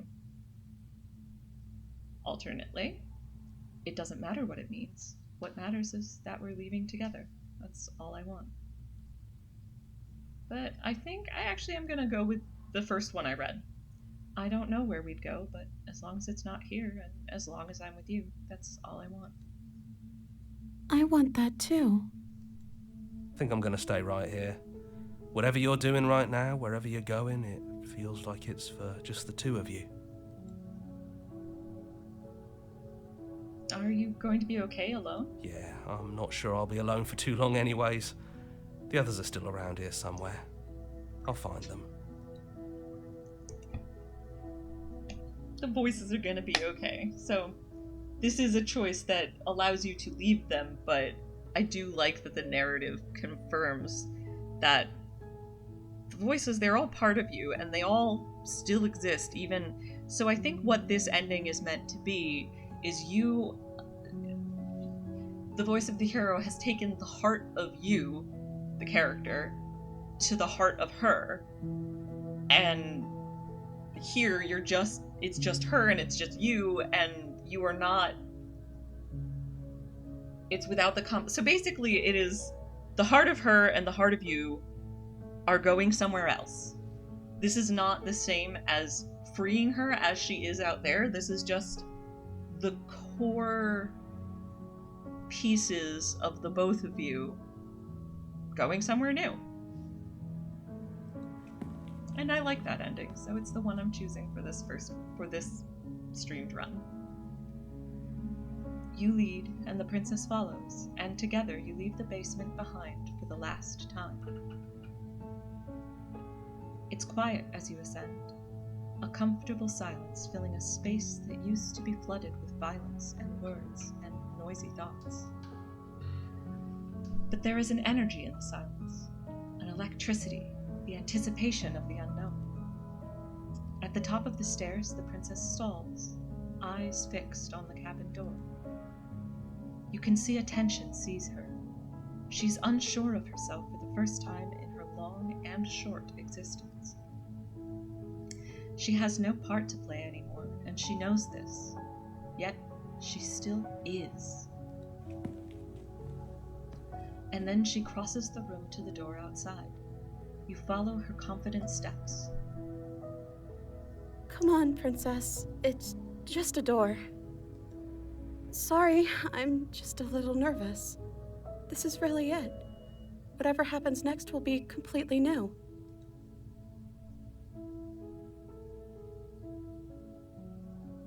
Are you ready? Yeah, as ready as I'll ever be.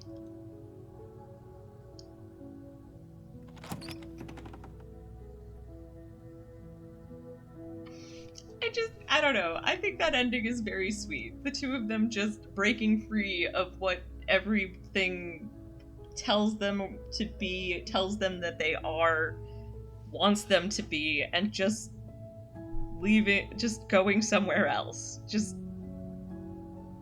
walking away from the everything that was, and just something new. That's my favorite of the endings. There's... Oh, and here, it's me. But yeah, no, that one's my favorite ending because it's... I like endings that are new beginnings, and that is that has the strongest feeling of new beginning to me of all of the potential endings. So, just to clarify, and I do plan to do a few more streams where I show some of these different endings, but so the other choices there are, so this was one choice. You take the core of what she is and the core of what you are, and you leave it all behind and go somewhere new together.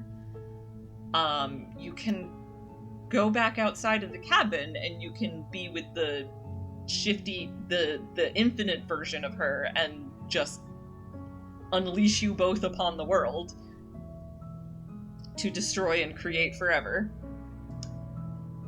The narrator was not lying to you. You can slay her. You can end the concept of chaotic change and oblivion and all of that. Everything that she is, that your character doesn't, that the Long Quiet, that you don't have a piece of, is destroyed, and that's an ending. There is also an ending that is somewhat complicated to get to, where you can kind of nope yourself out of existence, which is funny. Which kind of nopes both of you out of existence, but it's like you have to go through the entirety of 5 routes, and for each of them you have to get to a chapter 3 and then you have to nope out. Sorry, mild spoiler about how to get that achievement, but it's a very time-consuming procedure. So, and then there is another ending. There is one other ending besides free her, slay her, leave with her. That there's another. So it's not just a third choice. There's another 4th choice, which is. I'll leave that for future runs. But yeah, no. This run was the first one I wanted to do because it was showcasing all of my favorite routes, all of my favorite princesses, and my favorite voices, Voice of the Contrarian. Also, I have a weird fondness for Voice of the Opportunist and Voice of the Smitten. Well, I'm glad you stuck around, Pukara. I will be doing more streams of this. I know this one was inordinately long, but I think it is... I did do an extra route at the beginning, so I think I could potentially get through all of this shorter, but on the other hand, it's also possible that next time I'll want to break it up. But, well, we'll see. I like keeping it as a complete narrative like this. It doesn't break smoothly. I mean, technically it does, right? Because you can pause between any of the chapters, really, but like, again, for this first stream where I'm just trying to present my version of the game out into the world, I suppose, I wanted to keep it all together and have it all be one narrative. So it was all my favorite princess perspectives, I suppose, or routes. I've just been referring to them as, like, you can refer to them as the different princesses. I often refer to them as the different routes you can take. So there are, and just to clarify, there are 10 chapter 2s, and all but one of those leads to at least 2 potential chapter 3s. Some of them overlap, so I think that there's 10 chapter 2 variants and also approximately 10 chapter 3 variants that some of them have unique chapter 3s, and then some of them share chapter 3s.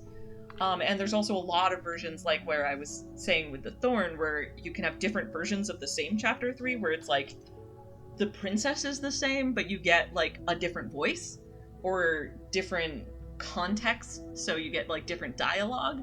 I mean, even in this run, even though I had planned it ahead of time and I'd run almost all of that already, I still managed to find some new lines I hadn't heard before, because sometimes I made slightly different choices, and it's just, this game is just so cool. It's so complex. It's just such a complex narrative, and anyone who's watched this all the way through, I hope you understand what I mean. Like, watching a single playthrough all the way through to the end spoils you for the end game. Like, hopefully now anyone who's watched this, like, all the way through kind of grasps the meta.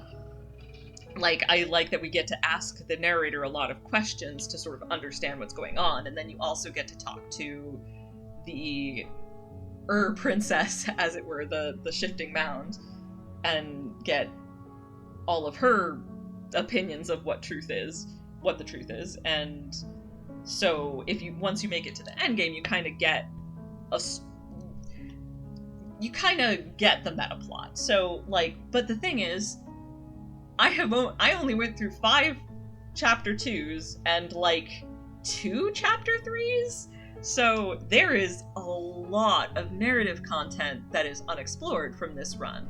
And that's part of why I plan to do future runs, because, and also, like I said, you can choose different finales.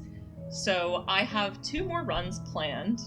One of them is just where I plan to just go for all the trippiest routes. All of the most, I guess, mind-bending. So the only route that I'll be repeating that is the Stranger, because it's hard to do the, trippiest routes and not have the Stranger. And I also am probably going to do a run one of these days on a late night spooky run. I will do the darkest version, which is still not like, you know, the end game doesn't change significantly, but basically a route where I go through all of the darkest, or a run where I go through all the darkest routes, all the darkest versions of the princess, because if I'm gonna do that at all, I want to do it all in one fell swoop and get it over with. But, like, I want to have, for anyone who is gonna have as much or more fun watching me play as playing it themselves, I want to be able to show all the different routes. And I think if I do those two, I will be able to get through at least most of the options in the game. So, but that said, you don't have to watch me. I also absolutely encourage this game, even having seen the end game. I have only spoiled one potential ending. You don't know what happens if you choose the other ends, unless you watch future streams of mine or play it for yourself. And also, there's tons of princess variants left unexplored, so I hope that this will maybe encourage people to go play the game themselves as well. Because I deeply, deeply love this game. I love the nature of the branching narratives. I love the meta plot. I love the concepts, and it's just a lot of fun. Within the first week of its release, I mean, I did start playing like the week before its release, so I guess in 2 weeks I ran the game enough times to unlock every achievement, and every achievement in the game is like a story choice. So, like, you get all of those achievements by making different story choices. And of the, like, 97 achievements, I'm very proud to say that I only had to look up 3 of them for how to do them. The rest I figured out on my own, and I am very pleased about that. And honestly, even of the 3 I did look up, there was, like, one or two of them that it had occurred to me to try that path, and then I had just forgotten.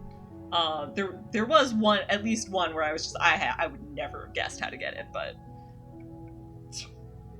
yeah, no, this is a really, I just really love this story. I love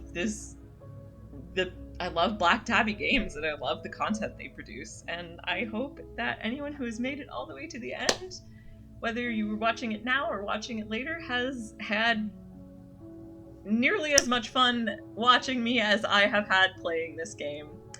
And I will hopefully see folks again sometime soon.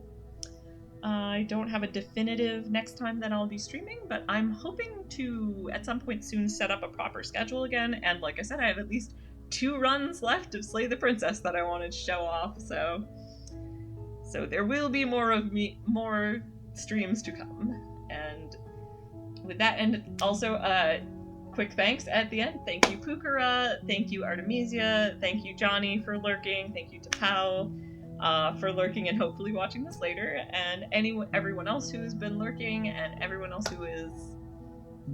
Yes, you do, Pukara. You should play the game and you should stream it. Although, you may want to break it up, because if you look at the time frame, it can run long. And I love this game. I really do. So, yeah, so anyway, thank you so much, everyone who has watched this or will watch this. I appreciate you all very, very, very much. And with that, I say good night.